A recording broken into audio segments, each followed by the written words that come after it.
Namaskar, good morning, Sat Sri Akal, Assalamu alaikum, Rahmat Barakat, Vanakkam, Namaskara.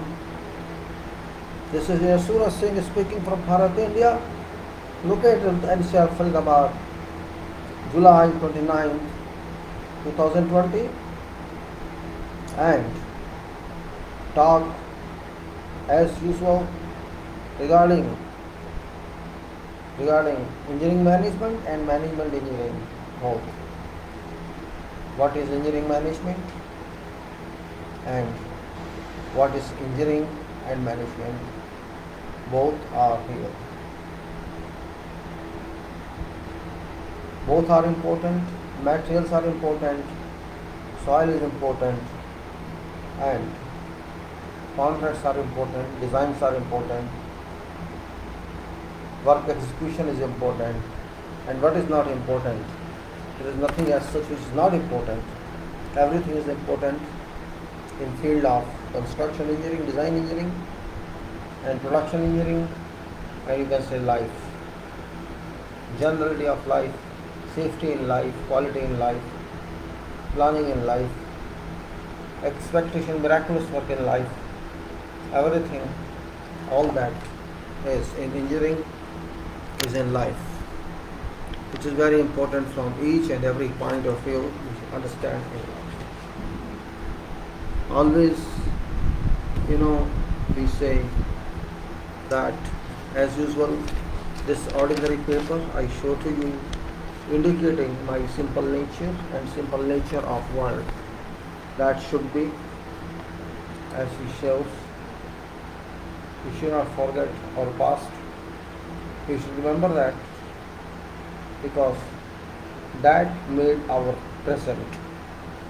Past makes our present and present makes our future.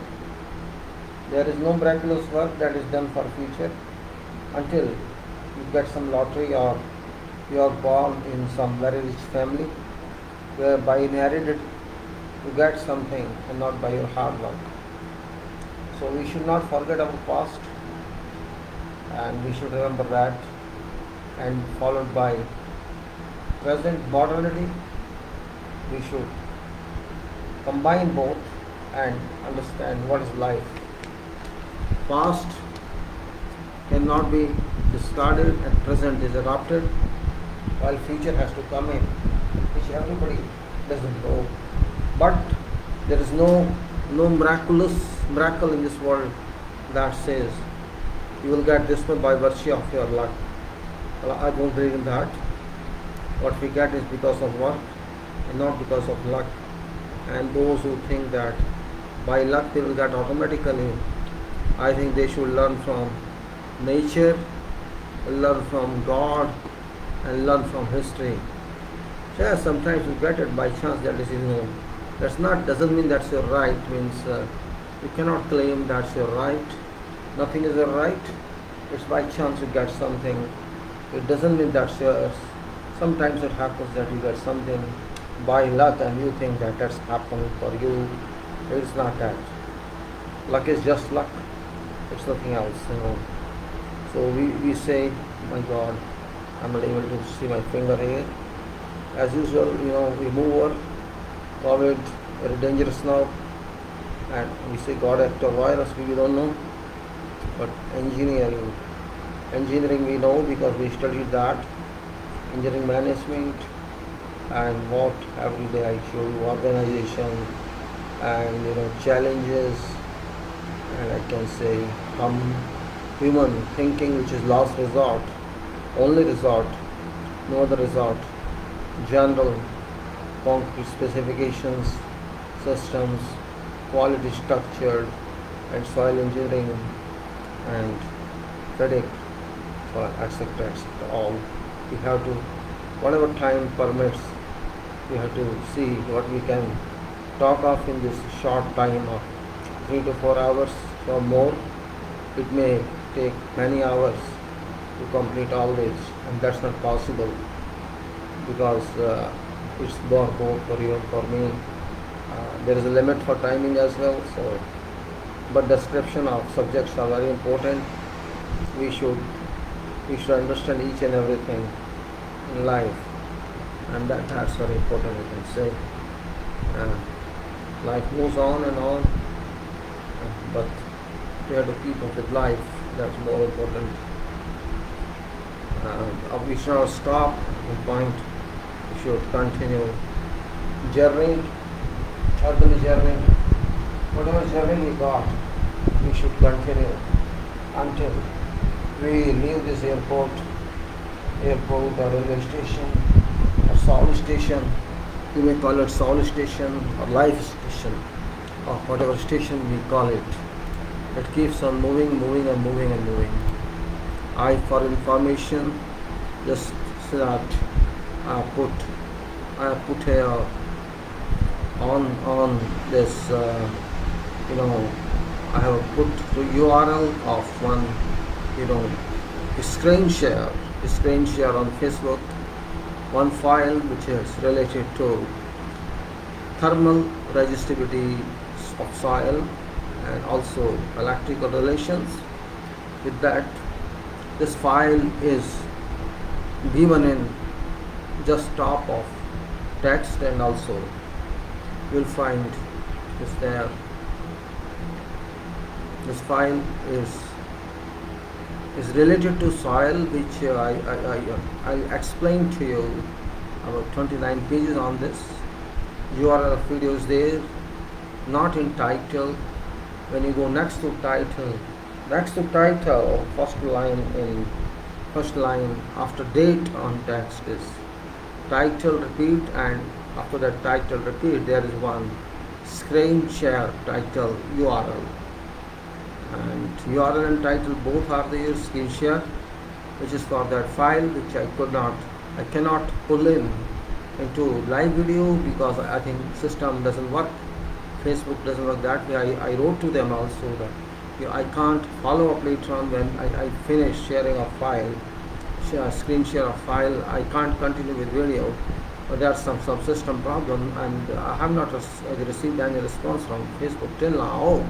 I think maybe they are not clear. They just sometimes write that online you can run, but they have not tried that. And particularly I didn't find any video as such by public too, but I tried this just to put in file there. Well, there's a separate video for that. It's called a screen share.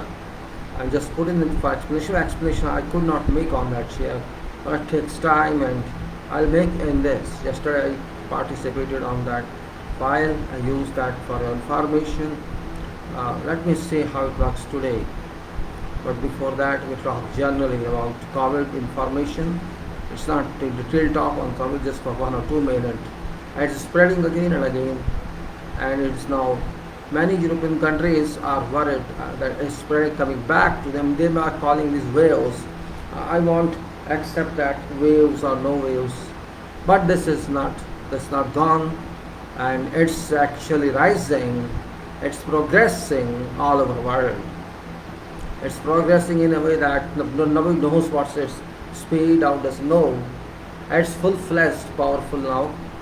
And in our country, Bharat, India, our reports say about 50,000 cases a day of infections are reported. But I think it's just official figure. Otherwise, it may be more than 200,000 per day. That's fact of life. We should not deny. We are a big population, 1.3 billion people. And just I got a report, 57% people are affected in slums, and about fewer less than, you may say, about 15 to 20% people are affected in residential colonies, and slums are much worse places, and they are saying 57% people living in slums are affected. You should not forget major cities like Mumbai, like Delhi, and like Calcutta, like somewhere else, you'll find a lot of slums everywhere. This means dangerous city on our head, danger of infection. I'm not worried about death due to those cases, those infections, because that means you are relieved of your life. But the question comes to the infections, means once you are infected, it's a start of deteriorating your health in future if you don't take your care forever. Deterioration of health, detrimental effect on your body by that impact of infection means You are now back from hospital or from isolation. They say you are released and you are back. Recovery. First of all, I don't accept this that this is recovery because you don't know what actually happened. Recovery means you should know what illness is, what sickness is, what disease is, and what's true solution. True, you can say solution of that disease is treatment in medical words. It's treatment of disease. When you don't know, by just knowing few symptoms of that, and you decide that this is COVID-19 or corona, and then you treat. You are having no treatment first of all. That's one negative point. And secondly, nobody is expected to accept some vaccinations, which won't be in fact treatment, but some immunity plus, you can say. Those may help you if these are successful to raise your immunities. Otherwise, those vaccinations got no meaning because we don't know what's truth behind this, what's the root of this disease, and until we know that, we can't say anything. This is my normal understanding. I'm not doctor. I'm from engineering field, so treatment is not my profession, and pathology is not my profession. But I'm just advising from my common understanding that people in world, some people are interested only in making business because of corona, while there are very little people, very few people who want to serve humanity. And when scientists, thousands of scientists around world could not understand origin of this, origin I mean is not from where it started, but how it works, how it generates. If it's living being, this COVID, or it's not living being, that's also not known till now. They say it's living being. Might talk to one doctor, say no, it's living being. When it's living being, this means we cannot make some living being. First of all, this means then relation to laboratory production of bioweapon doesn't stand good here. So we have to be very clear in our mind that if it's natural or it's God sent, then this is warning to whole world. There's a message to whole world, and that message is by exhibition, by demonstration, that I am sitting here, don't forget me, and I will not leave you. You are my children, have every right to teach you certain lesson. That's main message. You have spoiled my work, you have spoiled my earth, you have done everything. Times and again I suggest to people, change your habits. Don't think of economy only all time. Think of your existence, think of what losses you have made to earth, to fulfill them, refill them. And you can't do that because you don't have that capacity. But at least you can do as little as you can. That's very important point. So I will not go much on COVID because you all know all news here. News is important. News are statistical news. Means still scientists haven't cleared what we are, how we are getting this. So until we get, I don't think we shall get real root of that. So COVID will stay there or may not stay there, but effects will be here.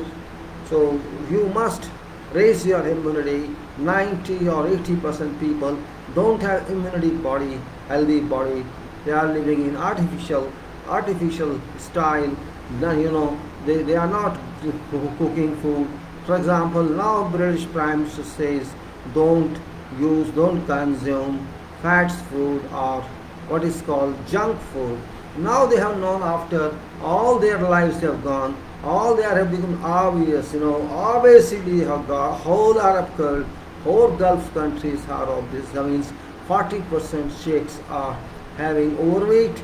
Similarly, I think 40 to 50% English people are having overweight, and same applies to European people and to Americans, and also to our people who are in higher money income, with so-called money VVIPs. I would not call them VVIPs because they have no character, no quality, or no eligibility to be called VVIP, but money VVIP, money people, rich people.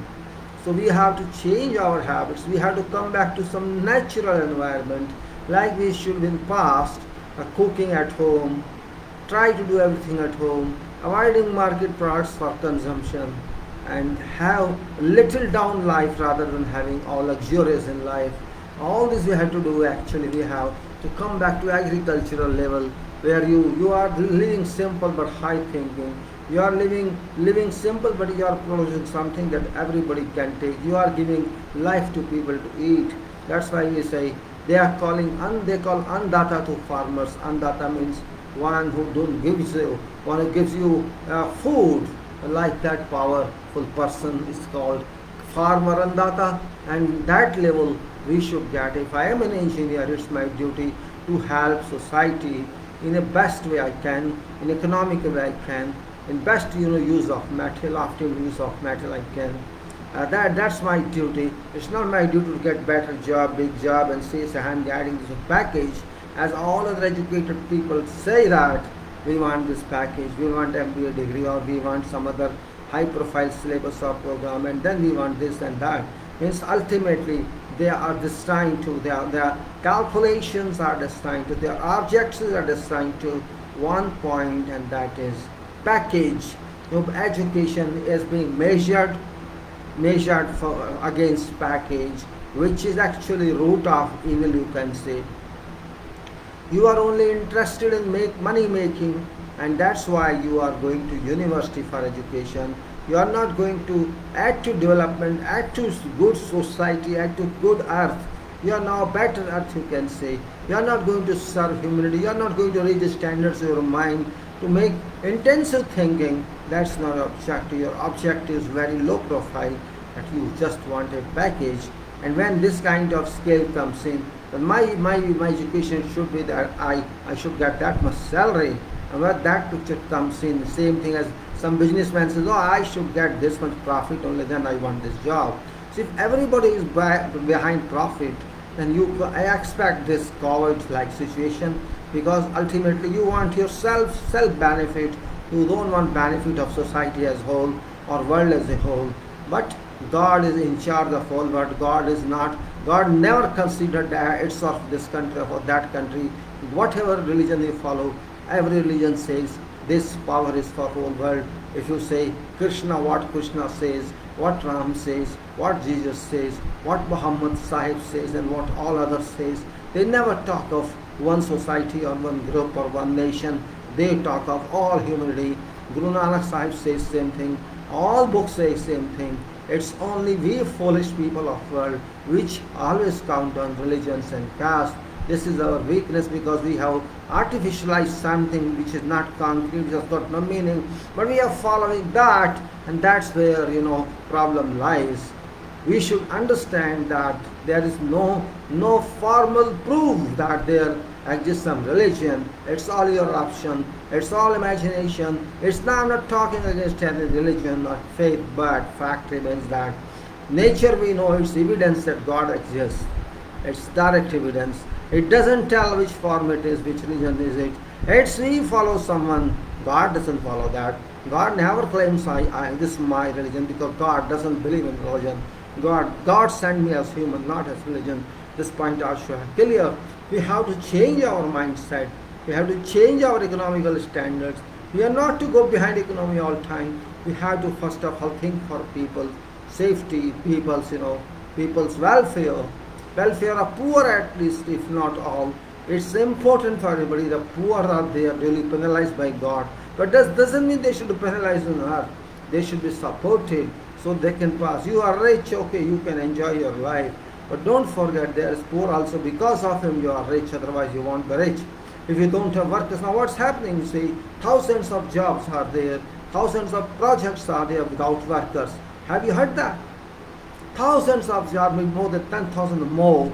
That's somewhere in Bombay itself, and many other cities are there. You see, many thousands of jobs or projects are there which are not having backup, which are not having workforce work for them, and those people cannot. This means that is very important factor. Resources, workers. If workers are not there, in that case, you cannot do anything. It's not only for projects, it's for factories, it's for industries, it's for all sectors of life, that you are not doing anything yourself. You are using others. That's why you are becoming paid. You are being this for whole world. It's not only for our country. If there are no resources, there is no human, there is no worker, you can't work. This means human is equally responsible for all, and worker is most responsible, above all responsible to make your riches. You are not riches because of your own. You are riches because you are using resources. Yes, you can buy machine, you can buy material, you can hire people, but people should be willing to work. It's that positivity that they force them to work. Of course, they get some money, they get salaries, they get their lives, but they are not your slaves. Point is that they are not your slaves. They came from same home you came from, same person, same father sent them to you to this earth like Tuesday. You came to some richest person, or by your luck you got some money and you have become industrialist, or you become promoter or someone. It's because of that. This point we have to understand to change society, and changing society means changing everything. Engineer has to think about that, because engineer is supposed to be social changer. Engineer is supposed to be change agent, representative change. Engineer is supposed to be a leader of society, leader of profession. Leader doesn't mean political leader alone. I don't consider any political leader currently leader involved, because there is no such leader who could lead this world in this current super critical time of COVID-19. All leaders have failed, but public is still digesting everything. Public is confused, of course, but public is tolerating everything. The public is tolerating nonsense of leaders. Many leaders in the world they work nonsense during this COVID period. Many, you can say, including our country, USA, England, and German, and Europe, and China, and many others who acted foolishly, all top leaders, and this means they don't know anything, to be very frank. I suggest, even their politics, we should have educated people who understand something, who understand what's expert, what's scientists, and then they should work. Our people are like fools, and I reject them all, including US President. Well, it's not that talk I should make, but just I'm expressing my anger, because I'm talking of something which is related to whole world. And whole world has suffered. He has been suffering and shall be suffering. We can't stop it, but we can think on. Job of engineering profession is to think. Job of every professional is to think. Unfortunately, in this country, Bharat, there are millions of professionals from various fields, but they're all futile in thinking. I don't know what's the reason behind that, what threat they have, what cowardice they have, why they are so afraid to speak or try. Only maybe hardly very few people write something. It's your duty to write. It's your country. Leaders not for this country, your country. You are responsible for this country, not Prime Minister or President or someone else. They are only our representative, our servants. It's our country, my country, your country. We have to be responsible. This is for everyone in whole world. This is your Americans also can say it's their country. Same way British can say it's their country. It is their country, means that's their country where they are living in. It's uniform principle. So we have to take care of world, or you can say for every citizen of world. Whole world is country, and in fact that's a fact, but that because of political reasons, geographical reasons, we are not using that principle or formula, but God wanted that. God did not mention any, you are going to finish, do this and that. So God wants something, God desired something, we did not fulfill that desire for millennium years and centuries, and there is always such type of impact on society, on humanity. Whenever, maybe in century or maybe in millennium, where maybe I don't know past history, but could happen. And there is in stories or in fictions or in epics, I don't know, but there is always something. Well, it's now physical, it's now, it's evident we are watching this, you have experienced this kind of, and maybe after 200 years, 100 years, people may not know, may not remember what COVID was. But fact is, it is, now we can see, we are witnessing that. We should learn from what God intends to say. God says, change yourself. That's it. So simple. First is, don't be dishonest. So maybe I should be dishonest. 95% people are dishonest. That's where the problem lies. Dishonesty doesn't pay. Non-sincerity doesn't pay. You have to change your style. You have to think for nation, not for your family alone. You have to think not for yourself, but for everybody. Wealth is for all, not for you alone. Yes, you can accumulate wealth by snatching from others, by abusing other people. Remember, nothing is permanent in this world. Today you are there, tomorrow you may not be there. Today I am talking to you, tomorrow it may be I was there in this world. People may say that person has gone, and they simply say RIP, and that's all, nothing else. So I am not doing for RIP, I am not doing for something. I am just doing what I think is my duty to do. And that's I'm doing everything. Something comes into my mind and do it, because not because I want some money, I want some credit on that. That credit I don't seek, money I don't seek. I don't seek any appreciation as well. Yet I keep on moving because God forces me, God gives me energy, God gives me will, God gives me what direction I get. So I move, so you move, so everybody moves. Why wait? Why wait? Tell me. There's nothing to wait. You have to tolerate everything. Sometimes we make mistakes and we get problems. That's what we solve. Well, it's not criticism at all about anybody, but I'm just saying that engineering is something which is for everybody. Engineering is not for engineers. Engineers are just leaders in that, the servers in that. Engineering is for everybody. Everybody is related to engineering directly or indirectly, this way or that way. If you don't relate to engineering, it's not possible. I don't believe that. Everybody relates to engineering, and we do engineering this way or that way. Even if you do something in your home, you are applying something there. That's also engineering. You may not understand that. Sometimes very small work also comes from engineering. So engineering is not actually what you learn from university. Engineering was your experience in life. That's very important point.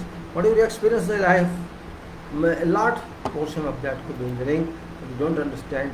We use engineering every time, but you don't understand. We use it all time, we don't understand that. Unknowingly or sometimes by error, we do that, by our habits we do that. So many, activities are there in our lives which we do every day, and that makes our integral system further strengthen, and it strengthens, means our activities do that. We get up in the morning and we do all day our routine, everybody does that, and that's where you have to live, you have to do that. That's called your system, your design system, or you may change that. In that system, nobody can force you. You do daily, and if you do not do daily, you change every day. You will find yourself in some kind of irritation type, means you don't develop any system and you are not following any system. You will become a systemless person, and systemless person doesn't mean anything. Means those who don't organize anything, they live. I don't say they don't live, but that living is uncertain. You plan something, you think I should do this, and you can do that. Means you have no difficulty in that. You have required resources with you, time with you, but you say no, I go to sleep better. That's the point. You go to sleep for what? You go to sleep. Okay, you go to sleep. Then you lose time. You have violated your own system. A person, I consider an engineer or a professional who organizes self, approves self, devises a system and follows that. And whenever required, adds changes to that and then continues on that operation. Never stops and continues like that. That person is called organized one. Organized one. Maybe a small organization from morning till evening, but organization is organization. So your body adopts that system. That's also a fact. Maybe one day you sleep, I get up morning at 3 o'clock, 4 o'clock, you decide that, or 5 o'clock. You decide that. Maybe one day you need time clock, alarm, or your something else, alert. You don't get it, or you get it. You don't awake at that time because you are not used. Okay, one day you don't do. And when you open, you say, oh, I'm late by 1 hour. You will dream something. Next time you'll get up actually. And it happens twice or thrice, then you naturally you won't need even alert or get up, because your mind accepts that time. And your mind will force you, because your mind is reading. Maybe you are not reading. Your mind is awake, your mind rising, your mind just not sleep. So that energy in your mind, which is automatic, You may not understand that, but that energy works all time. That energy shall awaken you, and you get it. This happens. This programs. This automatic. Not only this, you program everything every day. When you think, oh, it's now 1 o'clock, you feel hungry because you are used to that. 1 to 2 maybe, or whatever time you take your lunch, your stomach says, now it's time, I should take lunch or my dinner.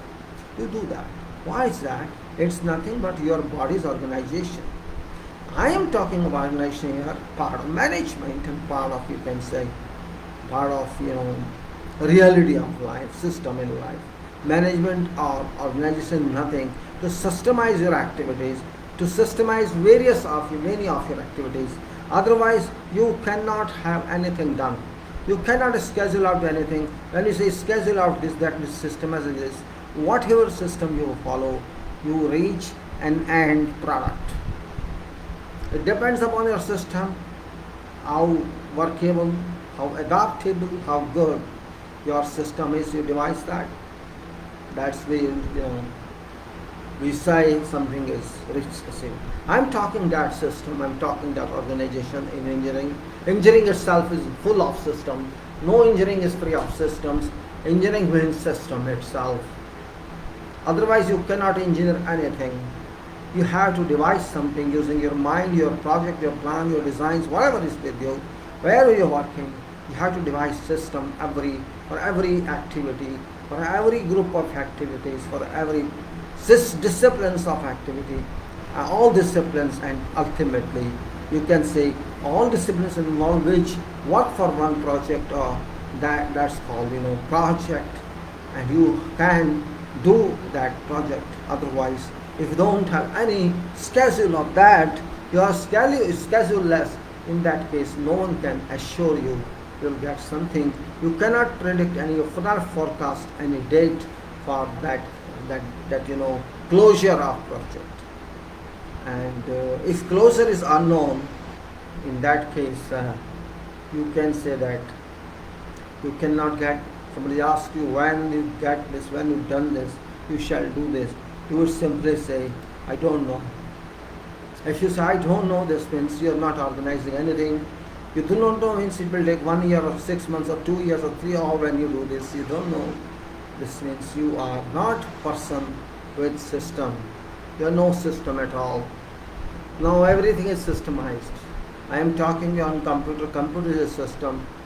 Software is a system. Hardware is a system.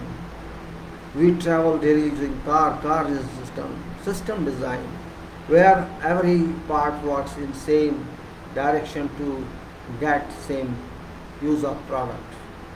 That product or delivery of products for that product, and that should still function.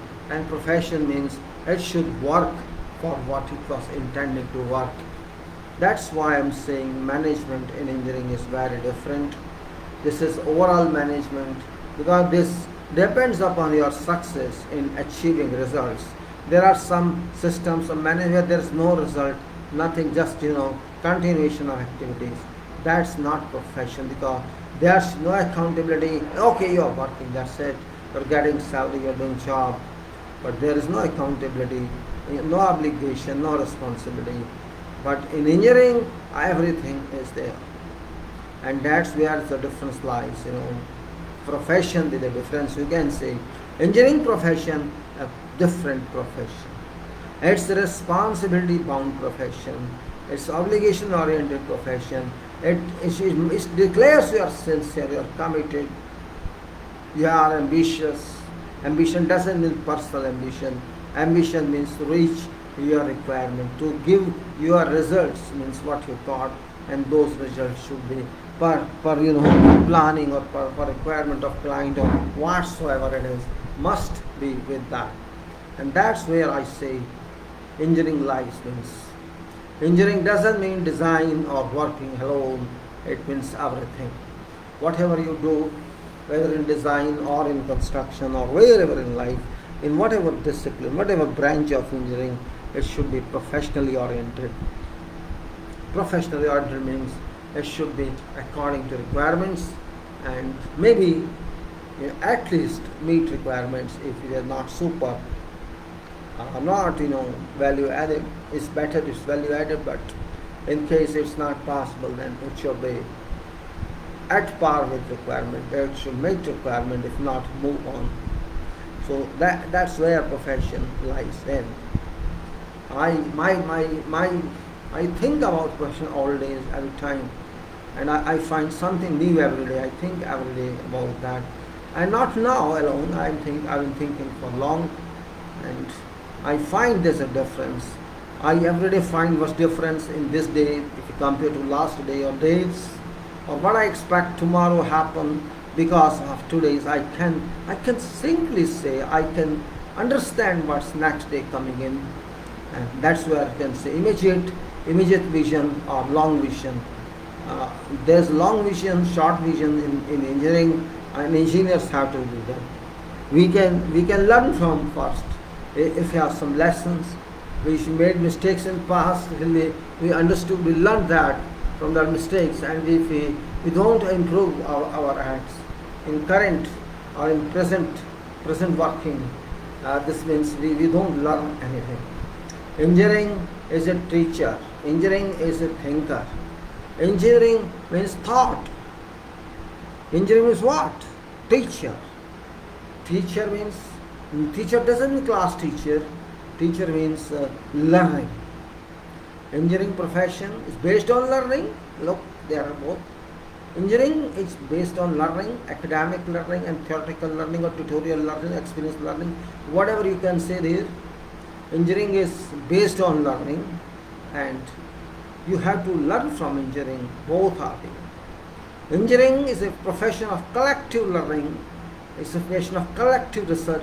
It's a profession where industry moves to college. Industry moves to student, and student learns. But this movement takes time. It doesn't mean something happens in university today, you shall get tomorrow in university. No, I'm sorry, what happens in field today or in factories or somewhere else in practical field it happens. It doesn't mean tomorrow you will do that in your university institution. It takes long time because very slow process and books and all that. It's not easy. So profession of engineering in academics is lapse every year. It lapse. And there's so much development in professional field of applications, and that must come to office of engineering and office of education of engineering, and until that comes, you can't say that you are called obsolete because your knowledge is obsolete. It's not updated one, and when knowledge is obsolete means you are talking about absolute knowledge to your employers, who would be employers. So they are not happy with you because you are not suited to that job. In that case, you have to learn on job or somewhere else to at least be fit into that system. That's why I say engineering is not present one. Engineering means past plus present plus what is expected in future. That's all engineering. Engineer is always a visionary. Engineer means you have to think for long. If I want to design a building, it doesn't mean I will think of today only or I will think of past only. I should think of past, I should think of present, and I should think of future. These past plus present plus future equal to my contemplation about design, about my concept, about my, you may say, what I think about my vision is how means my mind should be active for all these three. Past doesn't mean 100 years past. Past means past works, past activities, which I did or you do or somewhere do. We have done.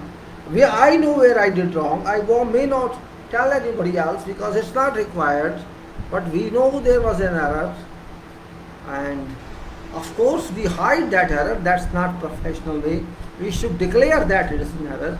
That's professional requirement, because if you made a mistake, you caused a mistake, everybody can cause a mistake. Causing mistake is no crime because you worked.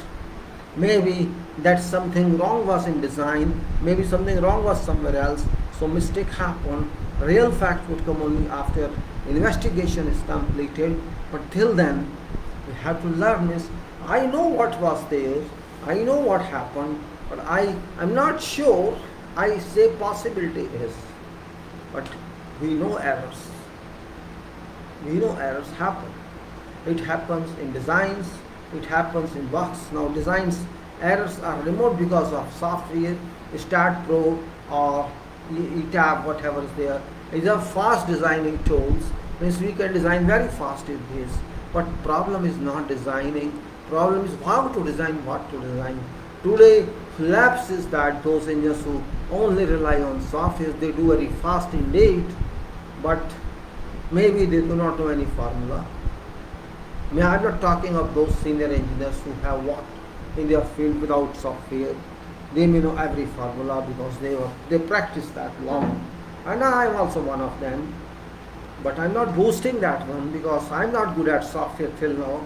I did not even apply software, Start Pro or ETAB. Yes, I would just watch on some YouTube or else what is that is. I think that it's no application or use of software is not a big deal.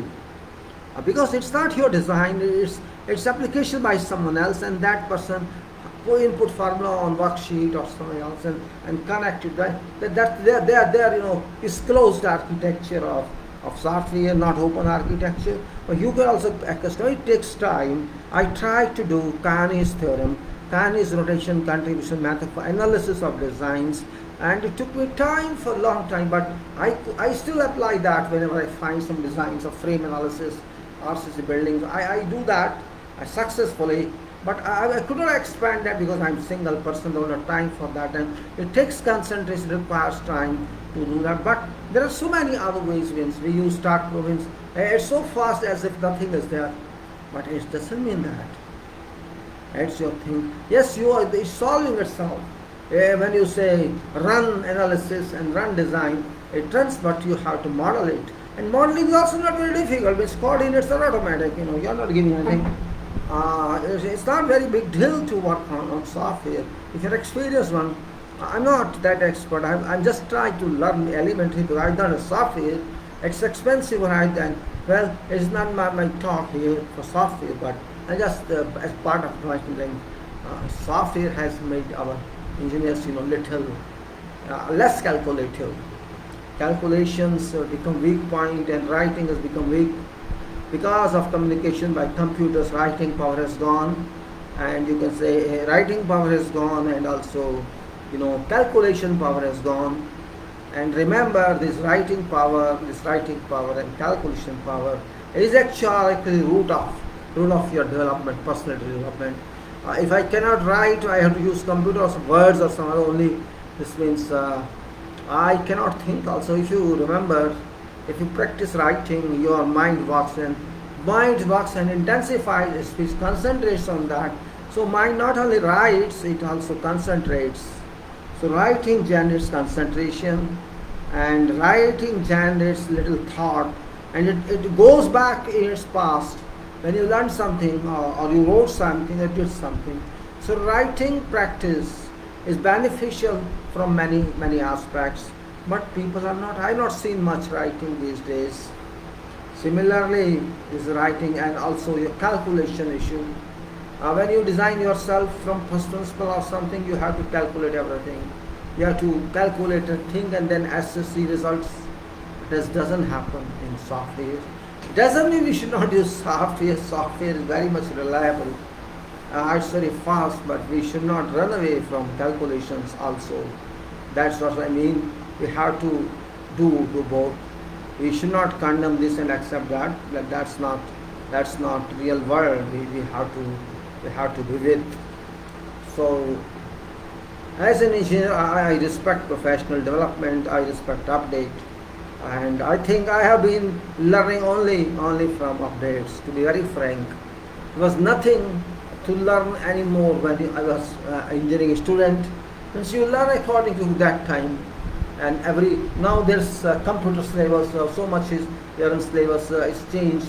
And that time there was no computers, so there could be no meaning of software studies or systems studies. And changing syllabus always changes, Engineering means update, and of course it affects examinations, it affects syllabus. When I was doing my engineering degree from the Institute of Engineers India, uh, that time there was different of schemes, changes of schemes. One was called old scheme, other was called new schemes. So I had to go admission to new scheme. There are nine subjects in section A and 8 subjects in section B. As in previous one, there were less subjects, and of course, time changes, engineering changes. Engineering moves with current times and expected future times. Engineering doesn't move backwards. Means backward is there, history is there. There was a stone construction, brick construction, and before that, so many other constructions. They will not find stone construction except for some decorative work or some work where stone is cheaply available, like hill station buildings or somewhere. Otherwise, there is nothing as such. Changes are changes and must be. You cannot avoid change. If you avoid change, you remain behind. You can't move with this system. You can't move with updates. And I'm not saying updates are extraordinary. Updates are there. Systems change, and still formula are same. You can't change except some empirical changes may be there, but formula that are derivable, which are derived, means they remain same. Still bending moments, shear force, movement, have all we consider in our calculations or designs and analysis means are still same. There's no change. Still, you cannot say this formula is just now new one. No, it's never new one. Yes, units change, and notations can change, but system remains there. Systems remain there.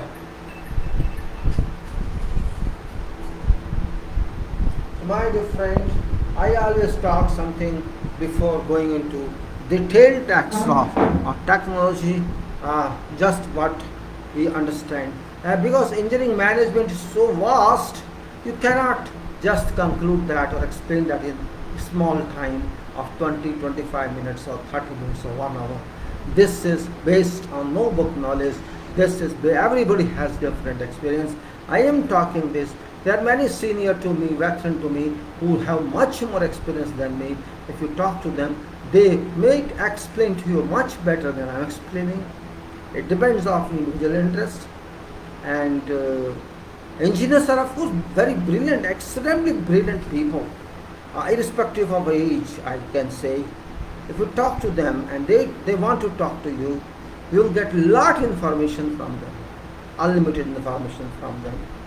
And I'm sure that is because maybe they are not serious, or maybe they have no interest in life. Due to many reasons, everybody has some problems in life. Family reasons, some of the reasons are no work reason or age factors.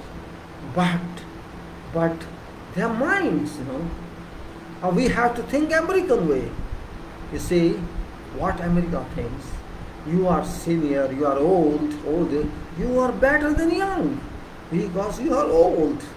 Once I was sitting in Qatar and many Americans were there with me, armed forces, construction manager and his consultants, and all were Americans or American-oriented citizens from Philippines or somewhere else. And they were arguing this and that, who is this, what's your age, what's their age. I was just listening to them and say, I said, I am oldest one. I said, no, I'm older to you. Oh, no, I am most old here.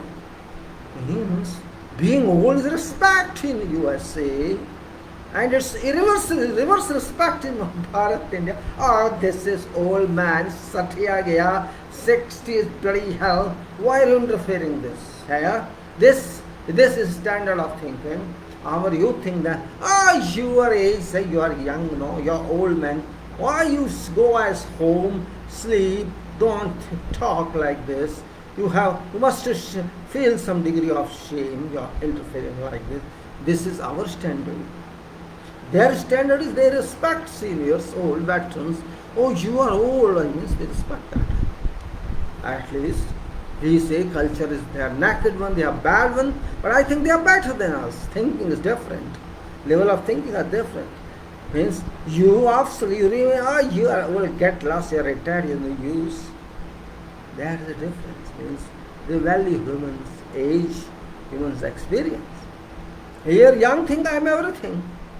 I was also young. I never thought that I'm everything. Yes, you have different personality because you have not seen life, and whatever you get, you think you are everything. When I passed my diploma, I have diploma, and all diploma you think you passed degree. I am BE and this and that. And we used to argue in our office when I was in government service that I was not degree that time. I was just studying, and many graduates from there from various institutions or regional colleges. Okay, we used to argue means let's talk about engineering only. What argument is? We are not studying about. We are not talking about girlfriends, boyfriends, cinemas. That means engineers don't talk like much. So I used to ask, okay, I'm not yet. You are graduating. You are claiming. Tell me so. How is this?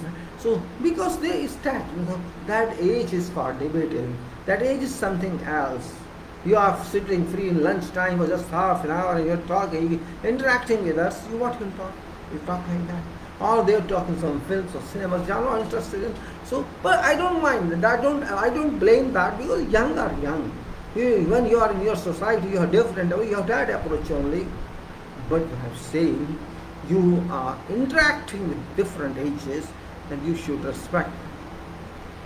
Now that character is missing in our society, Bharat, India. I don't know reason behind that, but it's due to political reason or due to some other reason or unemployment or something. There is something which is means it doesn't support that. Otherwise, experience is experience. If there's no, why do you respect your parent? Can you speak same thing to them? Can you abuse? Say, oh, you're my boss. I shouldn't say that because I can't say that. But they write that. Forget saying they write that. And so, really, first time I feel in my life when since I started using this social websites, social forums, or Facebook or something else, that people having different thinking. Youth have changed actually. I cannot say all youth. I can say some youth who may not be very well educated or you are misled by political parties. And maybe that could be a reason. Otherwise, they should not worry about political parties. They are youth and future of country. They are future of this country. They should think for nation, not for political parties. But it's not happening. It doesn't matter. They will learn later on.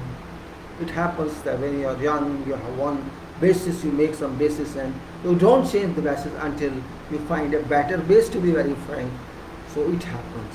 So management in engineering, that's what I always say. All this I consider different because we deal with workers, we deal with staff, we deal with human relations.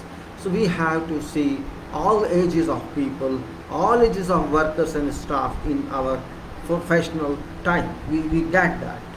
And we learn from that as well. Every engineer has to learn from resources. You may have 500 persons working for you, 100 persons working for you. And it's your duty to know as much as you can know about them. Not in person or through someone, or also in person if possible. Because it's your duty to get one team out of people available. You must have some integral team with you that can support you. And until you have that integral, this is a human resources management, to be very frank. This is management. To have knowledge about your people. Somebody comes to me, joins my team, and it's my duty to discover secrets of that person. Not personal secrets, I'm not saying that. Working secrets, cultured secrets, what that person is, what that person thinks, and what that person stands for. That is my duty as an engineer for my support to think of, to decide about. It cannot take one day, it may take months to gather, and depends on performance, commitment, sincerity, and many other factors. So this is job of engineering, to find your team.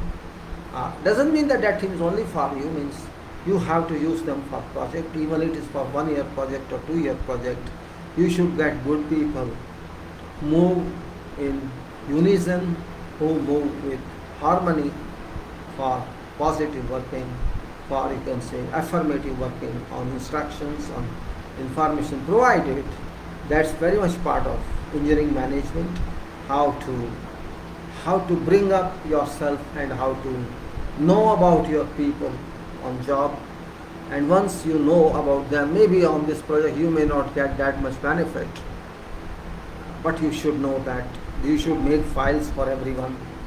That is possible. Not at all. I saw this means on sites some people maintain files for everybody, particularly for staff, and staff maintain for their workers, relative crews. So we know, first of all, we know background of that person. I mean, ones who use files of individual personal, key personal staff or your workers. You have a CV, of course, maybe in brief, but you have a CV of that person. You have a background of that person. It doesn't mean you think of his religion, that person's religion or caste. It's not my headache to know religion or caste. My headache is to know character of that person, capability of that person, skills of that person, and of course academics of that person. And that and based on this information, I can utilize that person where I think that person is fit, or where that person claims that that person can perform better in that position, and that I can only by directly talking to that person or through my other staff to talk to that person, where that person can be better suited or placed. And that's where we can say this is your placement style, placement formula. So right person should be placed for right job. That's best policy, that's best principle. Because if right person is there, you will have confidence in that person. That person would think, yes, I'm getting my respect, I'm getting the job, I know this job. That person may lead you and lead others, because that person is expert of or skilled person. That person is skilled one, will help you comfortably without any problem, and at the same time you can ask him to learn more skills for making better future. If not use them, if you join some other job, it would be useful there. I should not mind my people saying, I'm not happy here, I want some other job. And if I think people is good for it, I try that person continue in that. And if no, I am not happy with this company, then okay, fine. I'm also not this happy with you, I'm not sad with you. Okay, it's your right to join job according to your wishes, but learn, and there's no limit to learning, particularly field work, because they don't have to learn technologies in writing, or they don't learn skills in writing. They have to learn that when they do that or they see that being done. Both ways are there. Both are important functionally, both are important systems that you learn from existing system, and you learn more and understand technologies. Our engineering is nothing but a group of technology. Every site, every other work, or even designs are group of technologies. These technologies are our technologies, I mean to say, when you use them for our jobs, that's where we can make something. So engineering management is very different. Means you have to involve yourself to learn more and more and more and more. You can see there's no limit. Interdisciplinary learning, discipline learning, specialization learning something others don't know, and learning for your benefit, learning for your future making, and learning and learning and learning. And once you are habitual of learning, then there is unlimited scope in your field. You can do a lot in your field. You can go to whatever extents you want to go. Nobody can stop you, but it depends on your interest. Yeah. That's the only reason that I want to share my whatever small experience I have, because experience is also education. If somebody does not know this point, what is experience, I would simply say consider it as education. Experience is real education.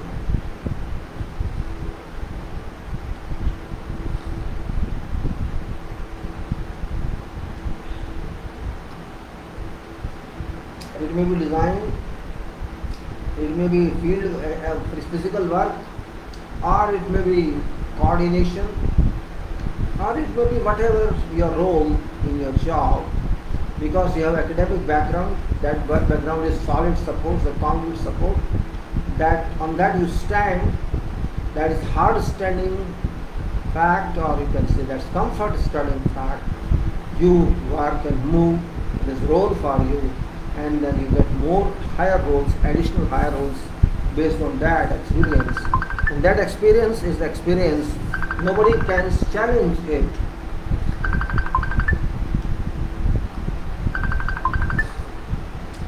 That experience involves your responsibility, your obligation, your accountability,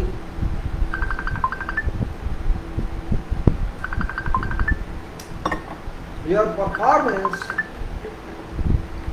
and you can say your achievement. That role is very different and unique for everyone. There is no uniformity in that. There may be uniformity, but depending upon opportunities. If you are in designs, you can say there may be uniformity in your approach. But if you are not in designs, you are in execution or prosecution or field, you may have a different type of experience. But that is real education, because you made mistakes, you slept or you worked. It depends on that. If you slept, then you won't learn anything. You had been lazy, or you have been, in different mode of enjoying life, not to learn something, or you are serious, you did a lot in that. It depends on that. Sometimes you are serious, sometimes you are not serious, sometimes you are family oriented, sometimes you are not. All this depends upon that. So I now move on to practical aspect of this talk. Yesterday or before that, I concentrated on soil engineering. And soil engineering I'm talking because I consider soil is a preliminary requirement that engineers should have. You may be electrical engineer, you may be mechanical engineer, you may be civil engineer, you may be architect, whatever you are. Your basic requirement is that you are going to work on earth. First of all, you are not going to work in space. You are not going to work on moon. You are going to work on earth. Means you have to deal with ground. You have to deal with ground contents. You have to deal with internal stress instead of maybe 5 meters, 10 meters, 20 meters, 30 meters, depending upon what you are doing.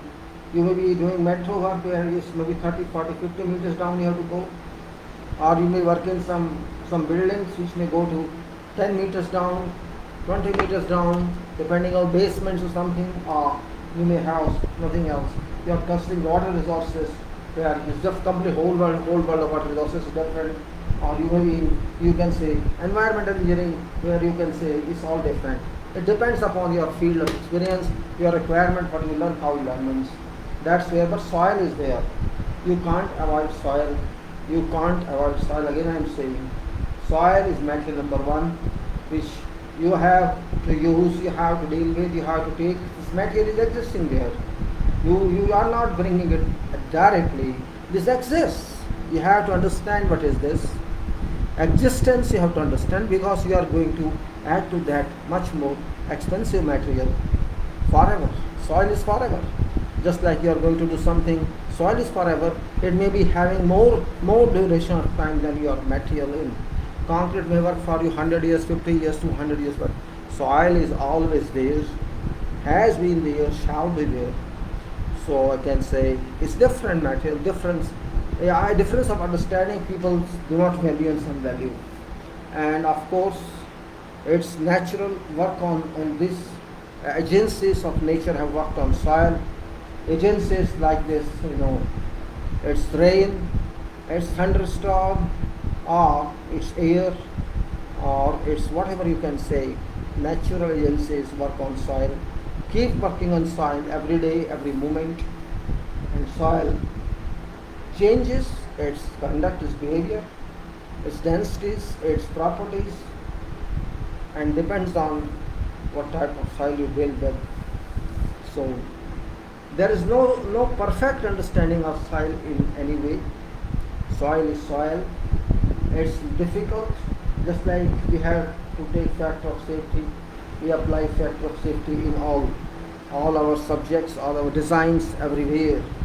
we have to take that point here as well. We have to consider that point here as well, because uniformity must be there.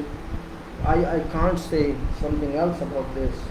I talked to you about soil stabilization last time, and I continue with that until I finish that. I also put one file. Again, I am reminding. I recorded one video yesterday night on 28th July 2020. That is share screen, a facility in Facebook. Share screen, but that doesn't continue. There's a problem in share screen, that if you want to share a screen, practically saying, you have to share only that screen, and once you stop share, it stops recording, it stops picture, it stops camera. So I cannot continue in that one video all files.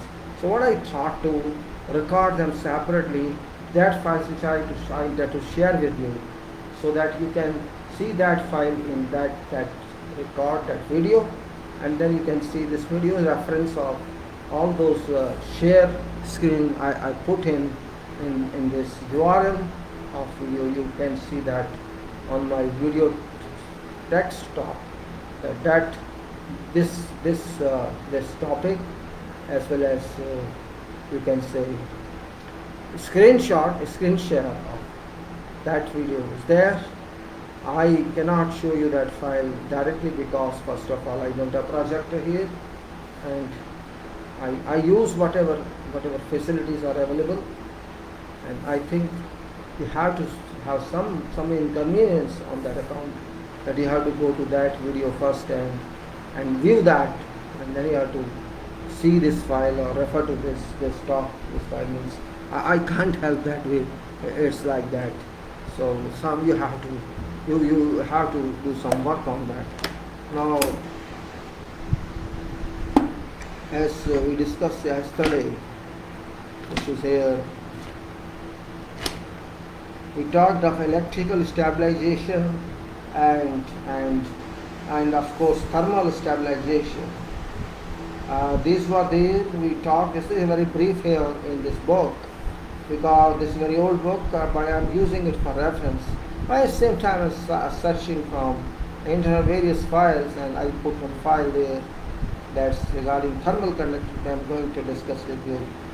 And this electrical stabilization is very small piece here.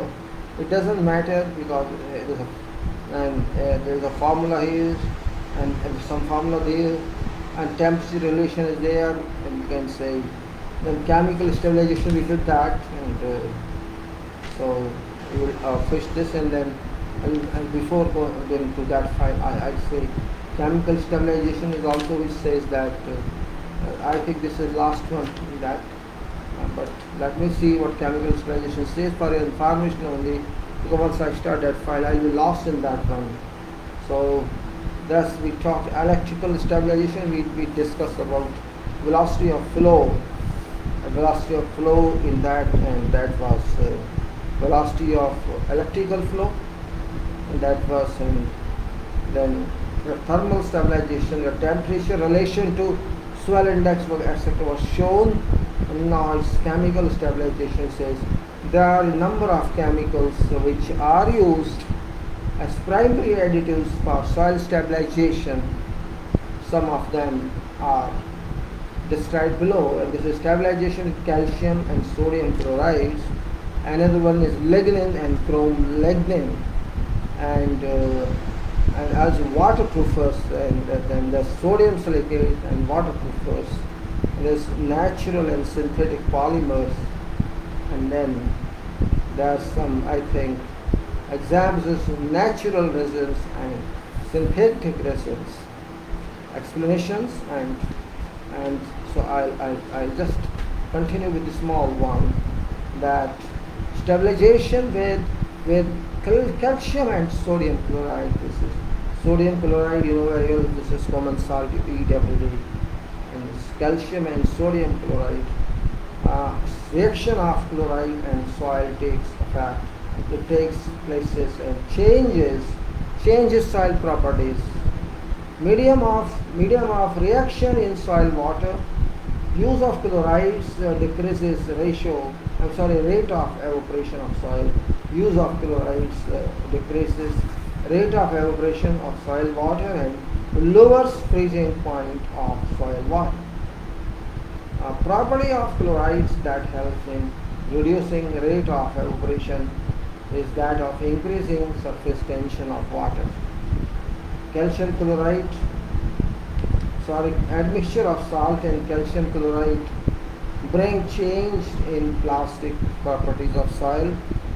Though the change is very small, chloride increases compacted soils density over that of natural compacted soil. So this chloride does that, increases density of compacted soil, and calcium chloride being used as a stabilizing agent as well as a dust palliative, especially in case of soil aggregate mixtures with low soil binder content. Great advantage will relies from chlorides to reduce rate of evaporation of moisture from a mechanical stabilized soil during construction. Then lignin and chrome. Lignin is obtained during manufacture of paper, that's Lignin. Lignin and chrome lignin. Lignin is obtained during manufacture of paper from wood as byproduct. From wood we receive paper from wood, tree wood. As byproduct we get lignin, and lignin both in powder form and in form of sulfite liquid has been used as an additive to soil. A concentrated solution partly neutralized with calcium basis known as lignosol. Lignosol has been used in Canada for treatment of pavement and railway track foundation. Lignin is soluble in water, hence stabilization effects are not permanent. Effects of lignin on properties of soil depend on form of lignin used and nature of soil treated. Then sodium silicate. Sodium silicate has been used successfully with some amount of calcium chloride for stabilization of soil. Its use in deep foundations is more encouraging, and sodium silicate in this type of soil stabilization, sodium silicate and a salt is injected into soil, which forms a gel. Gel imparts cementing actions to soil. This type of stabilization is only restricted to sandy soil, which facilitates injection. While silicate injection is widely used both to impermeabilize, as we say, impermeabilize soils and to impart their strength. There is doubt about permanence of silicate stabilization, especially when treated soil is exposed to air or to basic groundwater. Waterproofers, various chemicals are available for stabilization, which impart water retarding characteristics in soil, and so that they become hydrophobic. They are, what it says, various chemicals are available for stabilization, which impart water water retarding characteristics to soil, so that they become hydrophobic. They are generally used in very small quantities, namely 0.5% by weight. This requires thorough mixing. Use of these chemicals is restricted to isolated cases and special conditions only. This is a costly method of stabilization. This follows its part two. Two parts should be noted about it.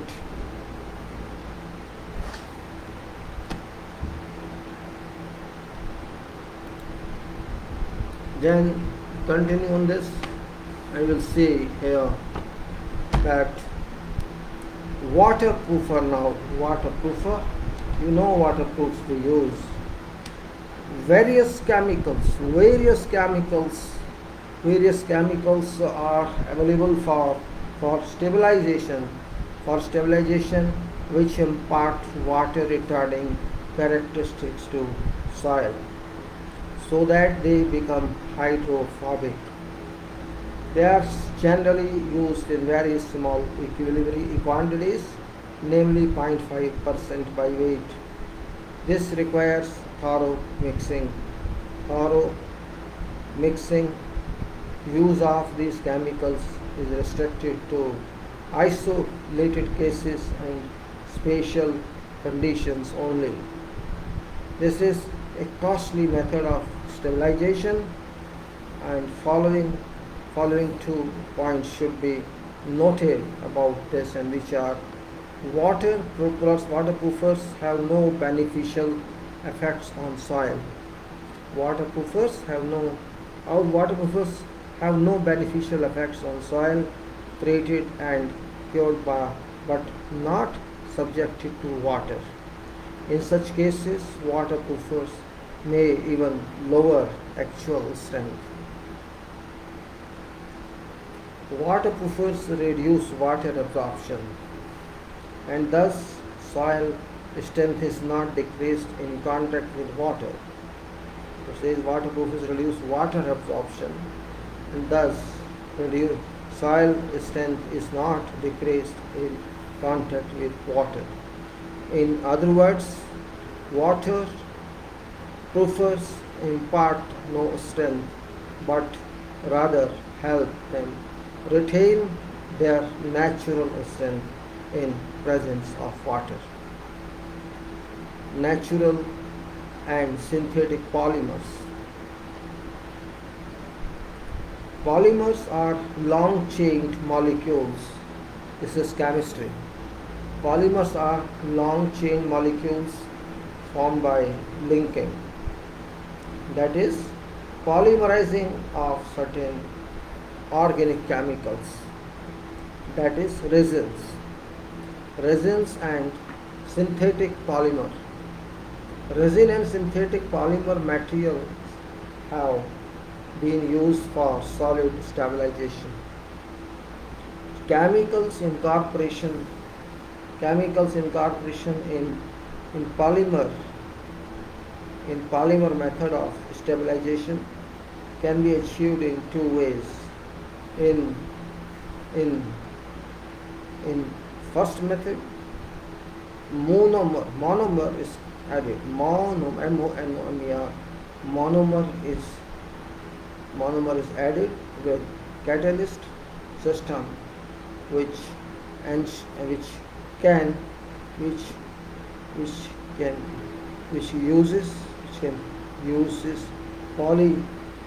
causes, I'm sorry, there's some error in this, which causes, I could not read correctly spelling, which causes polymerization. Monomer is added with a catalyst. Monomer is added with a catalyst, and a catalyst system which causes polymerization concurrently with reactions between soil and monomer or polymer. In second method performed polymer in solid form, a solution or an emulsion. An emulsion is added to soil. Reaction affects between polymer and soil. Following are some of many resins, both natural and synthetic, which are used for soil stabilization. Natural resins and then synthetic resins. Natural resins, we are talking of natural resins. What are natural resins? Let me just a minute. Natural resins, vinyl resin, let us say Winsol. Winsol resin, it impacts almost no strength. It imparts almost no strength to soil. It is called Winsol, Vinsol. Winsol resin, it imparts almost no strength to soil but waterproofs finer grained soils. Waterproofs finer grained soils.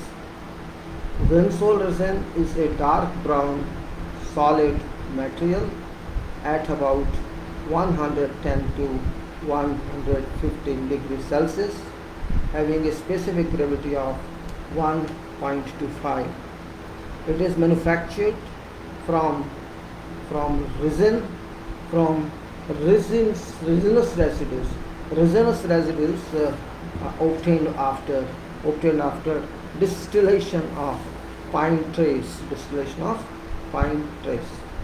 So from that pine trees, you get this resin, vinyl resin. On addition to a soil, it reacts with certain metal salts. And forms insoluble gels which stabilizes soil.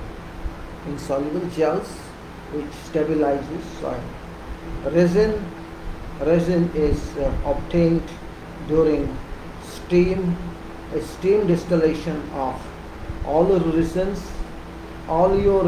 from pine trees during temperature extractions. Shellac. So one is resin with natural Winsol resin. Then there's resin. Then there is the shellac. Shellac, a sand treated with shellac solution, is in alcohol or malaric and provides high strength.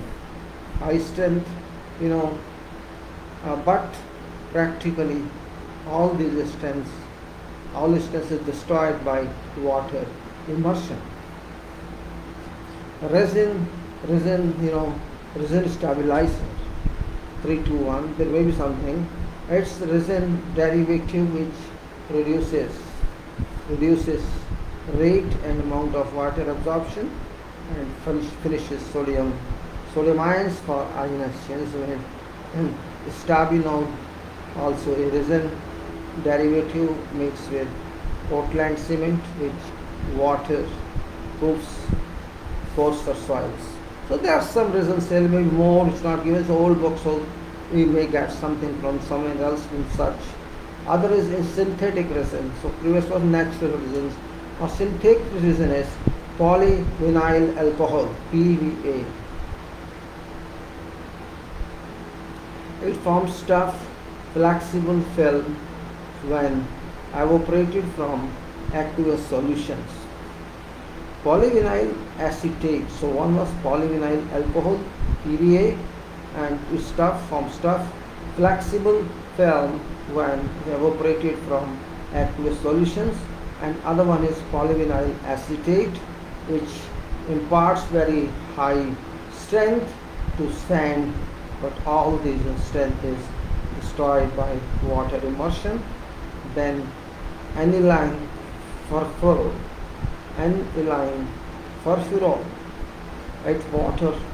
It waterproofs and imparts strength to soil. Then urea furfural. urea furfural and phenol furfural resins. Then phenol formaldehyde combinations and urea formaldehyde resins.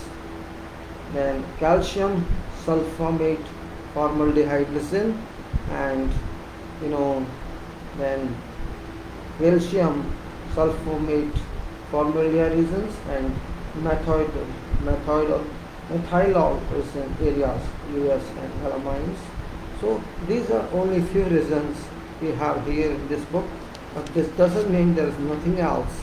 So I just try to share with you chemical stabilization, and we have gone through electrical. I'll discuss electrical thermal reservation now. Now bituminous we already discussed, the membrane we have discussed.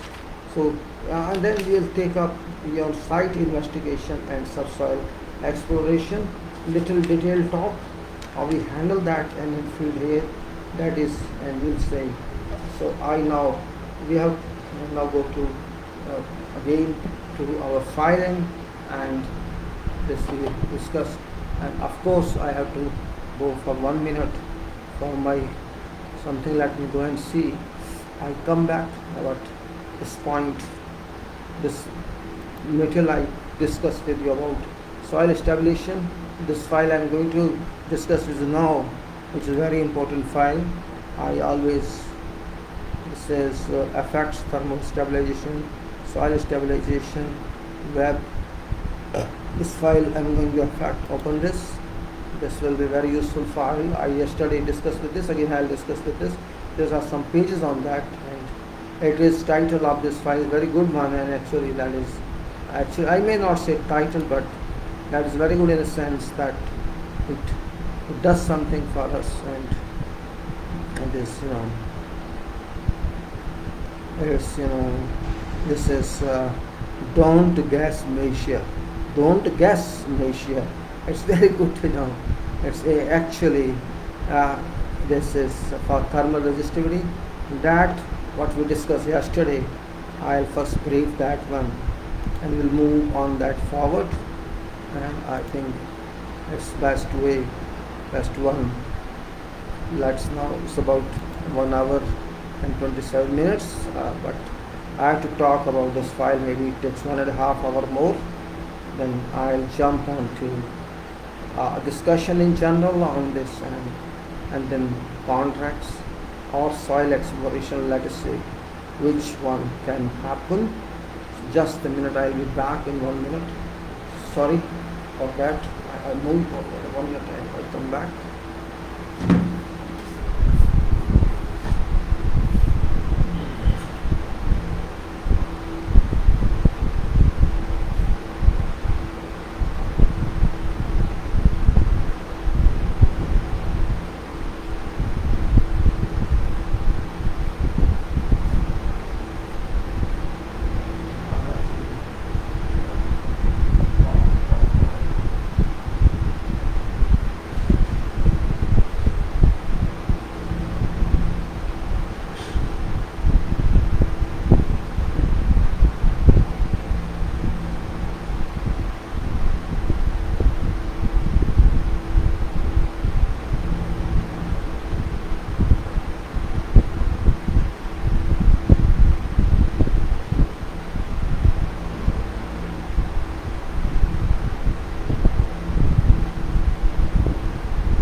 here.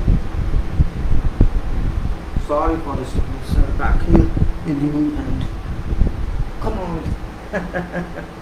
Sorry, this was necessary for birds. It's a daily routine just to feed them, that's all. Nothing very specific.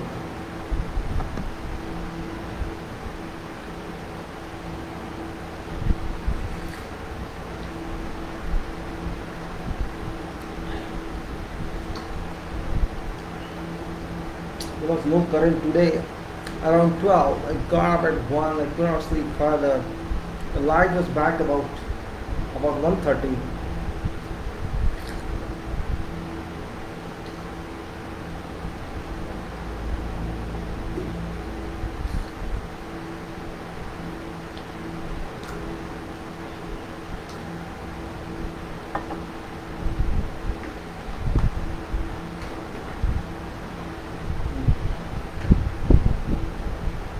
Now channel back here to system, and with system and say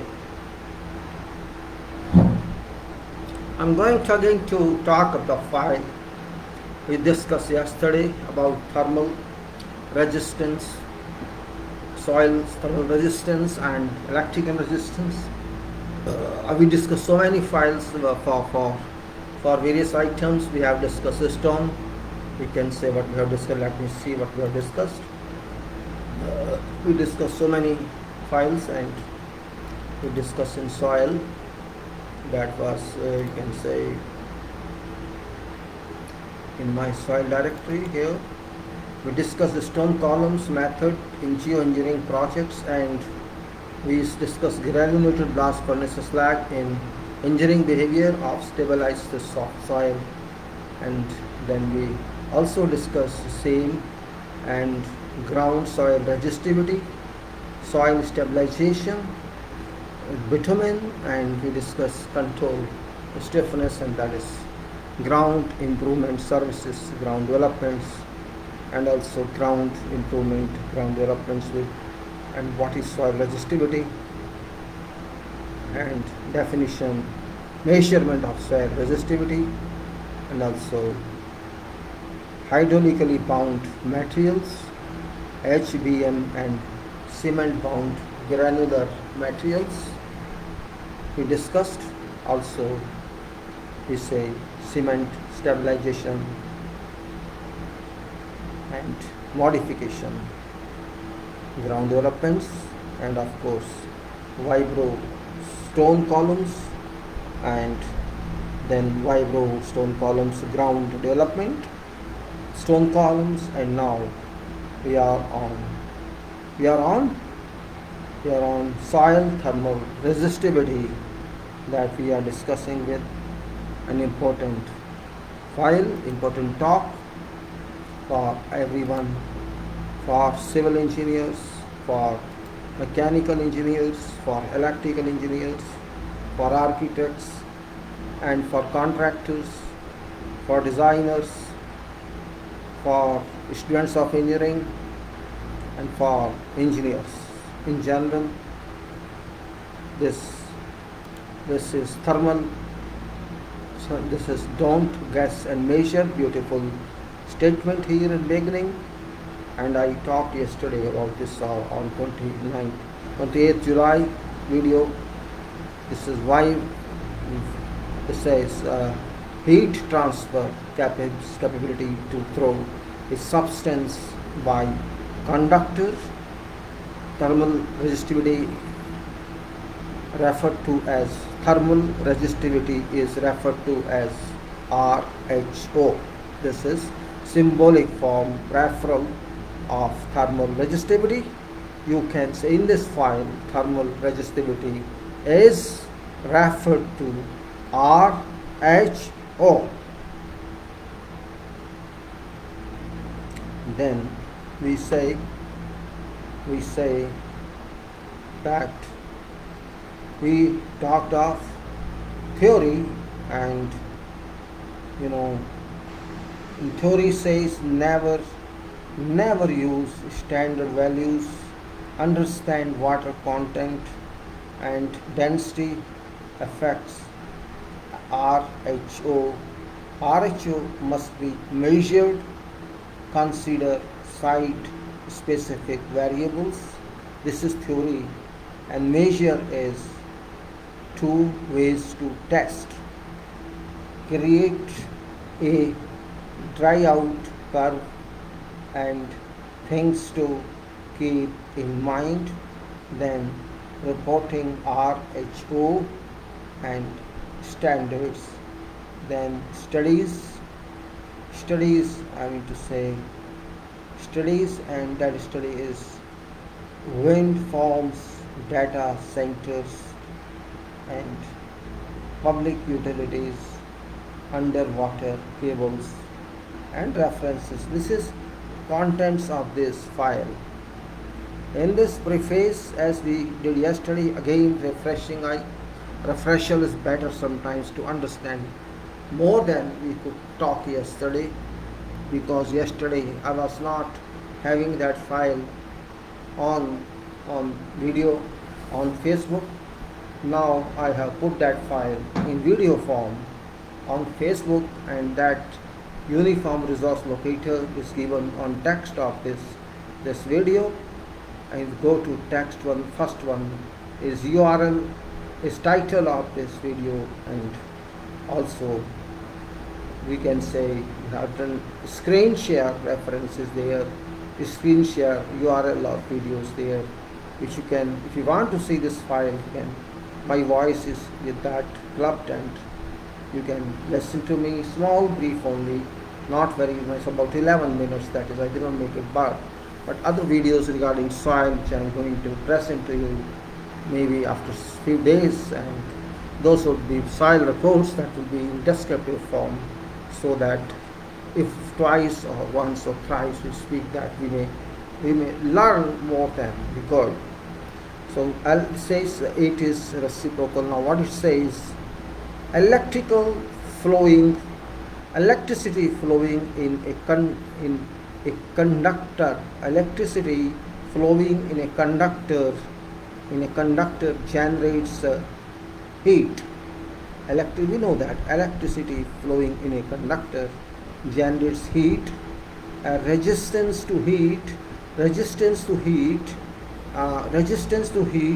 flow between cable and ambient environment causes cable temperature rise.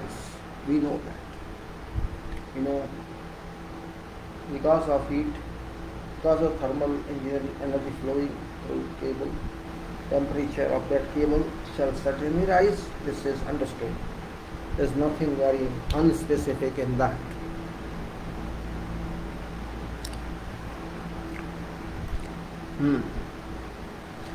Cable temperature rise, and when cables are buried, soil forms part of thermal resistance. When cables are buried,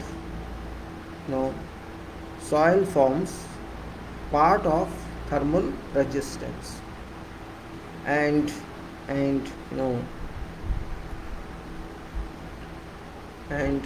thus soil thermal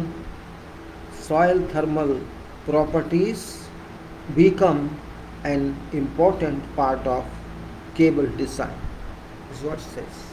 It's very small para, but it carries big meaning, vast meaning for cable designs, which electrical engineers must concentrate. They do it. We are talking as interactive, as interdisciplinary discussion, and they must own this understanding. Again, I say, electricity flowing through a conductor generates heat, and resistance to heat flow between cable and ambient environment causes cable temperature rise. When cables are buried, when cables are buried, soil forms part of thermal resistance. Soil forms part of thermal resistances, and thus soil thermal properties become an important part of cable design. Now it also says in its reciprocal of thermal conductivity. That's right, this is resistance. Conductivity and resistance are reciprocal to each other. It's reciprocal of thermal conductivity in buried cable applications. Soil thermal resistivity is an essential factor in say Neher-McGrath calculations, which allow engineers to predict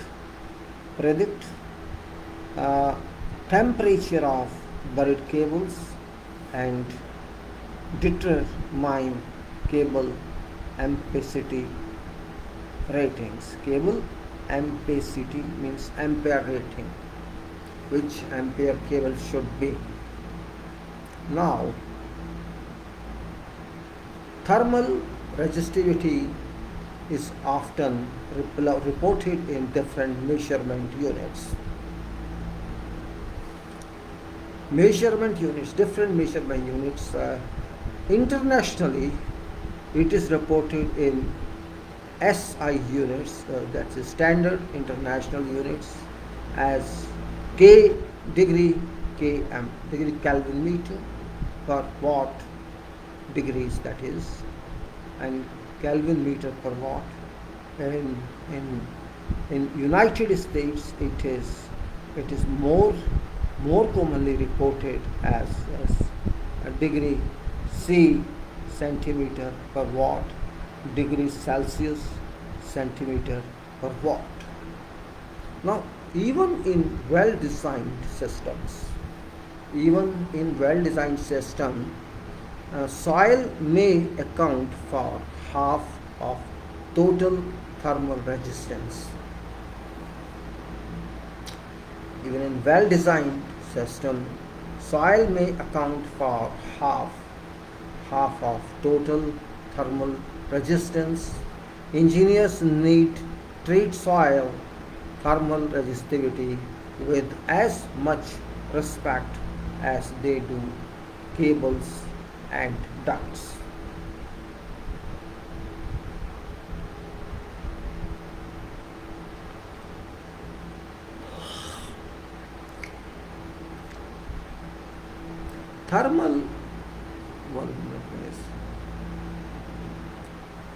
Thermal resistivity, or RHO, we say this is a representation of thermal resistivity. This RHO is defined in National Electrical Code, that is 2014, as heat transfer capability, through a substance by conduction.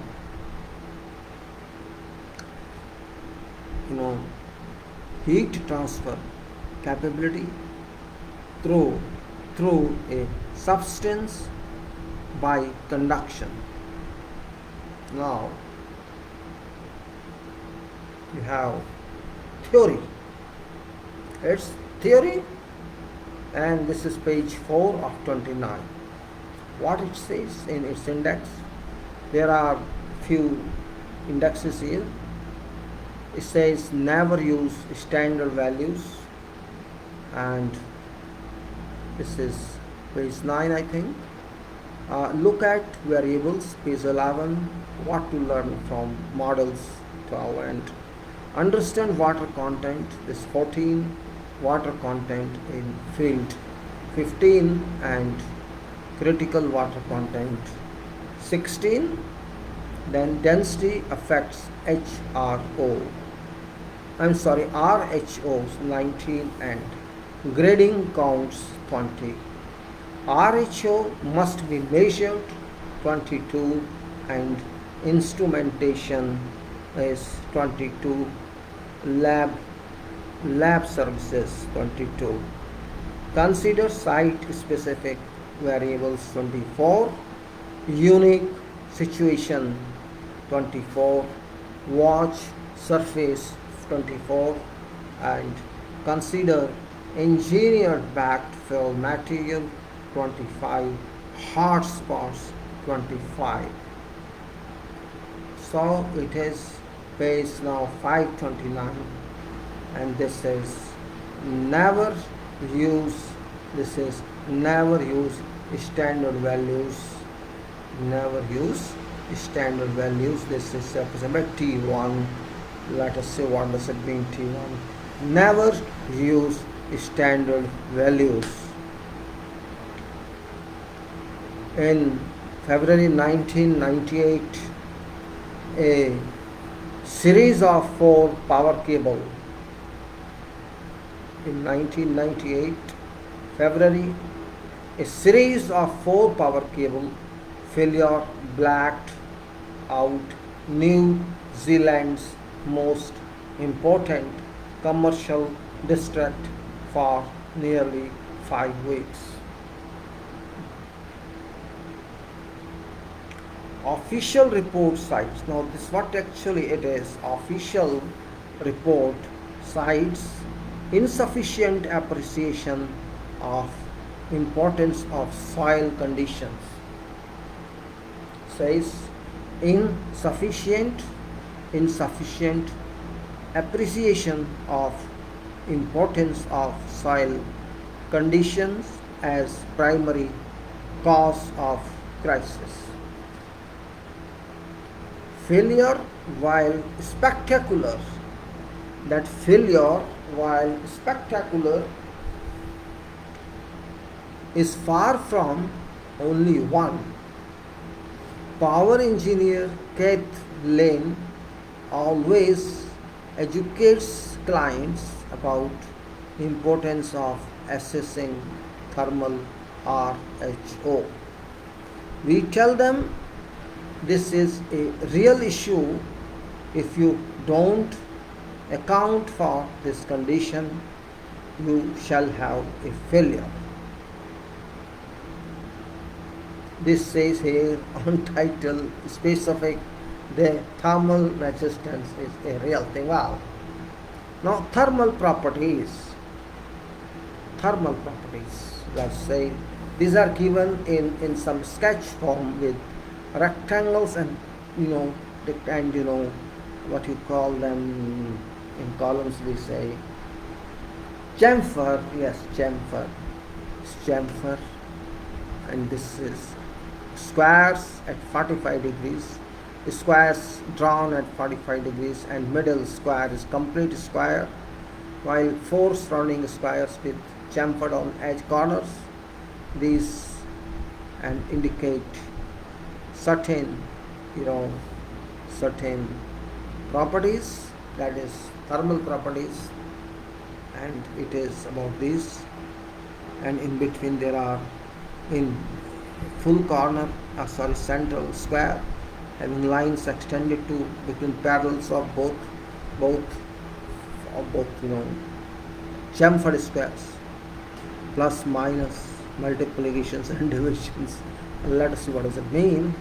Means volumetric heat capacity. First is volumetric heat capacity, and it's mj over m cube k, small m cube k.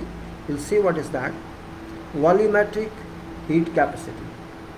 Then other side is density, that is gram per centimeter cube. mj is joule. I think j stands for joule. Volumetric heat capacity, maybe megajoules, probably can't say. mj and m cube, and that is Kelvin K.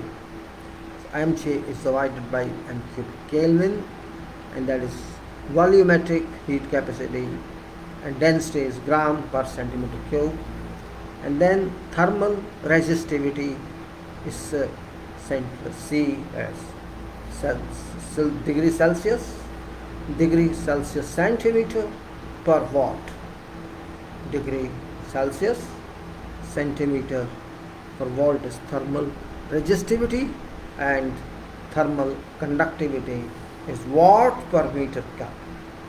These are 4 units, one for volumetric heat capacity, that is mj over m cube Kelvin, and one is density gram per centimeter cube, and thermal resistivity degree Celsius centimeter over watt, and thermal conductivity watt over mk. That is heat capacity unit related one. We go on to next page and look at variables now. Now there is a photograph on this, says 40 years thermal research, and shows thermal resistivity of porous materials like soil, rock and concrete are not constants. That's true. Thermal resistance of porous materials like soil is a porous for them, yes, and rock and concrete itself is porous, are not constants, and there is no typical value for 90% of soil types. Soils and rock RHO values actually vary from 10 to 1000 degrees Celsius centimeter per watt, and resistivity changes with density, water content, temperature and soil composition. These are extracts what they understand, and again says thermal research shows this, you can say extracts from research, blues from research, you may say, you can say research teach them this, that number one, thermal resistivity RHO of porous materials like soil, like rock and concrete are not constant, varying. Certainly there is no typical value for 90% of soil types. This means 90%, according to their understanding, 90% soils in whole world are not typical as far as thermal resistivity, or you can say RHO, is related to our concern. Soil and rock RHO values actually vary from 10 to 1000 degree Celsius centimeter per watt. Relative resistivity changes with density. Resistivity changes with density, water content, temperature and soil composition. Resistivity changes with density, water content, temperature and composition. So there are 4 points. One is density, other is water content, one is temperature, and other is soil composition. So we can say thermal resistivity RHO depends on point number 1, density of soil, and water contents of soil, 2, and 3, temperature at the soil, or what temperature at that time, and soil composition or constituents of soil. Now look at these variables now. These are all variables with variable that affect thermal resistivity RHO in soils and other porous materials include density, water content, temperature and compaction. So these constitute 4 variables. You can find mathematical models for making this computation in several scientific publications, including Introduction to Thermal Properties of Soil, Devers 1963, and Environmental Biophysics, Campbell and Norman 1998. These models are based on dielectric mixing models and test overall resistivity as a weighted parallel combination of constituent resistivities. We use these methods to calculate how thermal resistivity of soil varies with changes in water content, composition, density, and temperature. Result of these computations are shown in figure 2, 4 and 5. Alright, so table 1 here shows thermal properties of elements in typical soil. These elements normally occur as mixtures on soil.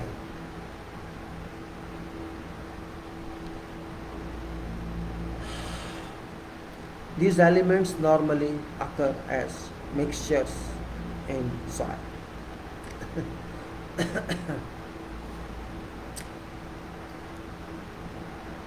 Thermal resistivity RHO of mixture is quite difficult to compute since it depends not only on thermal resistivities of components but also on their geometric arrangement. Now table 1, thermal properties of common soil. Due to very small font I can't read that very clearly. Thermal properties of common soil. Constituents adopted from Campbell, Norman 1998. This is one table I discuss, and then there are figures 2, 4 and 5 that we discuss. So this is table 1 I am discussing. You can see this table at bottom right corner, bottom right of page 6/29 of that file I put on that video. This page, now I discussed it. This item, no problem. I think I should drink some more water. Just lubricate my throat. It's now about 5:14. You can say about 2 hours must be.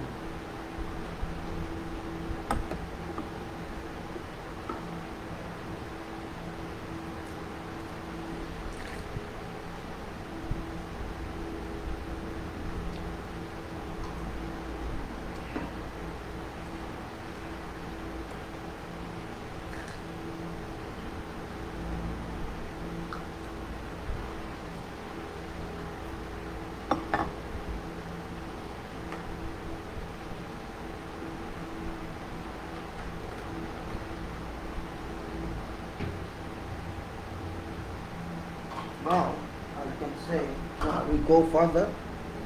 So in this table, which I say table 1, You can see in that file, I'm just referring to you here, I will not show any photo this time. There are 5 columns in that.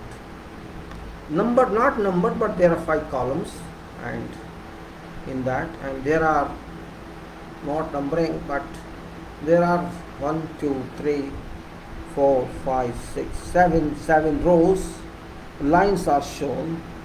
What says in row 1 top, what's given is nothing in name. In 1 is name of these soils is given, and in other columns 4. Column 4, this is 1 says density of this material, that is gram per centimeter cube. Then thermal conductivity, that is W per meter, watt per meter Kelvin. So remember, thermal conductivity, not resistivity.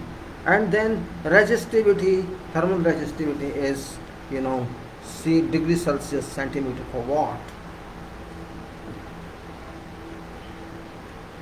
Volume heat capacity, this mj per meter cube Kelvin, same units we got there from that square, cornered square and up square, 4 cornered, 4 chamfered square, 4 chamfered squares. Now first material is quartz, other material is soil minerals, and then granite, organic matter, water, ice and air. So quartz, soil minerals, granite and organic matter, water and ice, air. These are there. These are there. Now I'll speak these numbers here, which is one number. First will be density, then thermal conductivity, and then thermal resistivity and heat capacity involved. Quartz density, I will not see units, units you take yourself. Density 2.66 and thermal conductivity 8.8, thermal resistivity 11, and volume heat capacity that is 2.13, volumetric heat capacity. Soil minerals density 2.65 and thermal conductivity 2.5 is less than quartz, and thermal resistivity is 40. Thermal resistivity is 40 and heat capacity is 2.13. And then soil minerals density granite,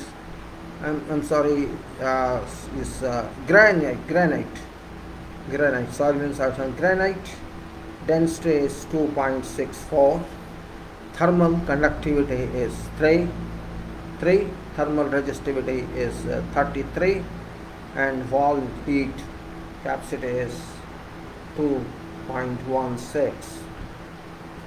And then organic matter, and this is density is 1.3. You can see it's too small, nearly half or less in comparison to quartz, soil minerals and granite.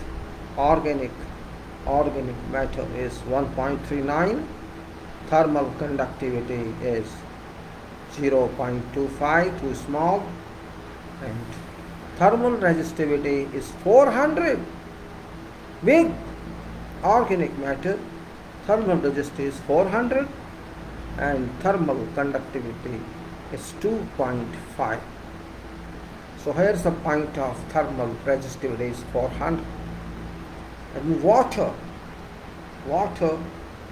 density is 1, and say thermal conductivity is 0.58, and thermal resistivity is 172.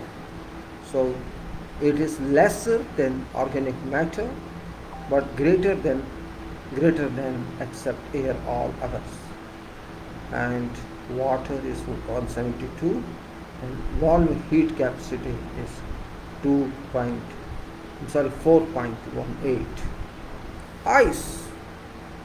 Ice density is 0.92, means 8% less than water. I think because of volume expansion it happens, and density is reduced because water, when frozen in ice, maybe it expands. Then thermal conductivity is 2.5 of ice, and thermal resistivity is 40, and volume heat capacity is 2.1. Air in soil, this density is 0.0012 gram per cm3. We say 0.00012.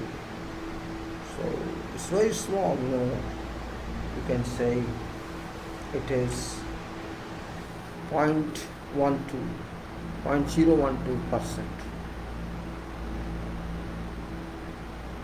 Centimeter cube, well, 0.0012 gram per centimeter cube. Then you can say if you take into meter cube, to multiplied by 100 and 104 zeros, and if you put 4 zeros, then you'll get all this away, and you get I think 10012 into 1000. Keep there, remove this 1004 zeros here, you keep 4 zeros here, and after 4 decimals so you get 12.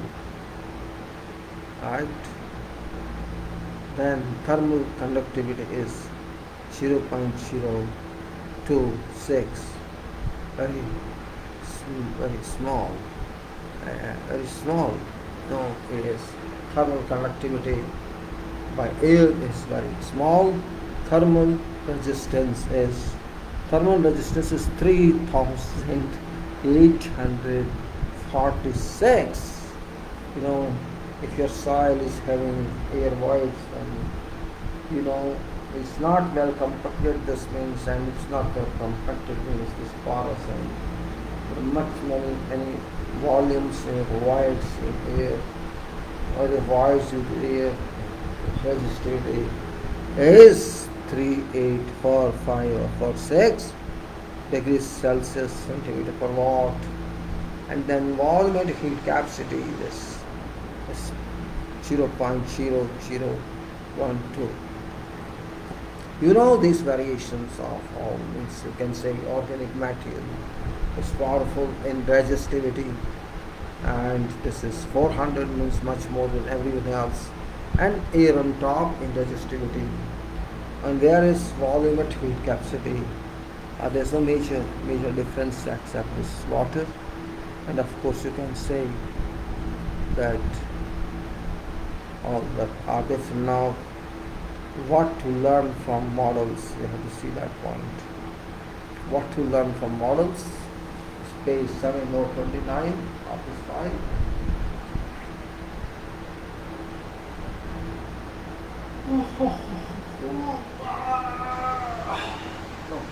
Just stretching my body because I want to close yawning.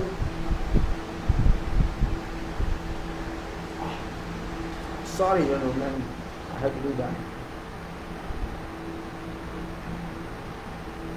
Now, let's see.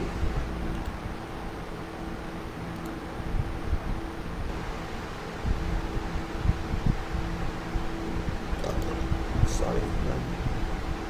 Now, what to learn from these models that are spotted? Getting all this shooting on my space, it doesn't go even with this fence. See, These days I'm not walking because of possible availability of carbon droplets in air, and people are not very serious on the streets and on roads. I don't want to face danger of these droplets. People spit and they don't care. People are not civilized in the way they should be. So I've stopped walking for a few days until I think I'm safe. Well, what to learn from models it is. Let us see. It says organized in figure 1 are 5 constituents that are important in determining thermal resistivity. We did that. Figure 1 we have seen. Figure 1, that is also here. Figure 1, let us see. Thermal resistance, very small. It is thermal resistivity.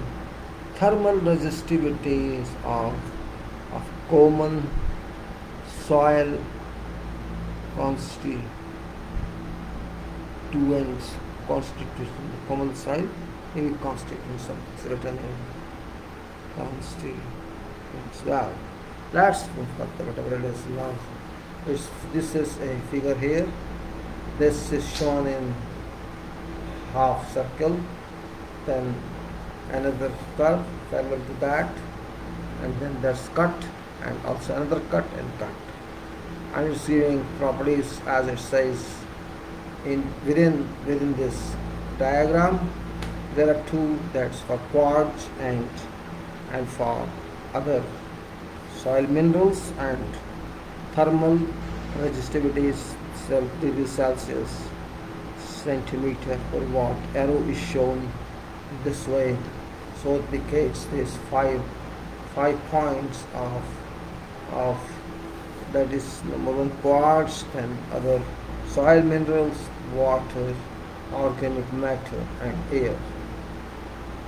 This is in diagrammatic form which we learned there in some other forms. So this is 11 for quartz, that is thermal resistivity, 11 for quartz. And let us see that figure which is still table that was there on previous page, and it says that thermal resistivity, it was quartz 11, and then there's so many one there, but here in this quartz, that's 11, and then it is it's other soil minerals, and that's 40, and then water 172, and organic material is 400, and air is 3846. There are 5 points, 5 systems, 5 materials here which are being indicated by. Now in this, it's about a text is that without knowing anything about weighing factors of these in an actual soil, or till material 4, then should be clear.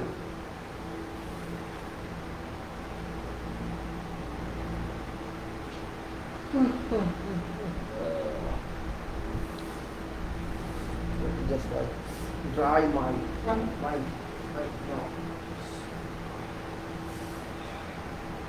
just don't mind, please. I'm drying my wrist. It's very much in sweating. Let me dry my wrist. Soil is not too easy if we do not try to understand it. If we do not understand soil clearly, explicitly, we will have the facts in our knowledge. It would be incomplete knowledge.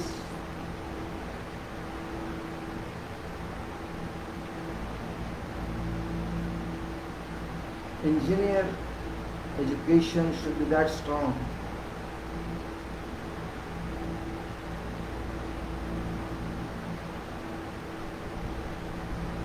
Right, it's too much it is. I'm feeling within my shirt. Because it's difficult to sit and talk if your waist is sticky or moisture. And it's 29 degrees, 30 degrees currently.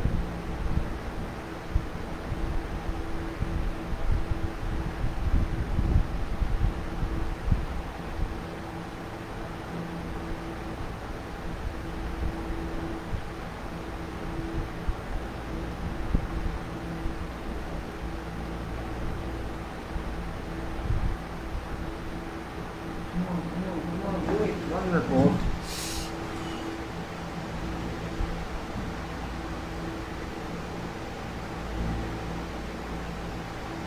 Something is better actually.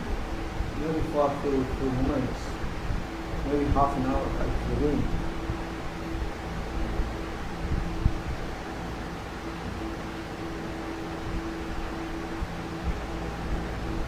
Okay, it will continue later, no problem.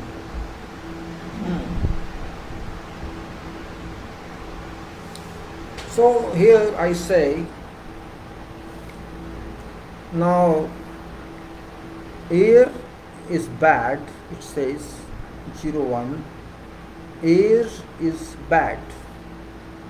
In order to achieve acceptably low thermal resistivity, fill must be tightly packed. You notice what does it mean? It says air is bad for resistivity, thermal resistivity. Yes, it is bad because it's having 4,800, what you see that figure, 3,846 value of air, that is 3,000, 8,400 something, and that is, degrees Celsius, centimeter per watt. So must be, you say, air is bad. But bad from what point of view? Bad from thermal resistive point of view. Otherwise, it's for us.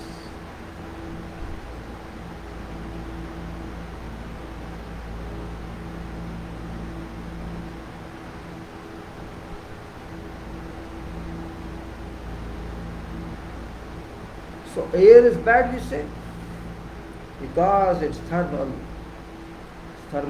resistivity is too big, 3.846, too big, 3,000, 3.846, 3.846. So it must be well packed. This means it must be compacted very well so that we can reduce voids, because air is always available in voids. More voids means more air. So we have to compact it professionally so that as much as air we can.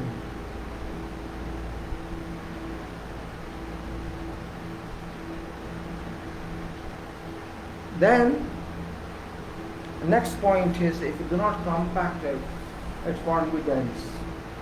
And if it's not dense, it won't have strength. It won't have a strength means it will have weakness as foundation support. So compaction as much as can be done to soil. Let's say now it was air, now says 2. This says organic matter, no matter how wet, shall still have a very high resistivity, very high resistivity.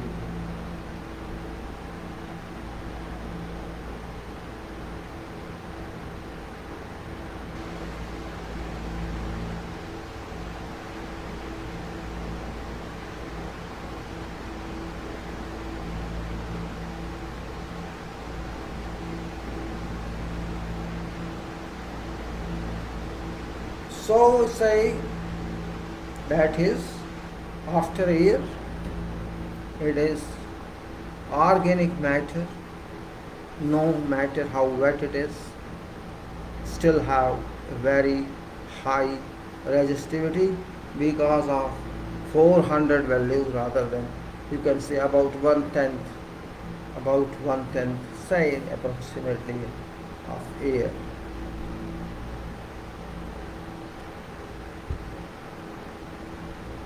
But remember, this is very good conductor.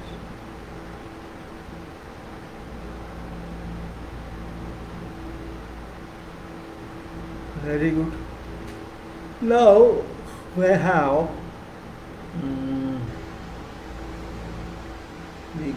we have here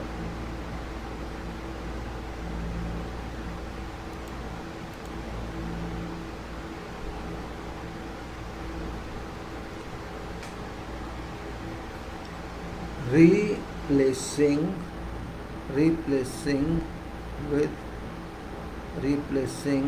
air with water and helps.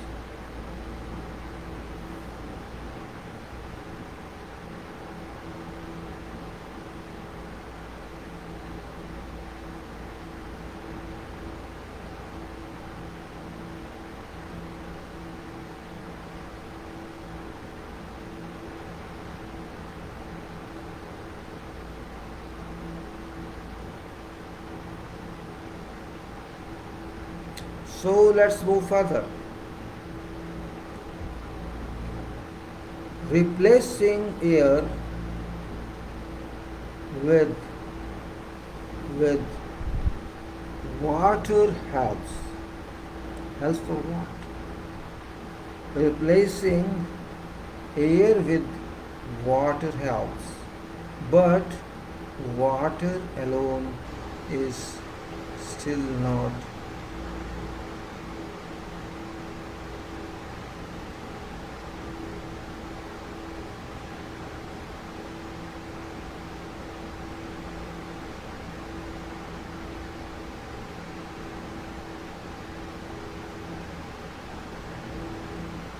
So we say replacing air with water alone is still not a very good conductor.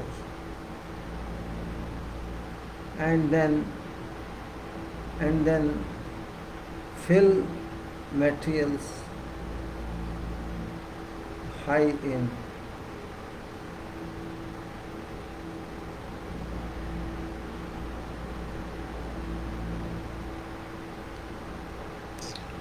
says fill material high in quartz will have lowest resistivity. Side is can't see, very difficult. See, you won't feel that. If font is like that, maybe.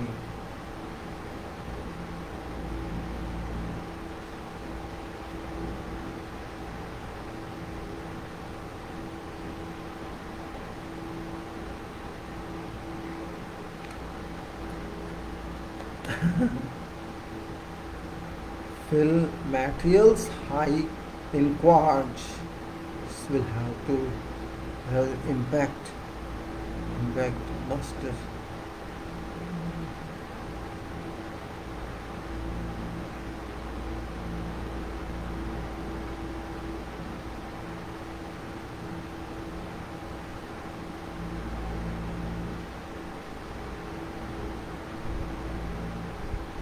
Now we go to, it's just a talk here.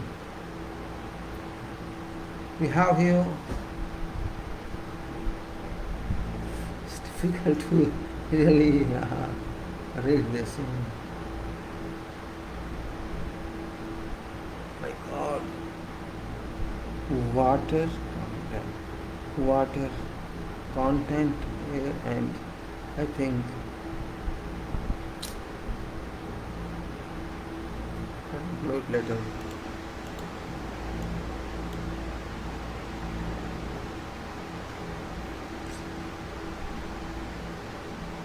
Water content and thermal resistivity.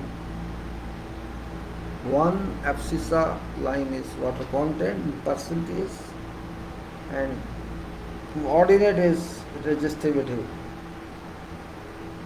This is combination here. It's difficult. I have this by my eyes certainly.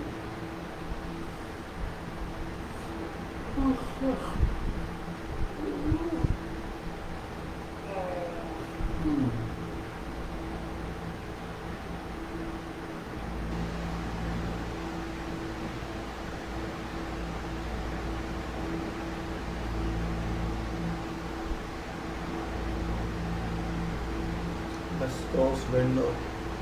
Let me close window.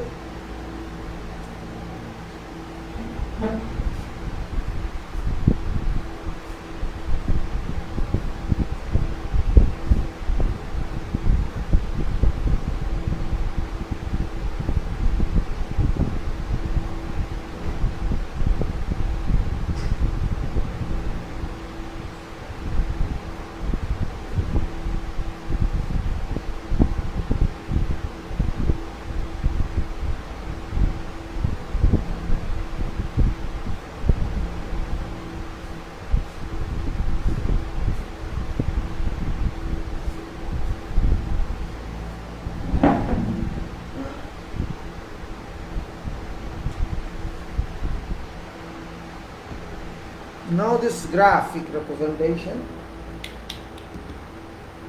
is the graph between water contents and resistivity. In this graph, you can see in this file, page 7 of 29, there is a graph which is showing three.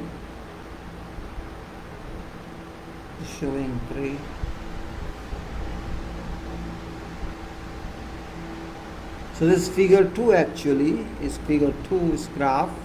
It's mentioned here figure 2 in arrow. So water content meter cube, water content meter cube per meter square. This is now, this shows water content from 0 to 0.5, and at 0, 0.1, 0.2, 0.3, 0.4, 0.5.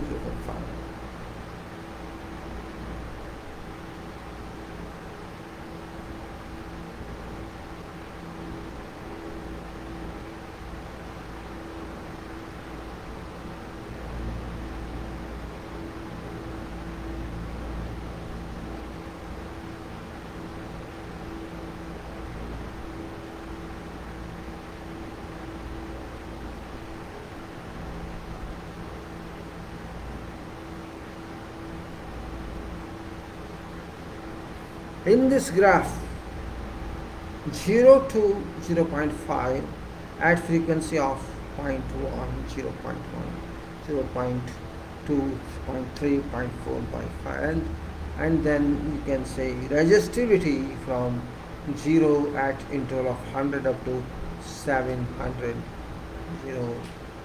100, 200, 300, 400, 500, 600, 700, and this is thermal resistivity. And you can read yourself later on. Now if you graph out that, there are three curves drawn on this depending on tested values of resistivity. One is lowest one, that is red colored, that's for quartz sand. There's another one above this, and that's for blue color, that's blue color, and it's loam probably, and if you see highest one, that is quartz sand.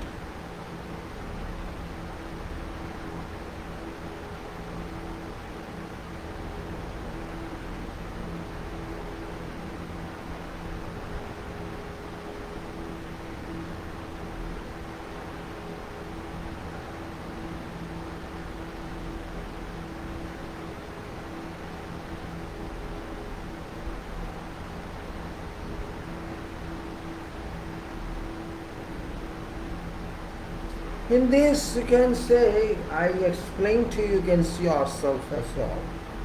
These three curves are chained together at various points. It's no use to give values because I don't have exact values, but three curves are there, and lowest is lowest is red one, which is for quartz, which indicates that whatever moisture content within this range, this resistivity is lowest one. 500 in this case is maximum shown by this. So 500, and then say I'll show this is and maximum 500 in this curve, and in blue one, which is this for what? This is for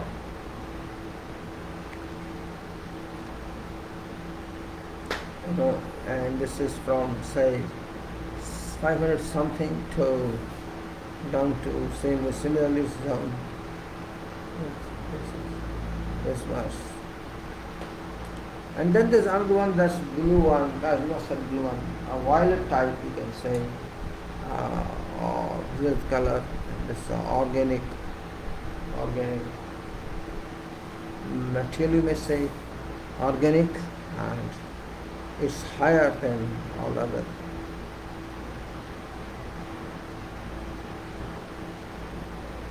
In this, in this 0% here, if you see value of resistivity, it's for quartz it's 500 approximately. Then for loam, that's blue color, it's somewhere 530 around, and then go to other one, it's a higher, much more 3 6.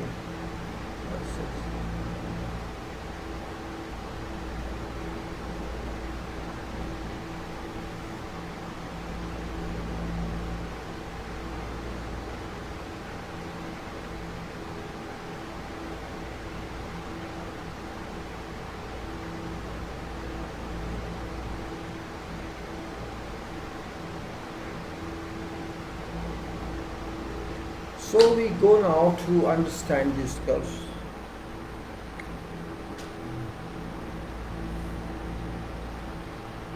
Because fast reading is no meaning if we don't go to technical details.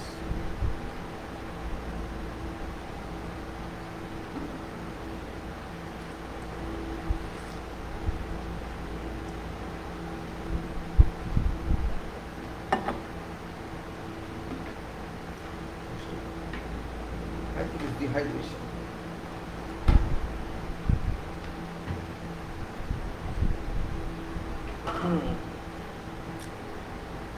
There is nothing in zero for that curve, that organic curve.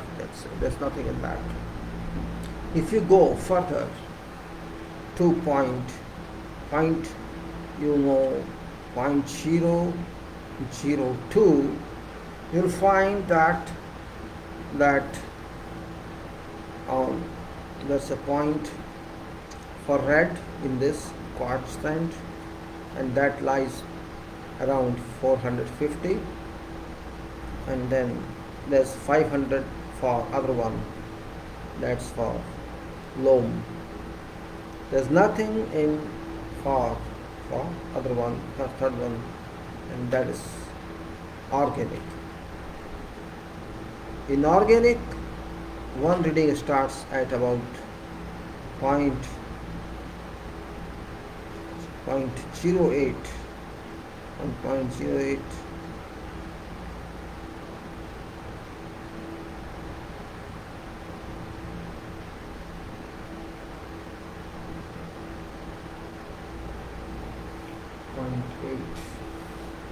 Okay, 0.8 is that. I'm sorry, 0.08. 0.08. The white moisture is 0.08. The content is 0.08. When it's 0.08 ratio of water content, we get it's organic 700.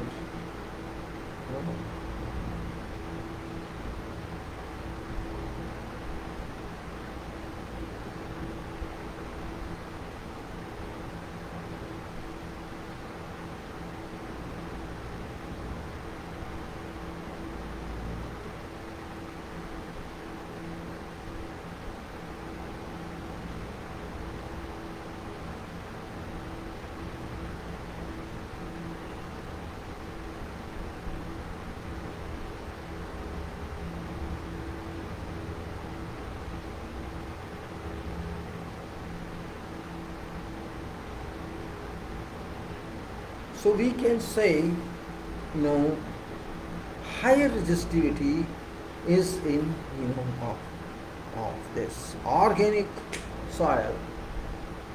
If you see, if you go down to water contents 0.1, 0.1, this quartz is having 100, quartz is having 100, while loam is 200, and your this organic is having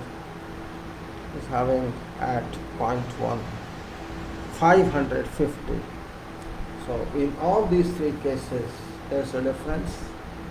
Resistivity is lowest in case of quartz and it's highest in case of organic. In between, nearer to quartz, much nearer to quartz, you can say not much difference actually is quartz, is loam, a difference of few, say 500 to 550 here, and somewhere 450 to 500, and somewhere it's just that content of 0.002.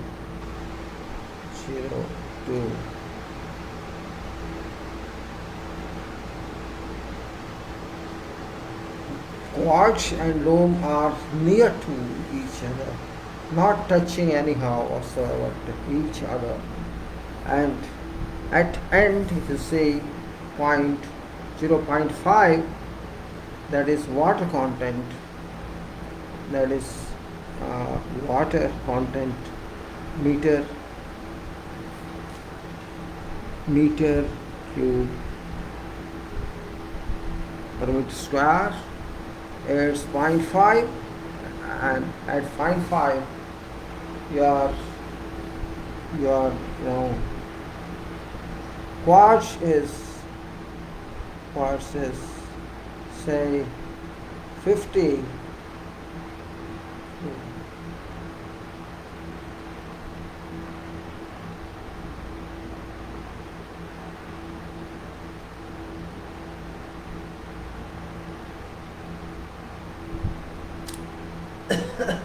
But if you go and see above, that is organic, it's having much difference.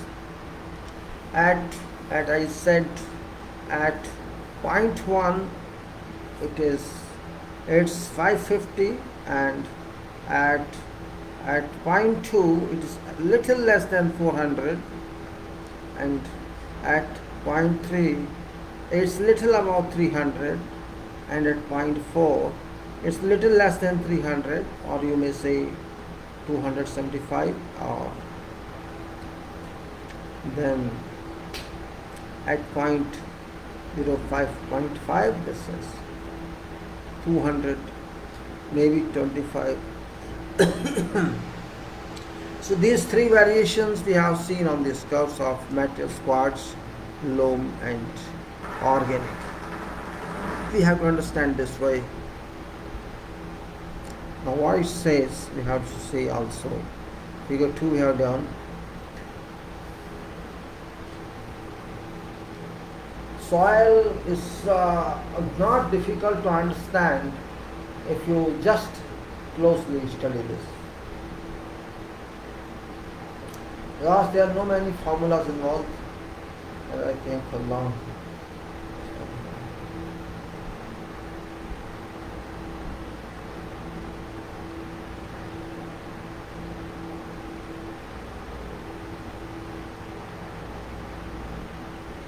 Okay. So we now finish this figure 2.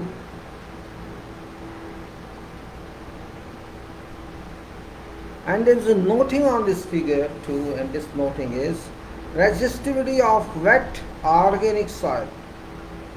Resistivity of wet organic soil. This is though better than when dry. Better than when dry is still much too high to provide reasonable heat dissipation for buried cable. This dissipation of buried cable. So this is regarding organic. Now what in general it means, let us see. I'm doing this right now. So much I think heat impact on my waist.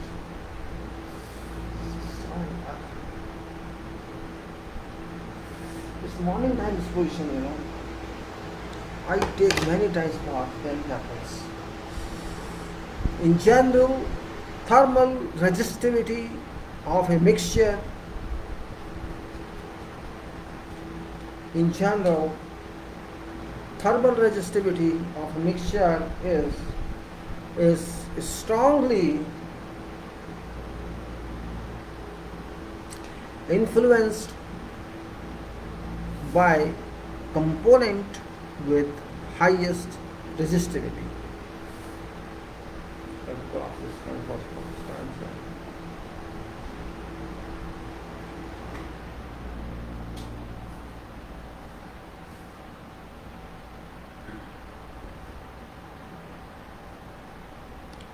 In general, thermal resistivity of a mixture is strongly influenced by component with highest resistivity.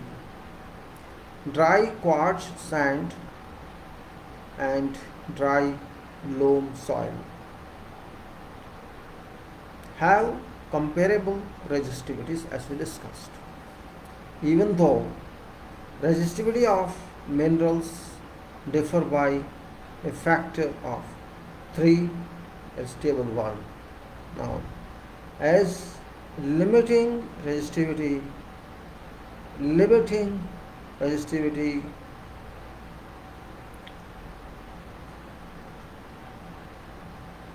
of other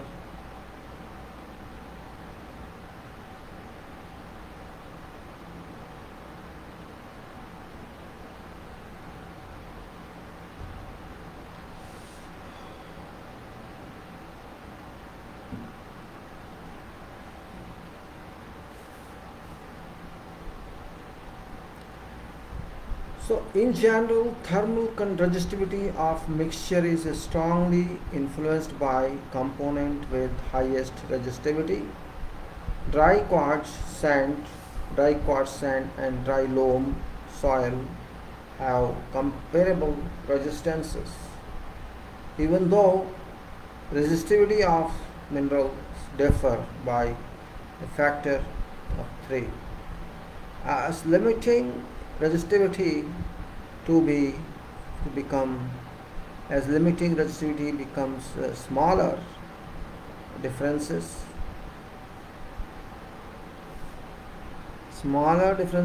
in components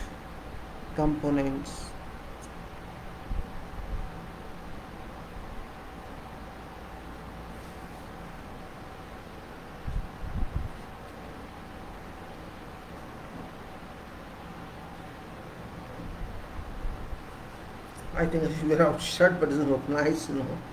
You see, sitting without shirt. I'm not sadhu to sit without shirt. It's nonsense. What to do? Humidity is a problem, always a problem here. Now I say dry quartz sand and dry loam soils have comparable resistivities, and even though resistivity of minerals differ by a factor of 3 physics table 1, limiting resistivity becomes smaller.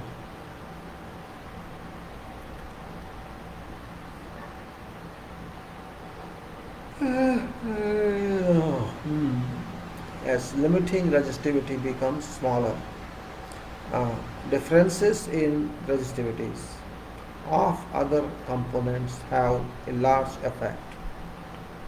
For example, dry quartz and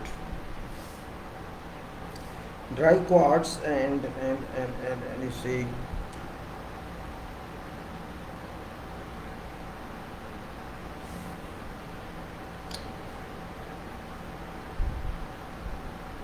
loam differ in resistivity, but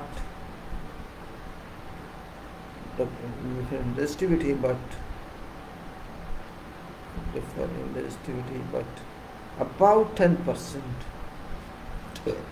As 10%, while water saturated quartz sand has about half resistivity of saturated.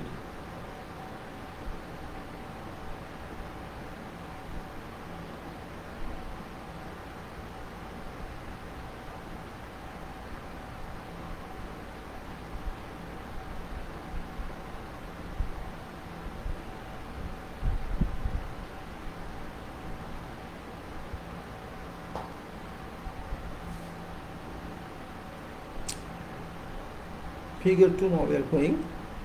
Sand is about half resistivity saturated from figure 2. Now we talk of figure 2. We have talked already in this graphics. I explained to you that is figure 2.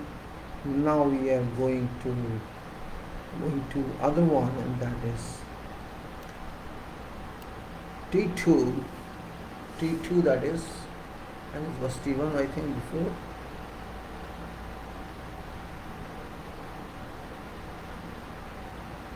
T1. Okay, now we go to T1. Never used, so we go to now T2.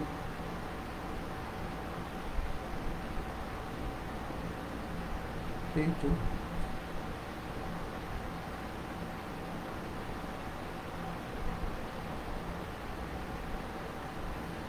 So understand water content, that's title here, understand water content. It's very a specific file, that's why I'm going a little lazy, so that we have to understand.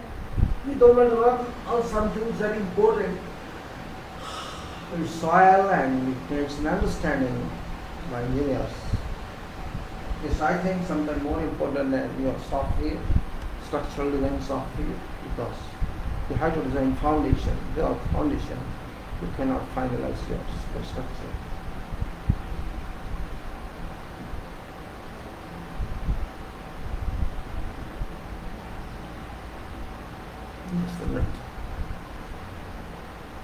Understand water content. That's the important one. Understanding water content. Water content of soil is very important part here. So talking about.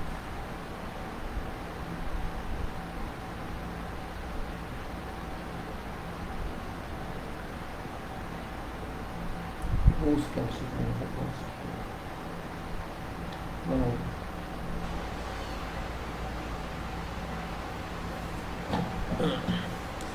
Understand water content.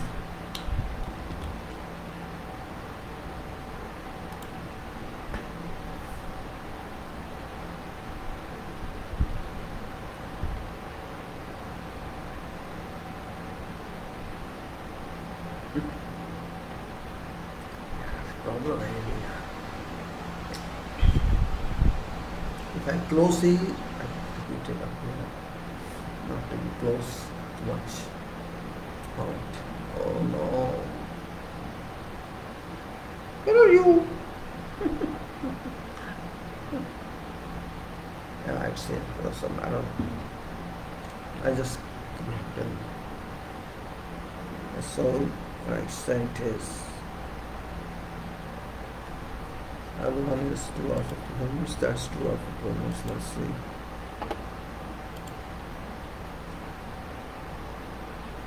Water, understand water content, and this is the 2.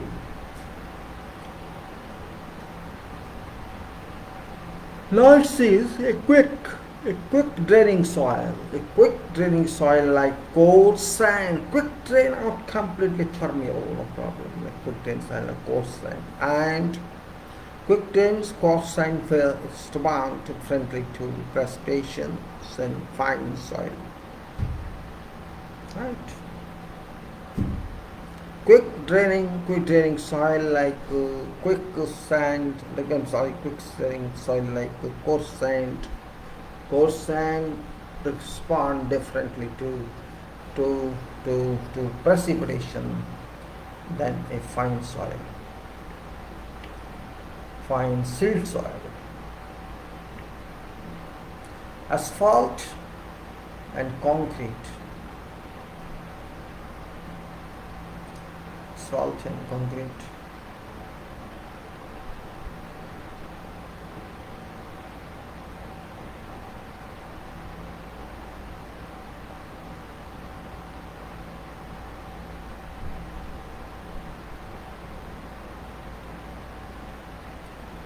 So we are talking of sand which drains very rapidly. Put on this fan, I can't see it.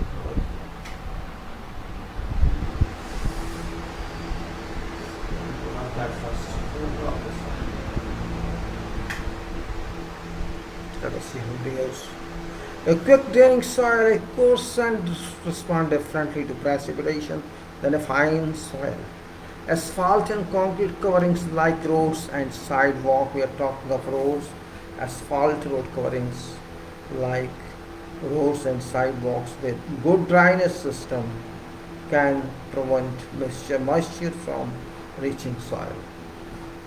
Plants can draw moisture out of soil.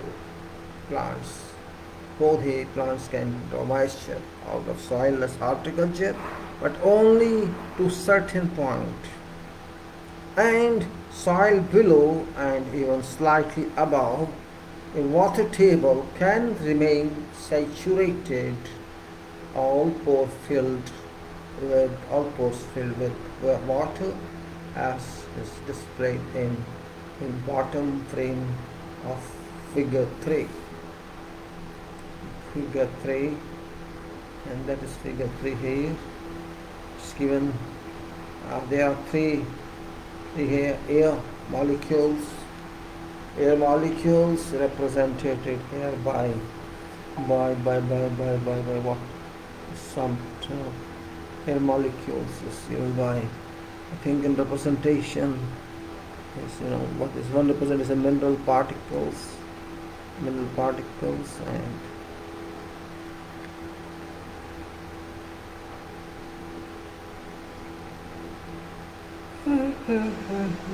molecules, I think this is that. Mineral particles, these are mineral particles. And water molecules, these are water, blue color is water molecule, pink water molecule, and this blacks is particle, mineral particle, and air molecules.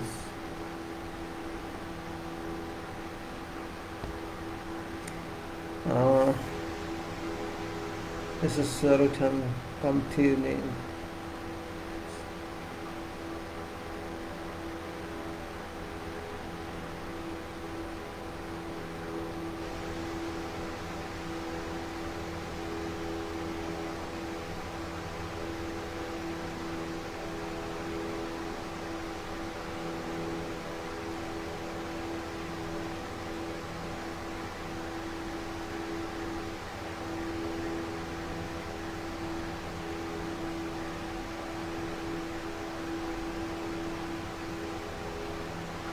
Okay, so it says we got that figure 3 continuum of mineral, water and air mixtures living relating to defined. So this figure here shows there are three circles. Higher resistivity is shown plus. There are three circles in that. One is air part, one is water part, and one is mineral part.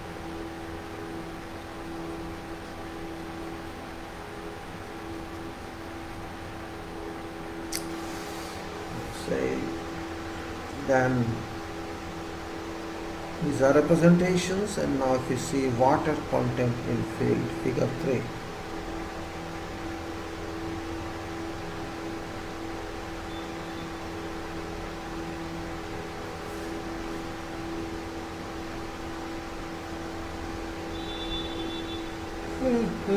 Water content in field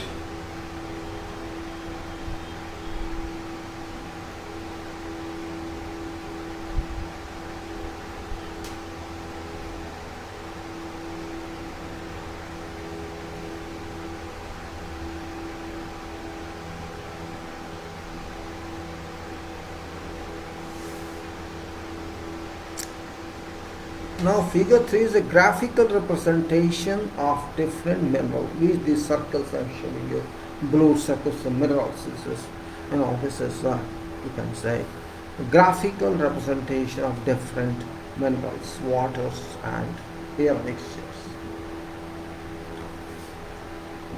That make up a soil. At a static density, soil minerals are constant.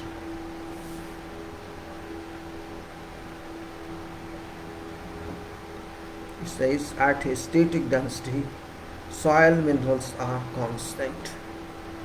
Whereas water and air complete. You can say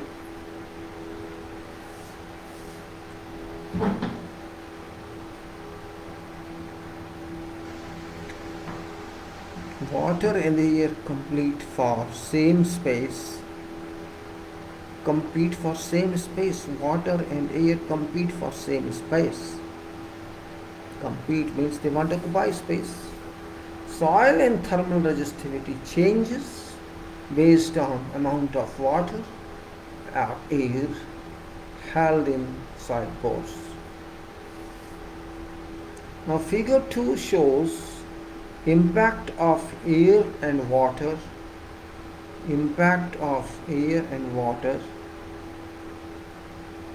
ratio on thermal resistivity of three different soils.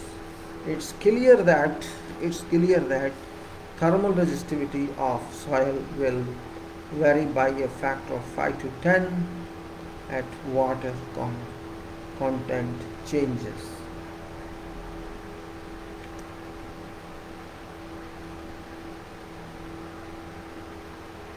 Since thermal resistivity varies so much with water content, since thermal resistivity varies so much with water content, and water content in soil is so variable due to precipitation, drainage, evapotranspiration, and moving water tables, it is important to fully understand water content of soil.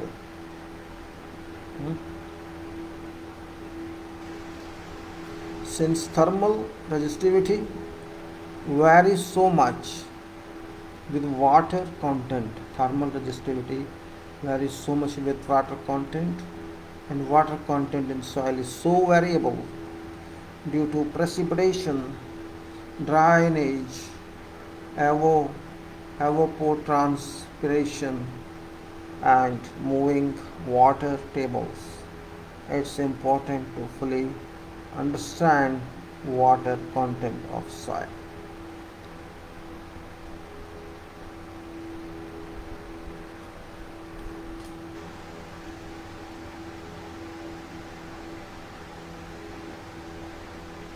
Now critical water content, this is page 9 of 29. Critical water content.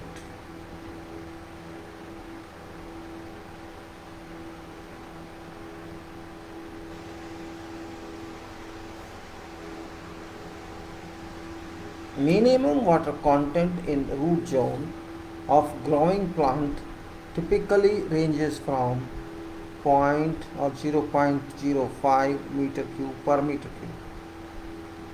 This is minimum water content in root zone of growing plants typically ranges from 0.05 meter cube per meter cube of sand.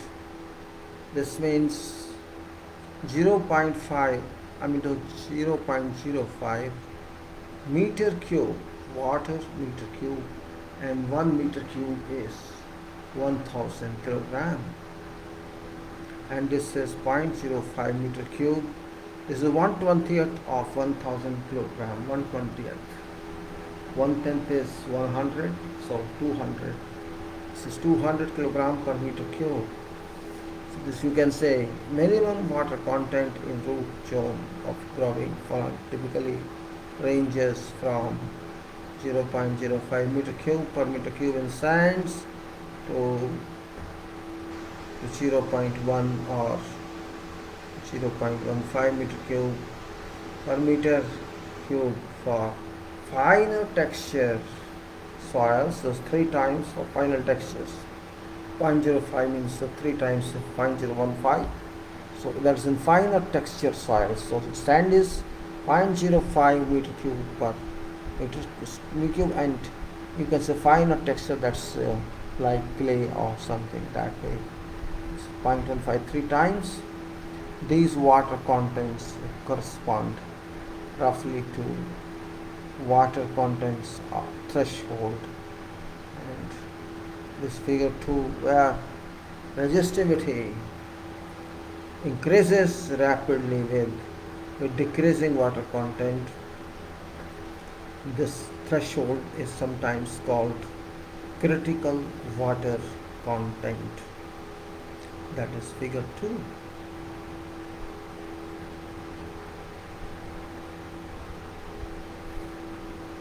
So figure 2 where resistivity increases rapidly with decreasing water content, that threshold is sometimes called critical water content, and he says and is more closely related to hydraulic properties than to thermal properties of soil.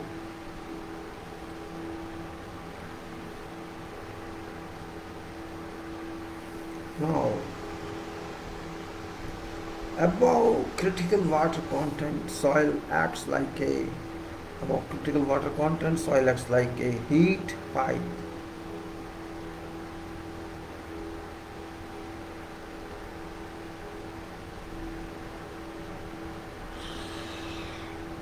Above critical water content, soil acts like a heat pipe to rapidly and effectively transport heat through soil pores.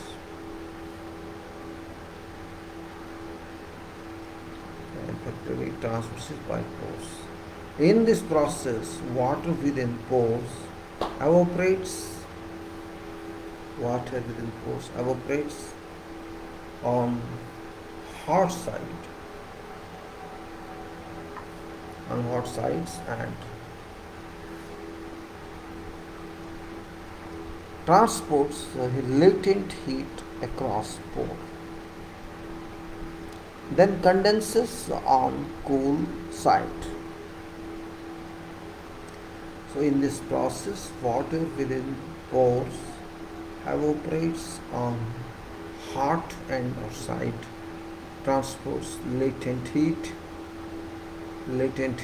across pore, then condenses on cool condenses on cool side and flows back across particle is authorized.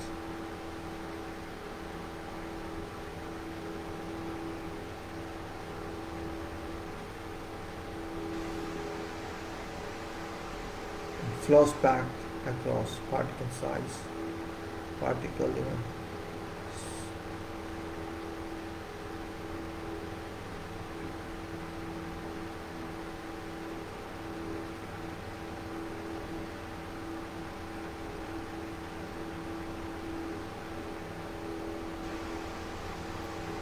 So on cold side, you can say it most soil at room temperature that suppose particle surfaces to evaporate on site, transports latent heat across pores and condenses on cold side. And flows back across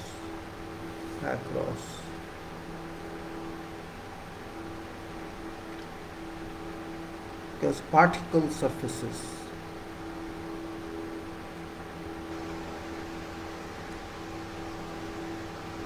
to re-evaporate on hot site in a moist soil at room temperature. 10 to 20% of total log.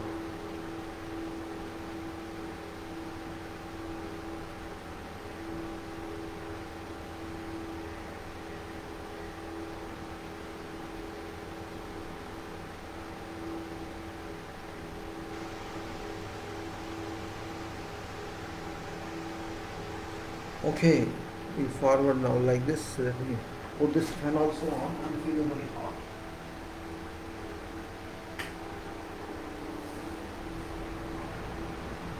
So this is process of water that we deal with in this. It goes on the hot side and transport latent heat to cold side and then flows back across particle surfaces to re-evaporate on hot side in a moist soil at room temperature 10 to 20 degrees of total heat. Transport occurs in this way. This phenomenon is strongly the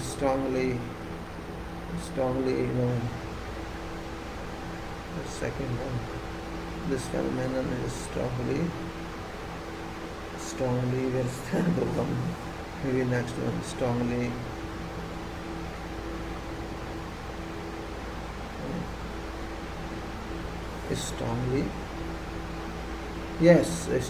temperature dependent, roughly doubling for each 10 degrees temperature rise. I see. Doubly at 10 degree temperature rise.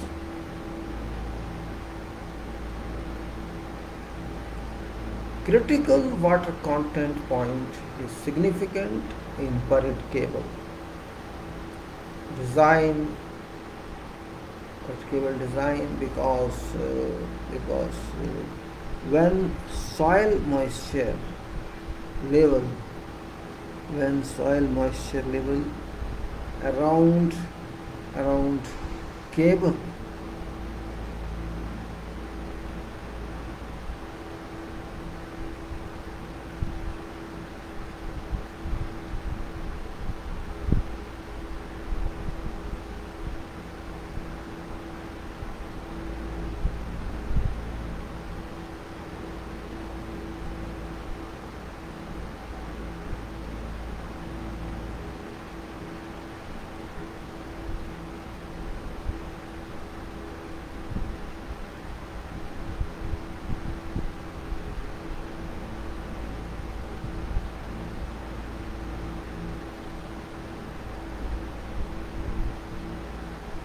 Okay, so we may say, I'm closing eyes, I think sometime.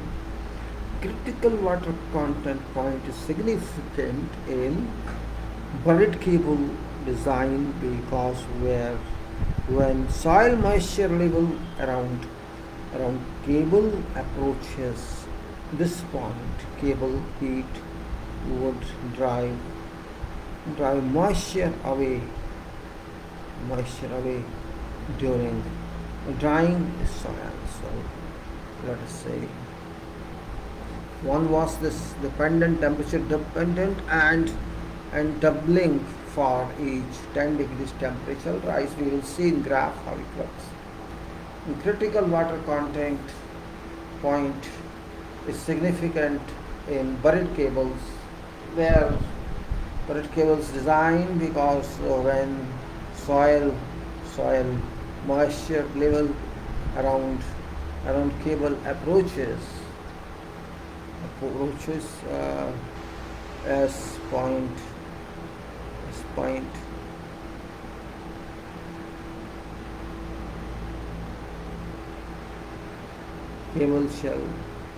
cable heat near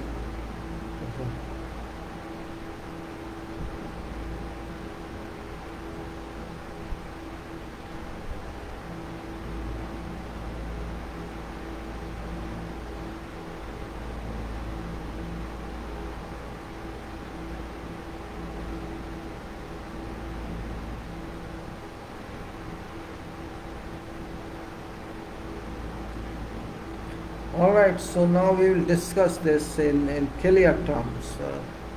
It is here graph, and this is which figure it is? This figure is figure 4. Water content and thermal resistivity of a silt loam and at different temperature. This is what we are going to discuss.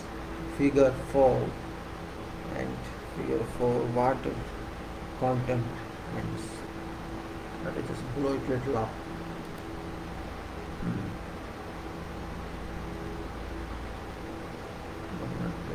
Hold on please. Just a minute please.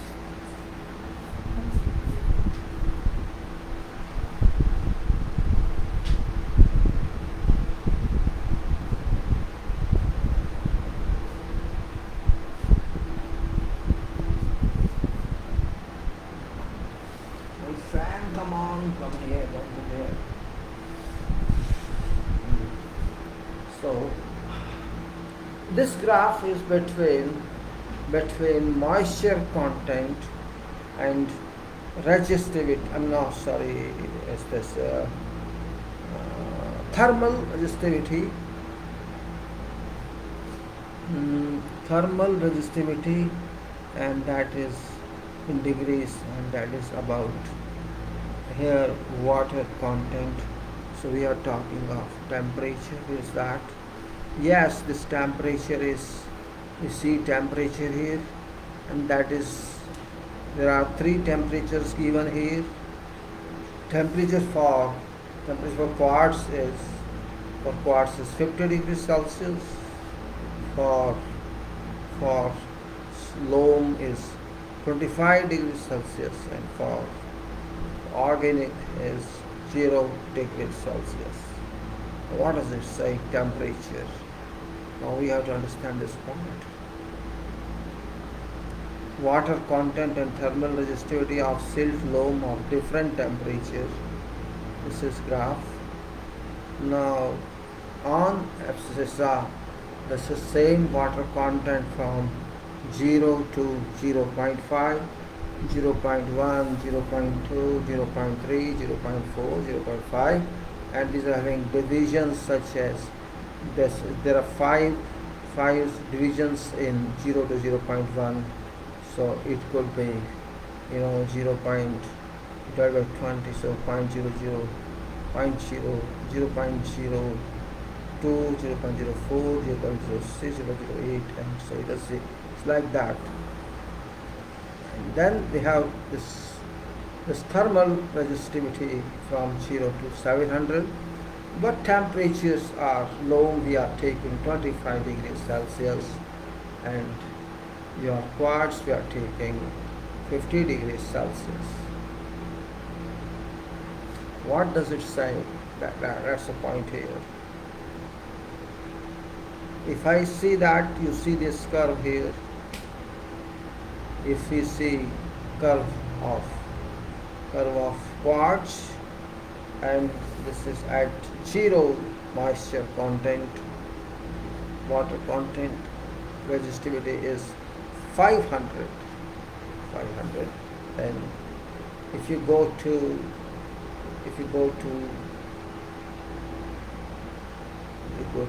your water content about 0.1,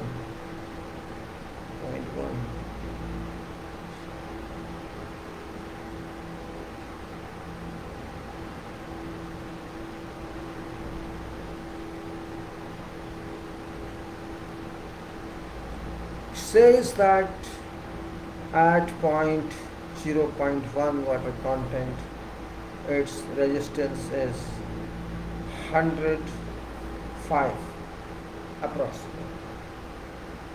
105 at 0.1 water content, and at 0 content this is 500 something. You can see difference now at 50 degrees Celsius. If your quartz is at 50 degrees Celsius, this is your resistivity, means 500 there. And if you see at previous graph which was there, which we noted in that graph, I think it was also nearly same, but only off. 0.1 it was 100, 0.1, and here at 0.1 it is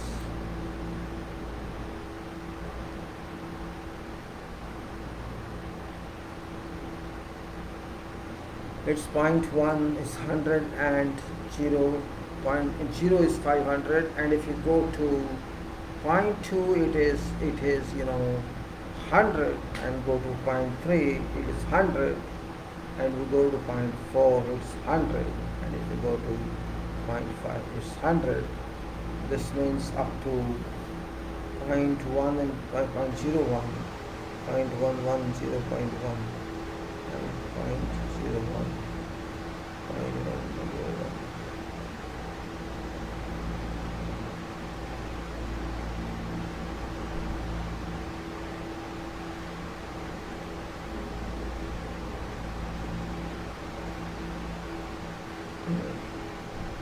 So at, you may say it's like flat line after 0.11, or you can say 0.12 at 0.12. After that it's little equal to 5, so it's little slope, and up to 5 it is not exactly 100, but it is 50 plus maybe 0.8. That is limited relative thermal resistivity. So it is different than if you go to your loam, it's same. If you go to your sorry, if you go to loam, it's 25, while that other one.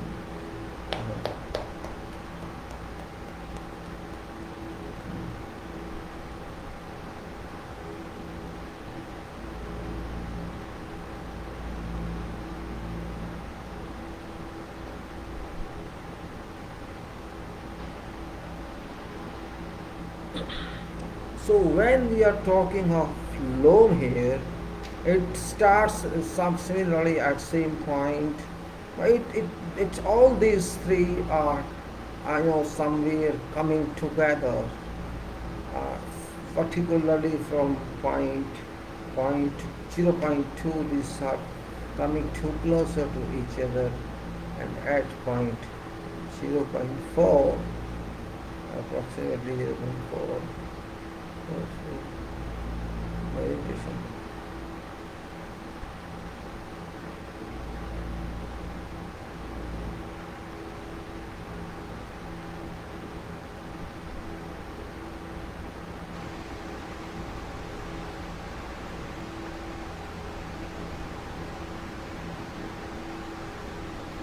Now we go to point somewhere else. Let us now think of this. We have already done this talk. Now what notes say?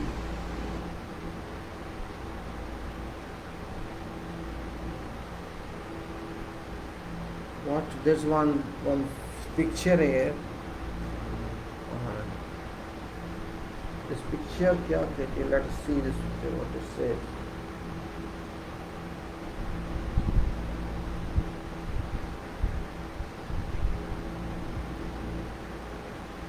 Page 9/29, there's a photograph, thermal resistivity.com stability, and it says soil thermal stability is a more accurate model for getting at critical water content. Soil thermal stability is more accurate model for getting at critical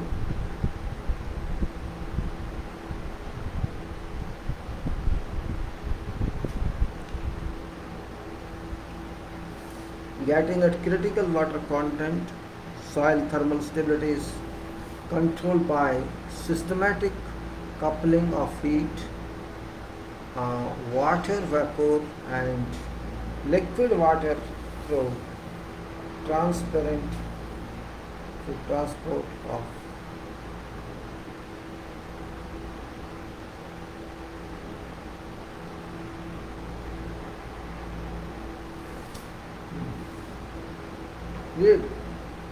soil thermal stability is a more accurate model for getting at critical water content.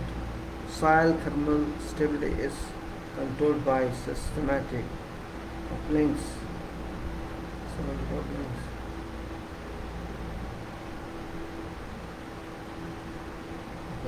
No, it's not. At critical water content, soil thermal stability is controlled by systematic. It's controlled by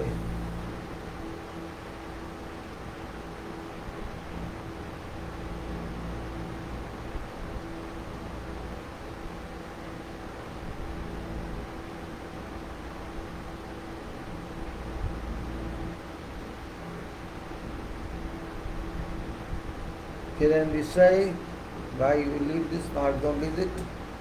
Just think on means what's written. Soil thermal stability is controlled by systematic coupling of heat, water vapor,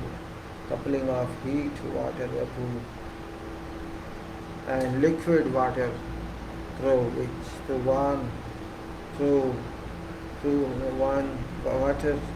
transport of latent liquid and water vapor and liquid water through transparency of latent heat.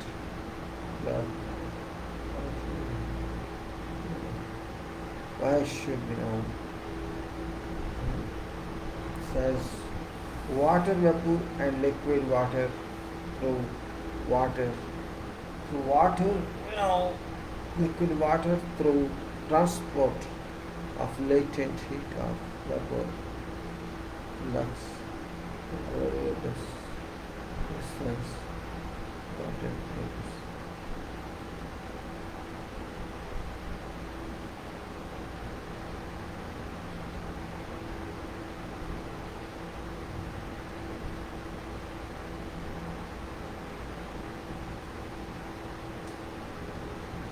And transport latent heat by vapor plus acute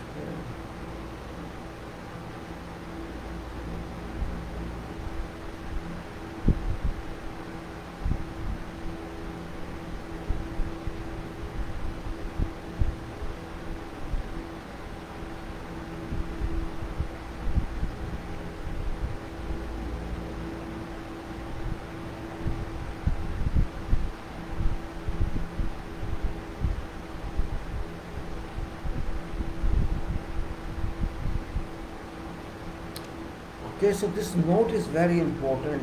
For more on thermal stability, visit our site. We will not go to visit that site. So it's very important point here. Again, I read this snap. Soil thermal stability is a more accurate model for getting critical water content. Soil thermal stability is controlled by systematic coupling of heat, water, vapor. Coupling of heat, water, vapor, both. And liquid water through transfer of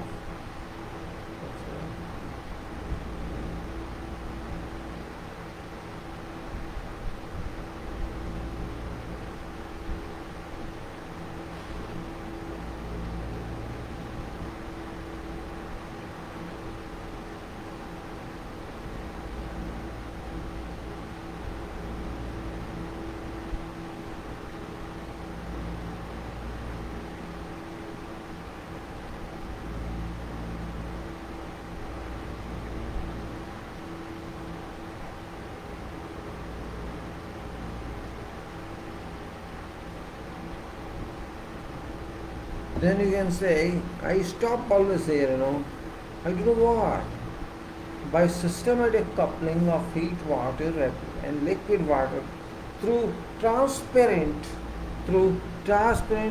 of through transfer of latent heat by vapor flux in soil, that is Devrice 1963 tell us in Canada. Okay, now let us now move to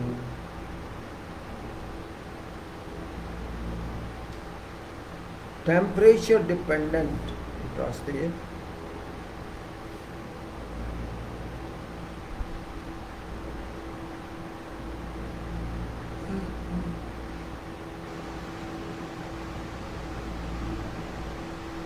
Temperature dependent, roughly doubling each 10 degrees. That's okay.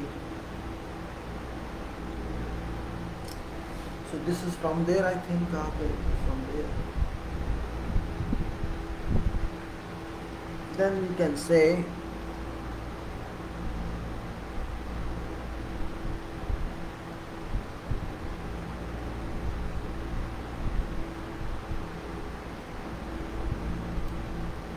here's that now the same figure is there. Sure, in figure 4. Temperature does play a role in determining thermal resistivity of water condensation.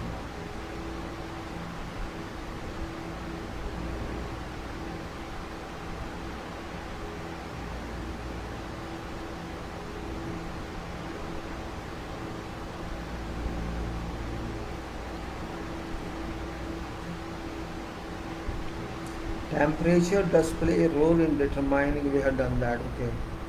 Now T3, density affects RHO. Density affects RHO, and this is density affect RHO. RHO means thermal resistivity density.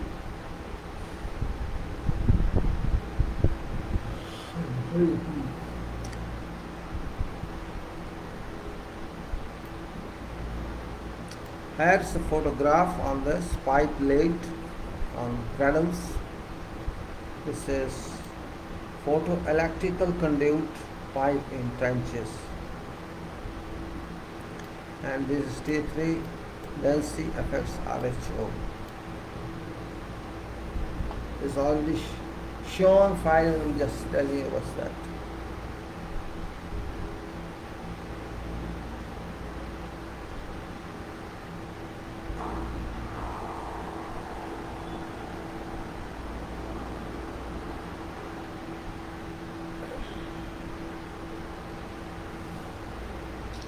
How much time I have? Let me see how much time I have. It's now 6:46. So, 8. Let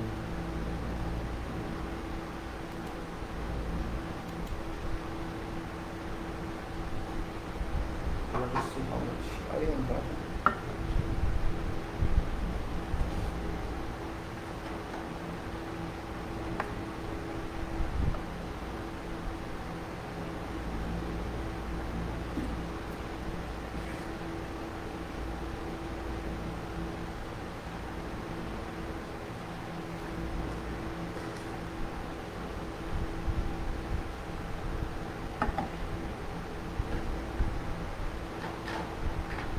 More water today, possibly.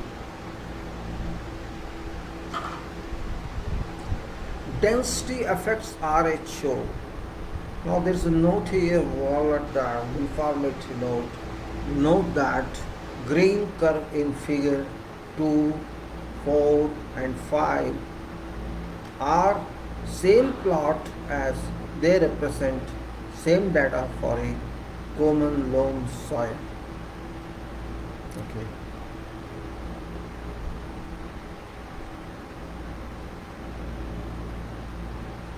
So now density affects RHO. Density affects RHO. This pipes of electrical duct you can see. Now it's talking of. Figure 5 shows how important compaction is for achieving acceptably low thermal resistivity in backfill material. How important compaction is for achieving acceptably low thermal resistivity in backfill material. You know what happens in our country? Just fill and go.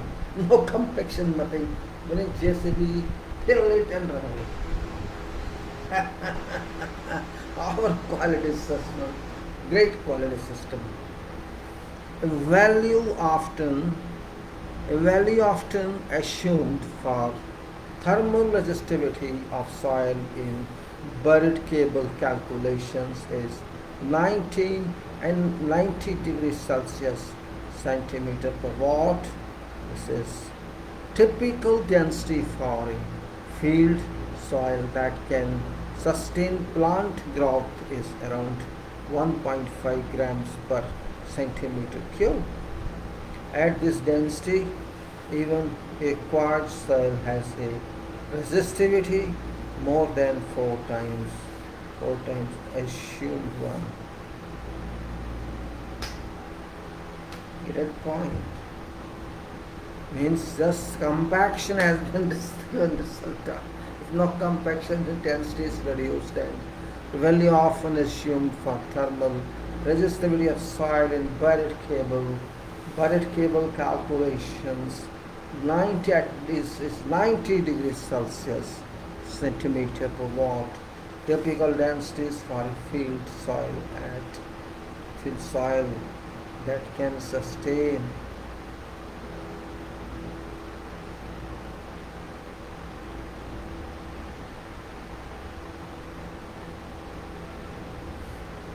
okay. Now it says at this typical density for a field so that sustained plant growth is around 1.5 gram per centimeter cube. This density even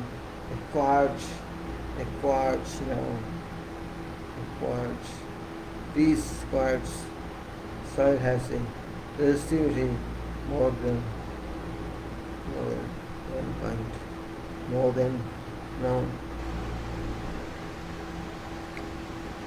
4 times assumed value. Now the bulk density and thermal resistivity is for a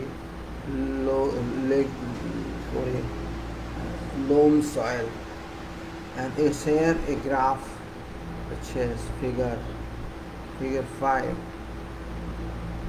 We go through this now. Again same water content and other one is thermal resistivity, but there are bulk densities.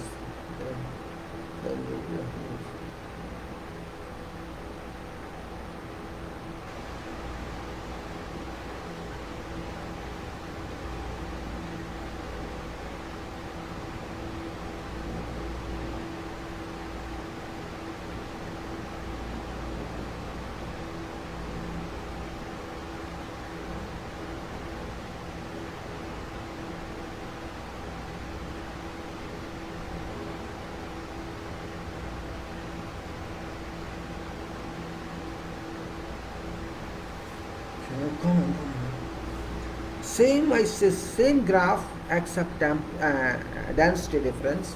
Now here we are keeping bulk densities of your quartz 1.59 and for loam 1.33 and for your and what was the name?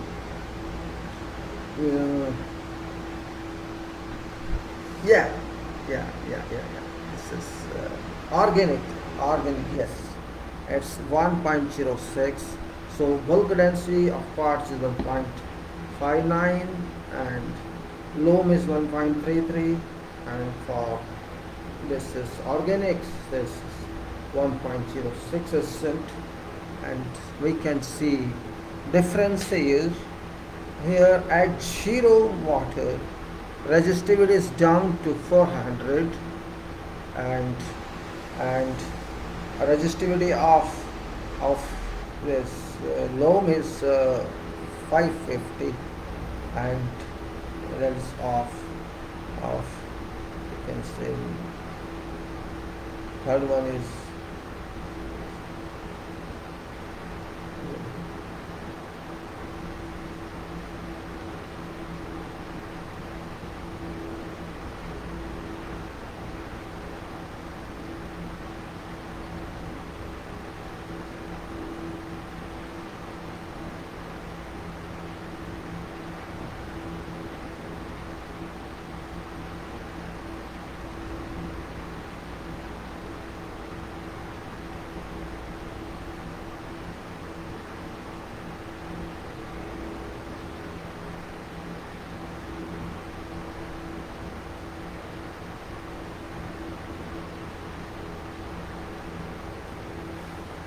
so loam is 700, loam is 550 and what do you call it, again I call it this, organic is 700 at 0, and if you see at 0.10, 0.1, this quartz is 150 and loam is 200, and your organic is 260 something, and if you go to 0.2, 0.2, this quartz is 100, whereas loam is 120 something, and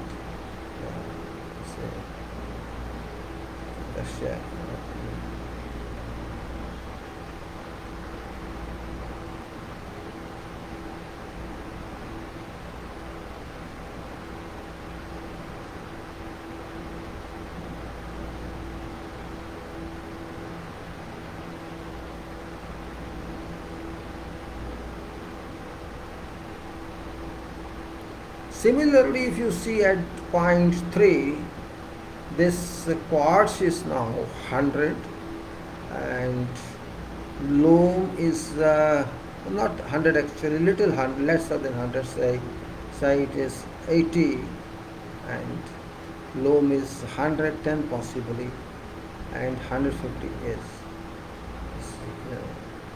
quartz.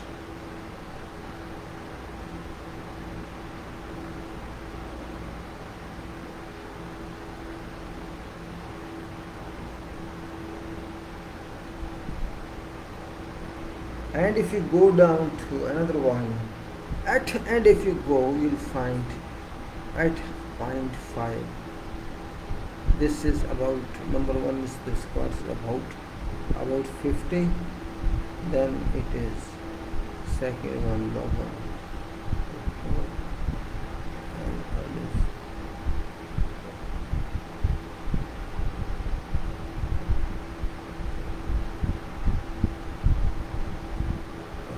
Now we come down because there is a density improvement here. Resistivity is reduced actually. Thermal resistivity is reduced when you come out of moisture content 0.1. Up to start at 0 is too high, at 0.1 it's low, and between is, and then this coming flat is that one. This is epsilon. So what it says now, as another one, and that is grading counts. Grading counts. Let us see what it says. Grading counts. Analysis there's different subject. It's very important. Understanding this soil. That's why I decided to complete this first so that I can move on to someone else. It's very important point for solid 342, 657, maybe for about half an hour more for me. 345, no problem. We make it over.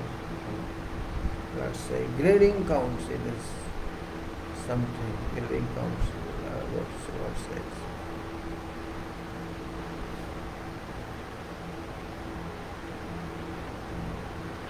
Okay.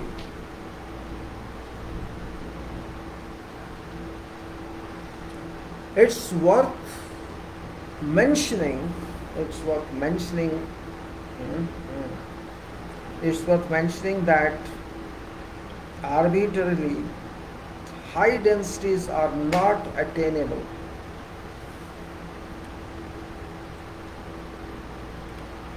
Just by compaction, uniform sized particles packed to a given maximum density. To attain densities beyond that without crushing particles, smaller particles are added to voids between larger particles. Highest densities are therefore attained by using well-graded materials.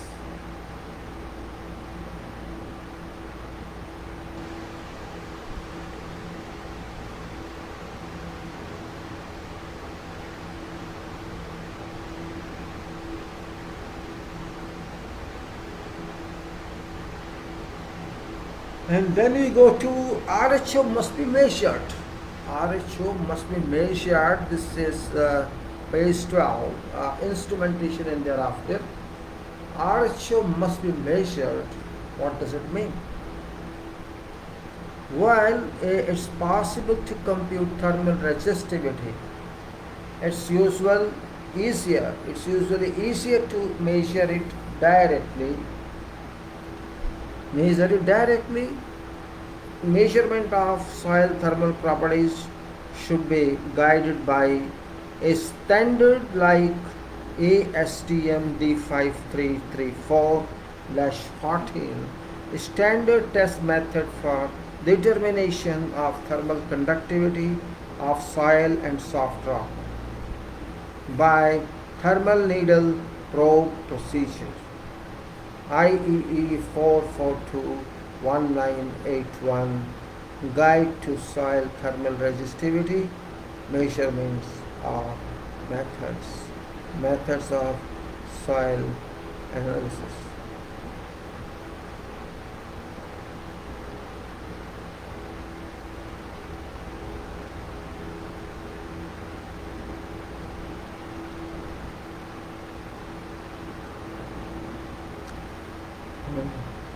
By Soil Science Society of America. Now, measuring thermal resistivity of soil using heated needle technique as suggested in standard mentioned above is straightforward. Adhering to a few measurement tips can ensure you get accurate data.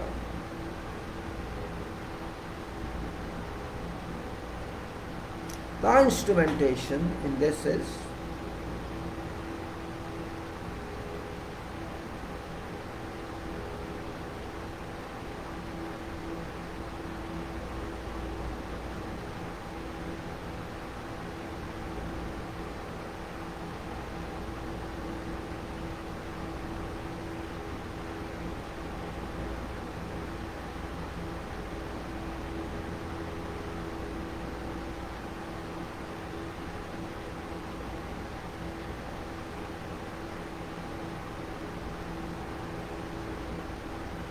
Alright, ASTM D5334 suggests a needle probe having a large length to diameter ratio to simulate conditions for an infinitely long, infinitely thin heating source.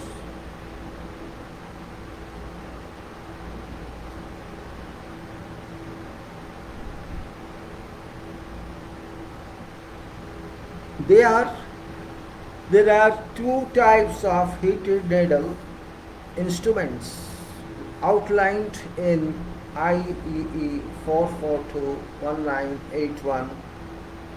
A field thermal needle is approximately 200 centimeter long. 2 meters, this means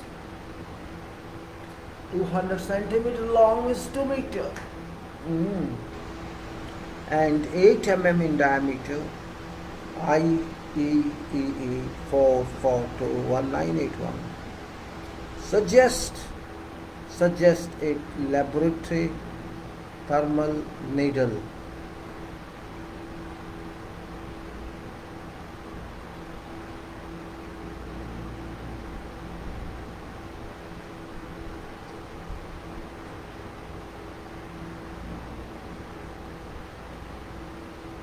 (100 mm long and 2.4 mm in diameter).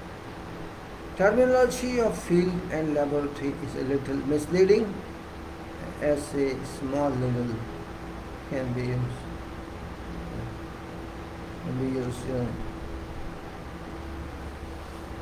in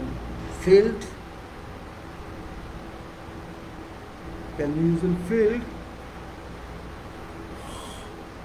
Terminology of field and laboratory is a little misleading, as a small needle can be used in field as long as one can access soil.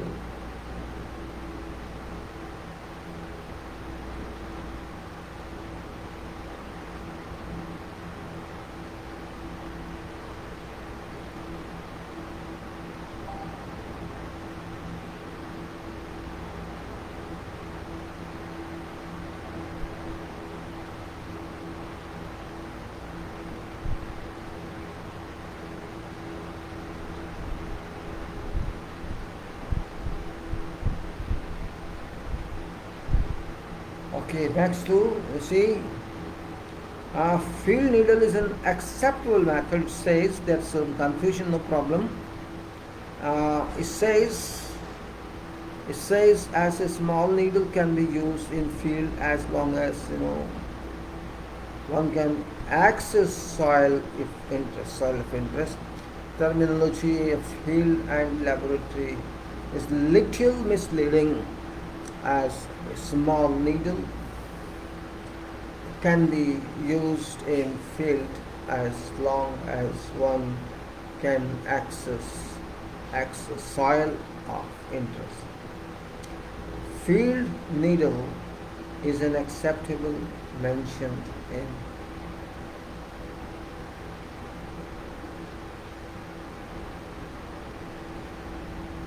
appliances.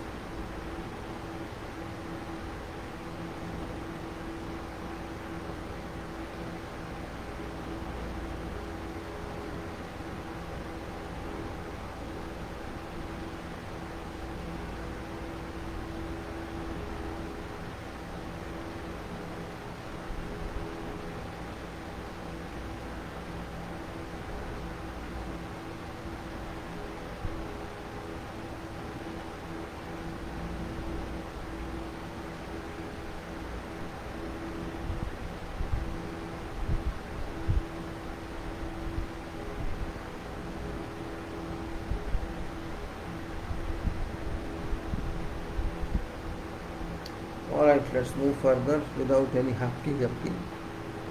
So it says field needle is an acceptable method for measuring soil thermal resistivity where soil of interest can be reached through a test pit or sample boring. If you cannot take other way, means field needle is good, you can say. to acceptable match method for measuring soil thermal resistivity where soil of interest can't be reached through a test pit or sample. This is 2 meter long, 2.4 in diameter. Remember, it's 2 meter long, 8 mm in diameter. I'm sorry. Field thermal needle is 200 centimeter long and 8 mm diameter. Suggests the laboratory thermal needle is 100 mm long, 2.4 mm. Little difference. Laboratory is 100 meter and 2.4. There's more here, 8 mm. 8 mm in diameter, 2 meter long. So both are approximately the same, I think. So field is okay. Right.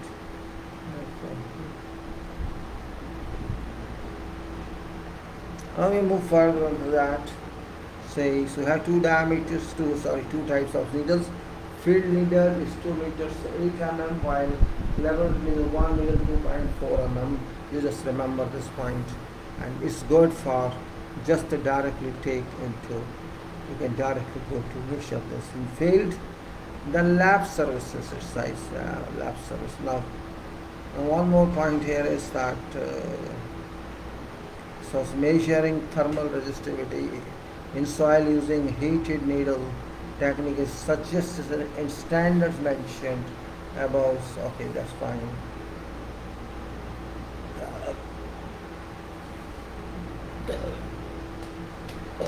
Now, lab services, there are numerous companies that are willing to do thermal resistivity lab tests and or create thermal tryout curves for information on labs on your areas. Okay, this is where the commercial leave that.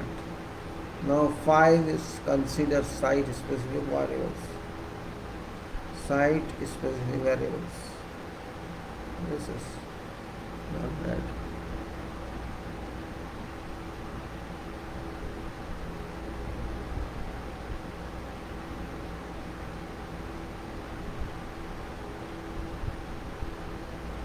It's page 13, 29. Let me put off light. I put off light.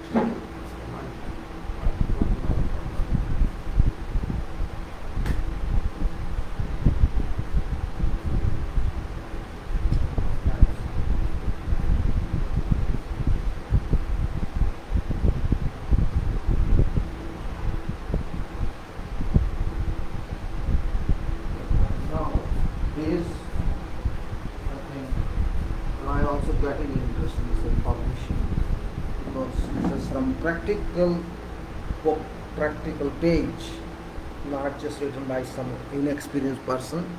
Consider site specific variables, unique situation, site specific variables. Says powering data centers is a unique challenge. Data centers have enormous building footprints with rain drainage systems that move water away from soil under building. If soil is dry to begin with or dries out from cable heat, there is no chance for soil moisture replenishment. Data centers also have large constant power demands coming through high concentrated cable configuration. Applying standard values on this unique situation is a recipe for disaster. Let me repeat. Powering data centers is unique challenge. Centers have enormous building footprints. Data centers have enormous building footprints with rain drainage system that moves water away from soil.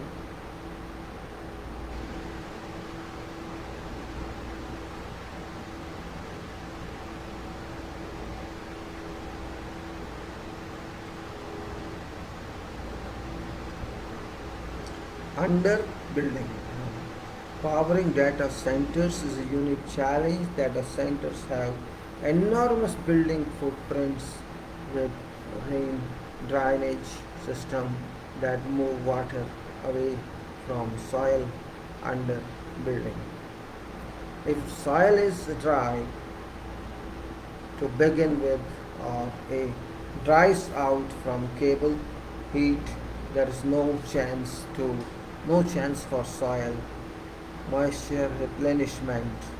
Data centers also have large constant power demands coming through highly concentrated cable configuration, applying standards values in this unique situation. Now watch surface what it says. Let us see.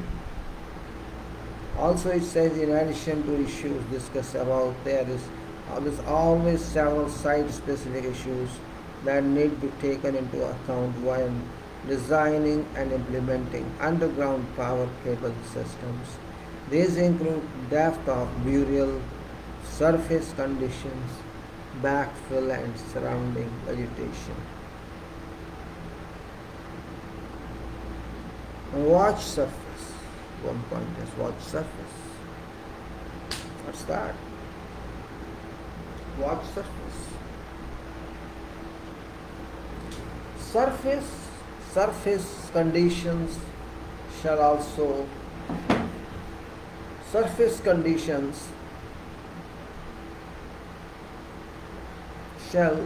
impact water.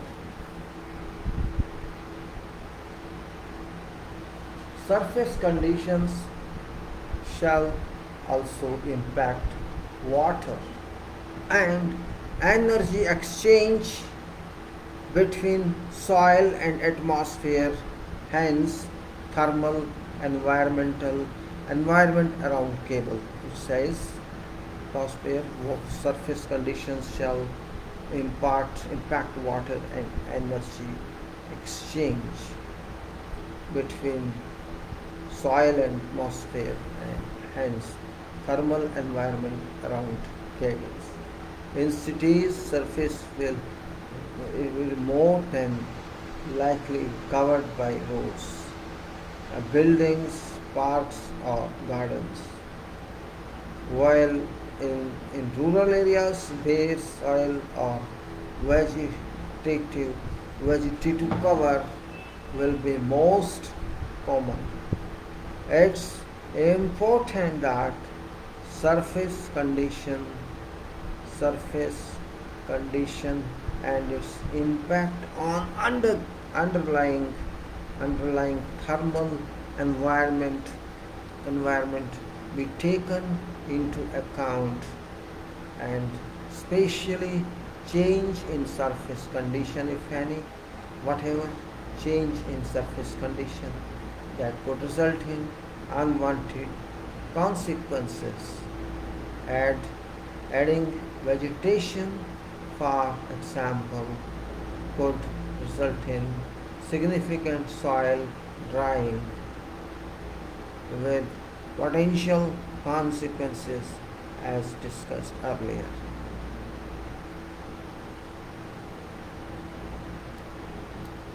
Now, in this also we see there's this photograph here which is showing some crawler mounted machine working. Consider engineered backfill material. Now it says consider engineered backfill material. Then hard spots in that, let us say engineered backfill material. What is that first of all?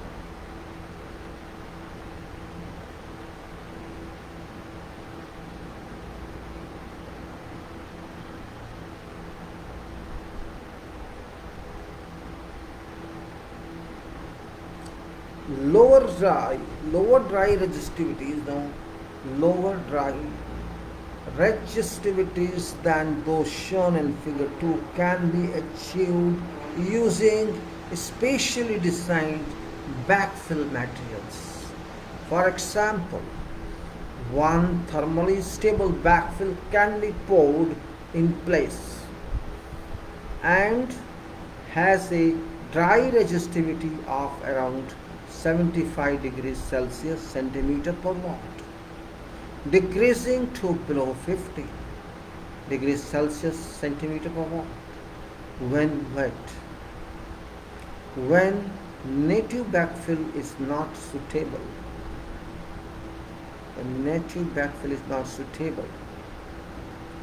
thermally enhanced engineered backfill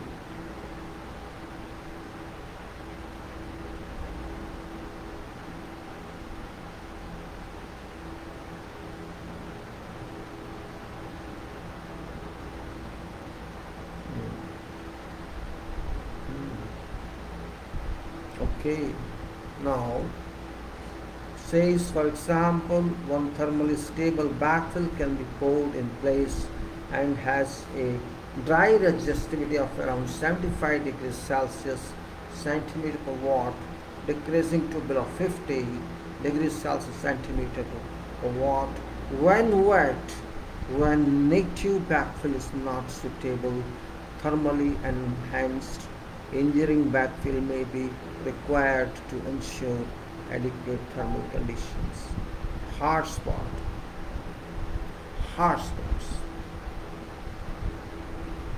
Why these people they have no sense at all.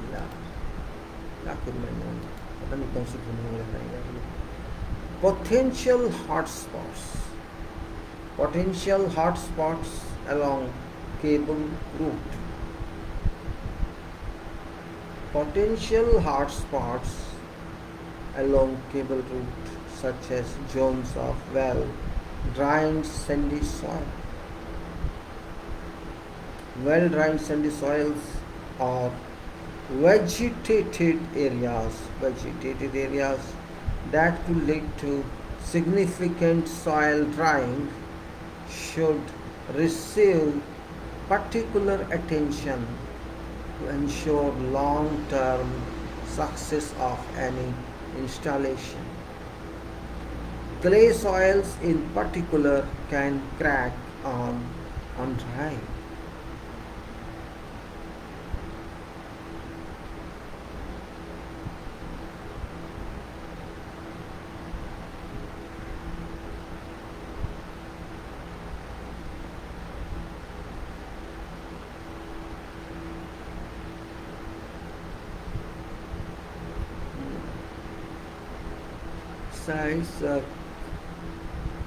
Clay soil in particular can crack on drying, resulting in development of air gaps around cables, and every effort must be made to avoid these situations.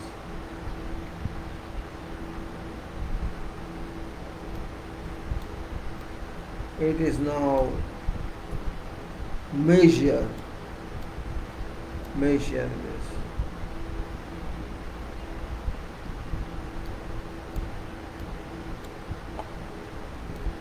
And now it is this is two ways of to test: field testing and lab testing. This is page 25, 29 and 30. It's not here anyway. Create a driver curve 20. This is not in this. I don't take all that. Measure. Now M1 two ways to test. If you don't account for this condition, you will have a failure, and that's written here. Two ways test and one. As M1 means measure, M stands for measure, L then wow. It is L, I think, LT, that's T, that was testing, okay, testing, T, measure to test. There are two ways to test thermal resistivity of soil. You can either test directly in field or take a soil sample and test in laboratory.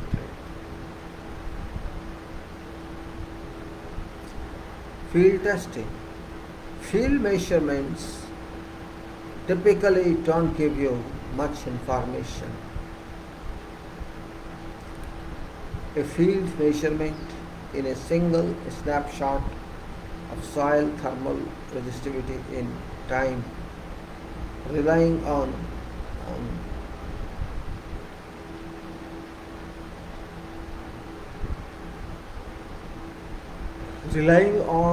snapshot of RHO can lead to poor design. Relying on snapshot of RHO can lead to poor design because thermal resistivity is dependent on soil water content,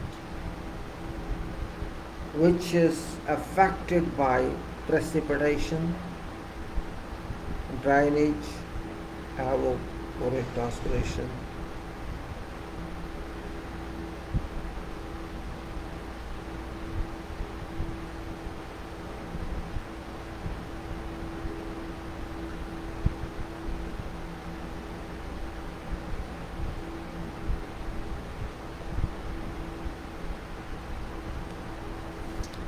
Okay, let me see. So it says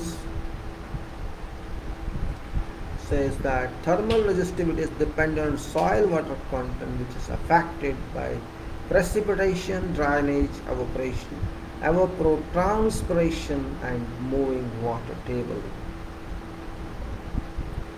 These are photos. You see needle. The top is photo where its needle is given. This is photo. We can say this. If you do not account for conditions, you will have a failure. This is written here, and these photos have been here. These photos, if you don't care for,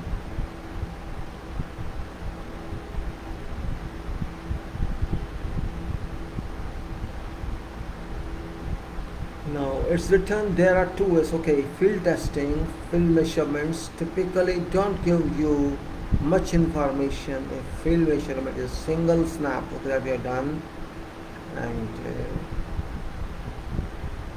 photos top needle is inserted into ground during field testing. And soil sample from field is tested in laboratory.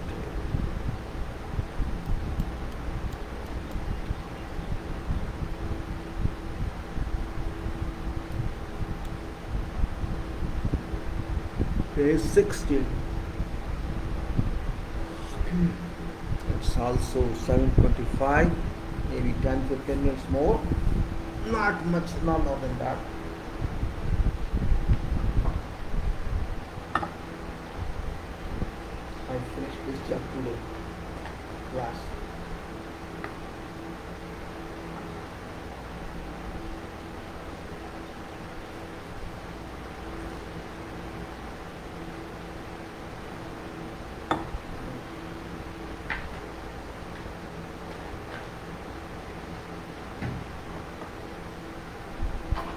Okay.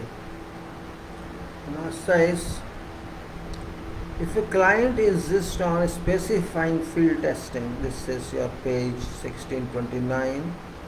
If a client insists on specifying field testing, even after you explain why this is bad idea, make sure to measure thermal resistivity and resistivity at a depth of buried cable, and make sure that soil temperature is not changing rapidly during measurement. That is, the direct sunlight is not heating soil. in bottom of trench. It would also be a good idea to measure soil water content and report that value with thermal resistivity.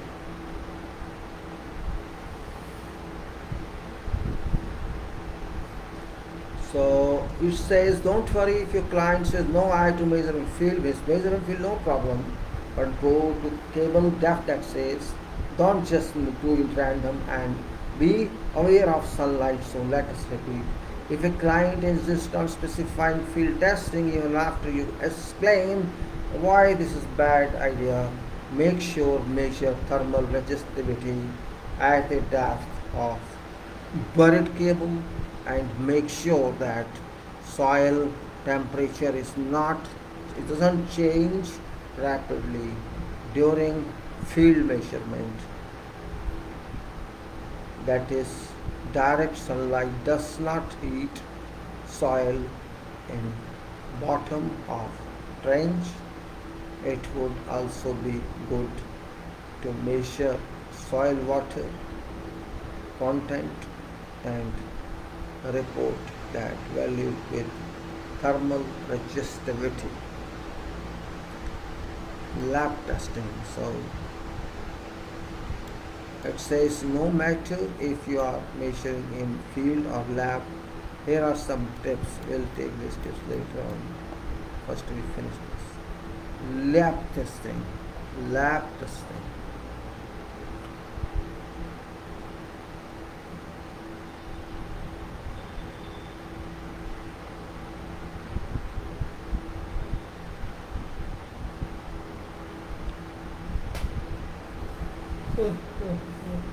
Lab testing. Lab environment allows for soil variable manipulation to better represent changing soil characteristics over time. You have read throughout this guide water content and density are critical values in determining thermal resistivity of soil. In laboratory, water content can be manipulated to generate a complete picture of soil's thermal resistivity, typically through creation of a thermal dryout curve. In lab, different densities can also be established for cases where soil be compacted to densities different than natural state.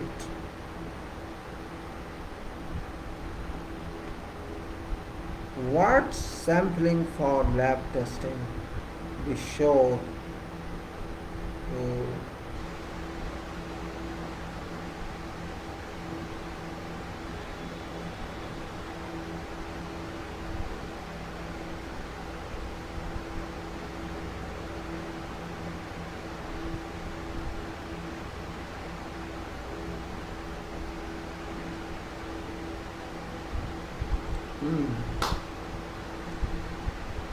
when sampling for lab testing, be sure to consider bulk density by either preserving natural bulk density through collection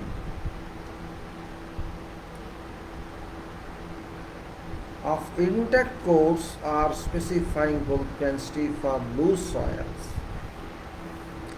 If field soil is to be compacted during cable installation, namely back to 95% of maximum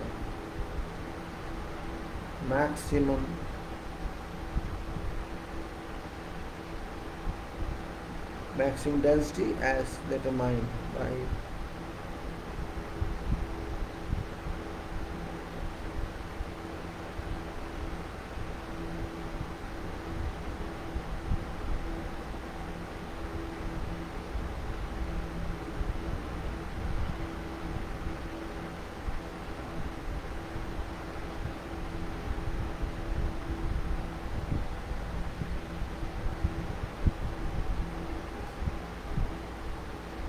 So a fintech course on specifying gold density now a loose soil. A field soil is the compacted during cable installation, that is namely packed to 95% of maximum density as determined by Proctor test.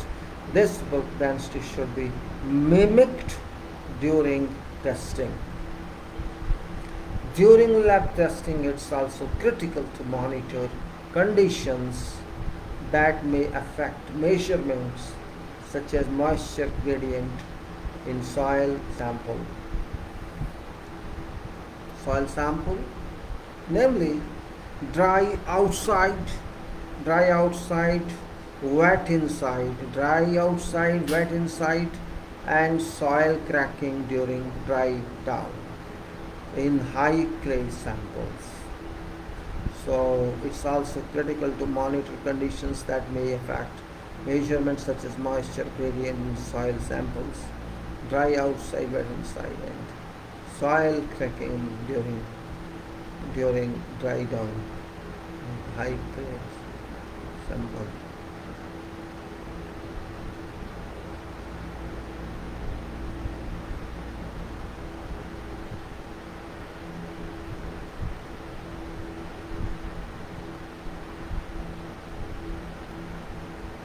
So we say cracking, we have to be careful of that.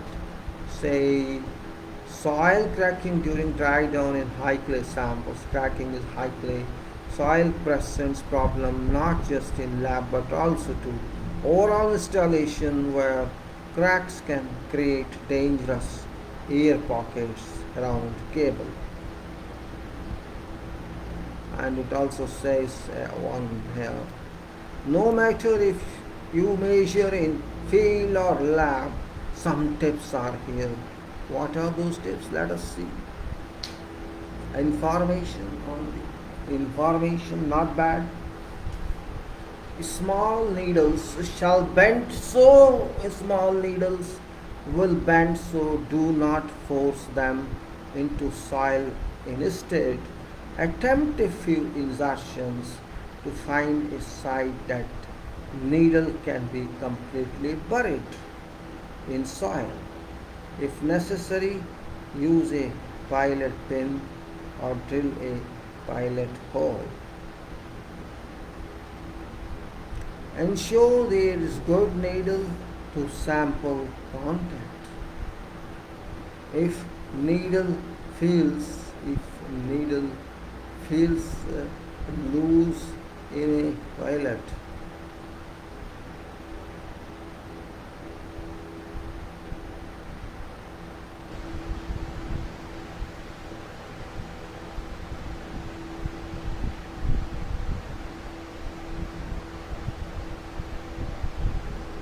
so it's a point, short question that.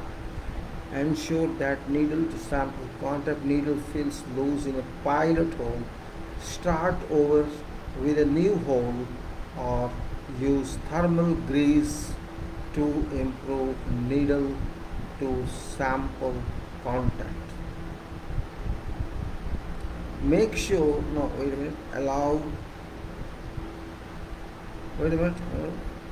small needles will bend, so do not force them into soil. Okay. Now allow needle to thermally equilibrate. Allow needle to thermally equilibrate with soil material being measured for small needles. 2 to 5 minutes is usually enough time. Make sure sample's temperature is stable. Changing temperatures to other, then heating needle can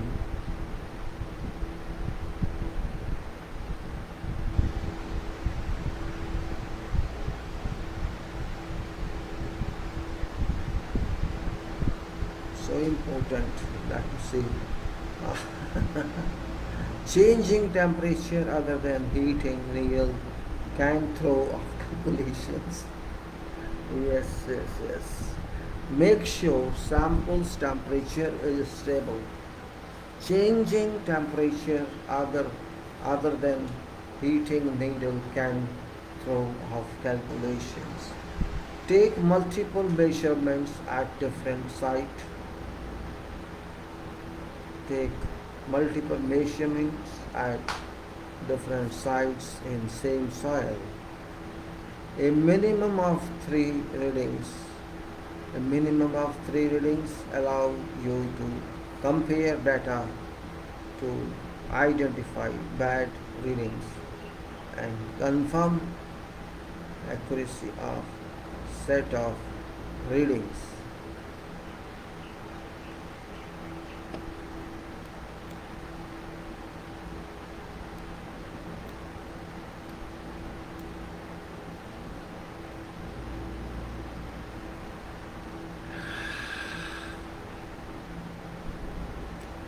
So now see, let's now create a dry out curve. Create a dry out curve. Let us see our status 4:23. Still we have time.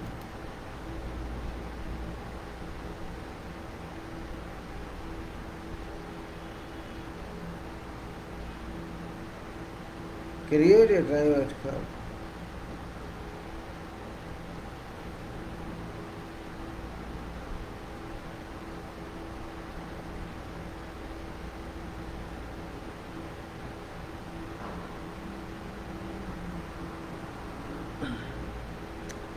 Thermal resistivity of a space 17. Thermal resistivity of a soil. Thermal resistivity of a soil depends on its water content. Bulk density, temperature and composition.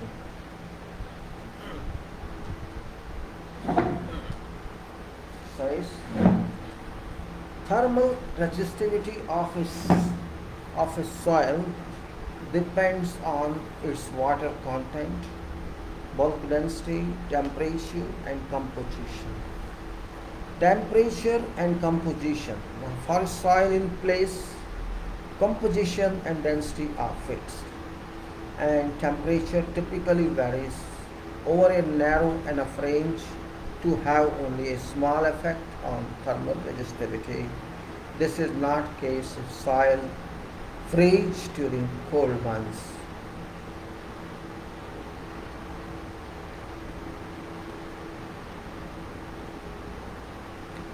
Main variable for soil in place is therefore moisture.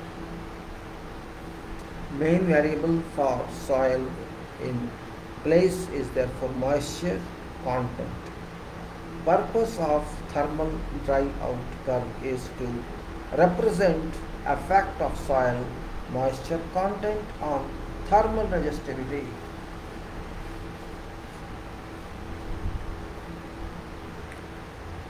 This section details a simple method for developing a soil thermal dry out curve.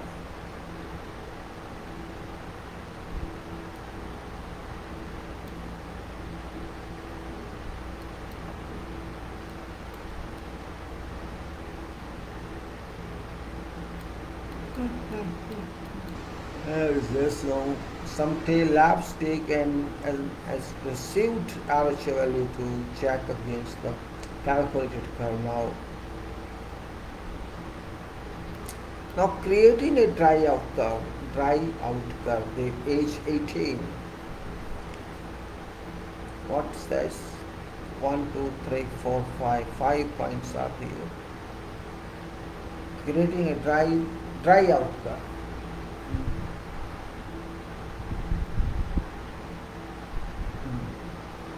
01. Prepare a soil sample at least 5 centimeter diameter and 10 centimeter deep.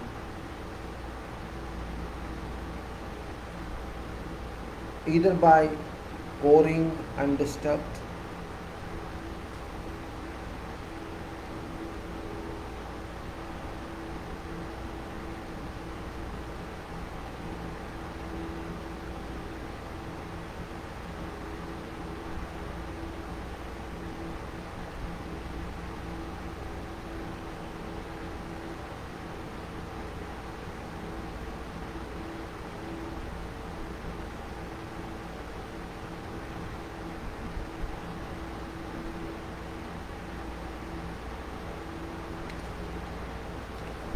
So we have this 5 centimeter diameter dense leaf either by coring undisturbed soil or recompacting a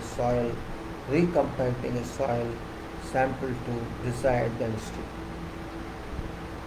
Saturate, this is number 2, saturate sample with water by placing it in a pan of water around 9 centimeter deep and allowing it to stand overnight. So saturate sample with water by placing it in a pan of water around 9 centimeter deep and allowing it to stand overnight.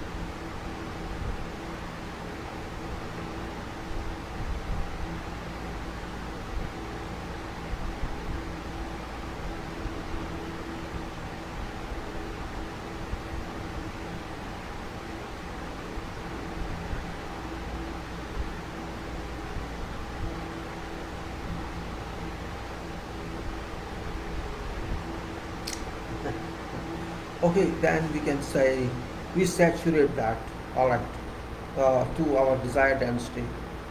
Then we can say insert thermal needle.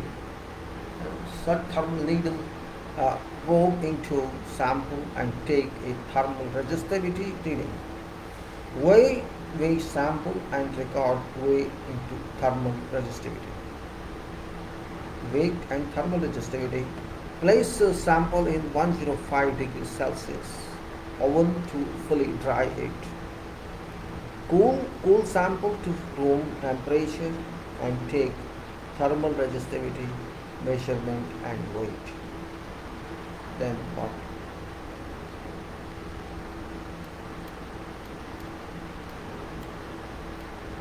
Now from weight measurement, compute density and water content when wet. This set of measurement is fixed to 2 points on data.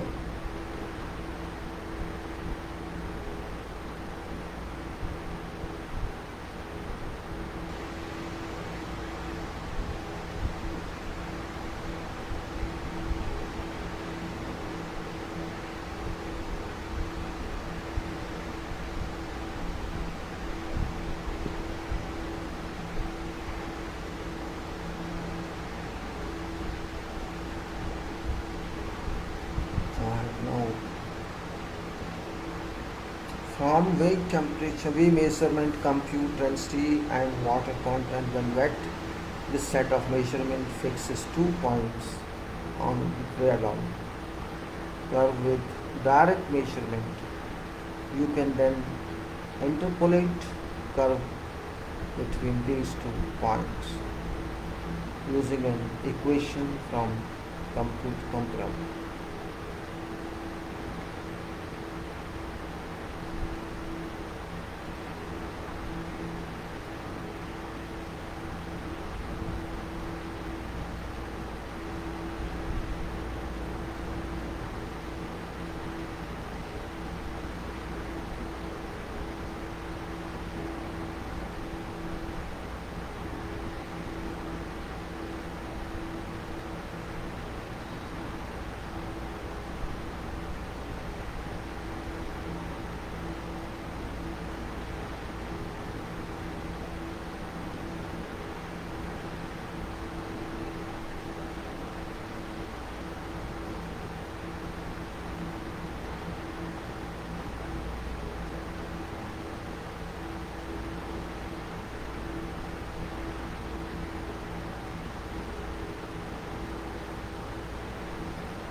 So this is now formula here. Again I'm thinking about this RHO, which is MKW, which is equal to 1 over A plus BO, BQ plus D minus A, 1 minus G, where O is theta is volumetric water content, that is M cube M, and constant in the equation are determined from measurements. D equal 1 over RHO dry, and you can say B equal 2.85 equal to 2.8 O P over S, and where OS is M cube M minus Q is solids refraction of solid bulk, measured bulk density gram per centimeter cube of sample, and O is particle density generally assumed to be 2.65 gram per centimeter. From this case.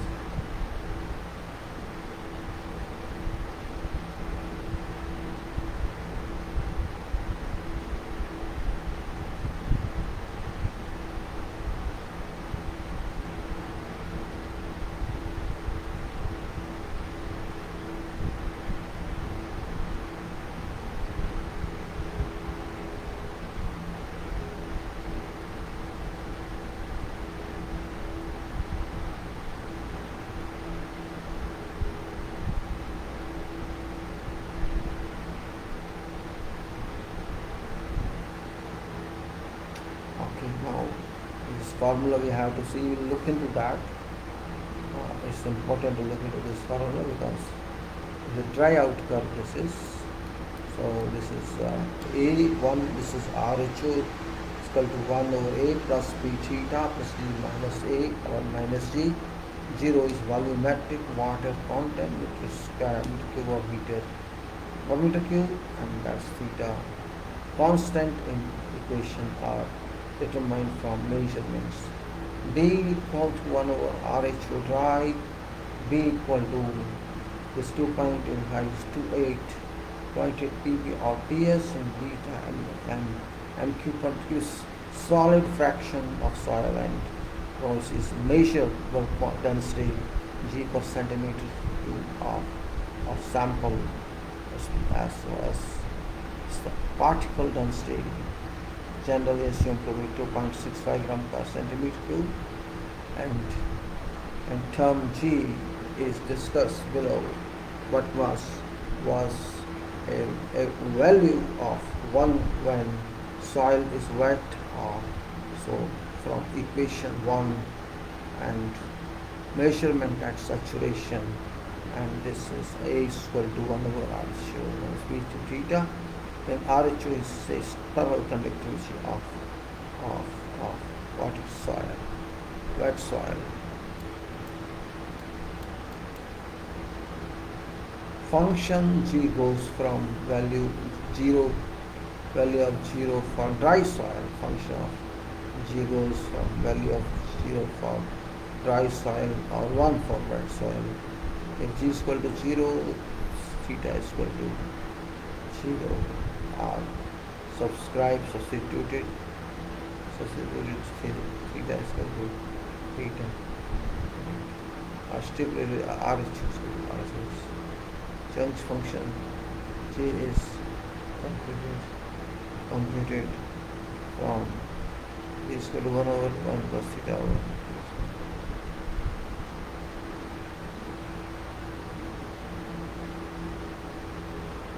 Then other is where theta is runoff water content for liquid return flow in soil in more about critical water content. Functions shown in figure 6. Cutoff water content can be estimated from clay fractions of sample using equation theta equal to 0.3073 and C plus 0.0334, and in if heavy, if the clay's clay content is not known, if clay content is not known, can be estimated from soil texture using following table 2. Clay content of course varies with a textural class. Clay cutoff water content taken by equation 6 also shown in table 2. So I think we close this today here to take up next time. It's already 4:38 and it should close it now. It's time to heavy time, and I think we should. The units used in equation are mk but multiply by 100 to get degrees Celsius. So this is it. This equation will review again, and the thing to keep in mind: open drive, air drive. This page 20 will take later on. I'll close this file here. So what we actually reviewed this file today. I'll close this file now, because what we have understood today is that we have gone through review of resistivity, thermal resistivity, very important part. May not be directly important or similar, but it is. Certainly where hundreds of utilities are laid in plants, not directly to buildings, but where plants are concerned, facility plants or big plants are concerned, there are many utilities are there. And compaction is a very big factor here. We do not compact well. We do not take it very seriously, and particularly in our country, where it's like zero, we don't care for compaction, and it's not nowhere care for that in this Delhi, and that and if there is clay, with what happens, very well. It's therefore very important to be clear about this, and I think we should close it now. And this is must go. Thanks very much for all that. I'll take up this issue again. I'll try to post soil reports also on screen share. Sometimes I'll do that so that we can continue this subject and soil exploration, and also this soil reporting. We take continuation of that. With this, I'll close this. Thanks very much once again. I'll review tomorrow again.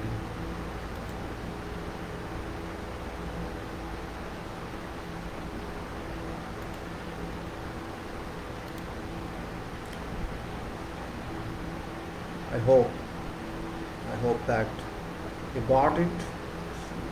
We may benefit. Of course, I am going very slow. It's required because this subject is like that. And of course, it's a little long, 4 hours, 40 minutes or say. If I continue for 15 minutes more, it will be 5 hours. Because of restrictions of doing that, means I can continue for 15 minutes more, but what's the hurry means? I have to see life of my PC also.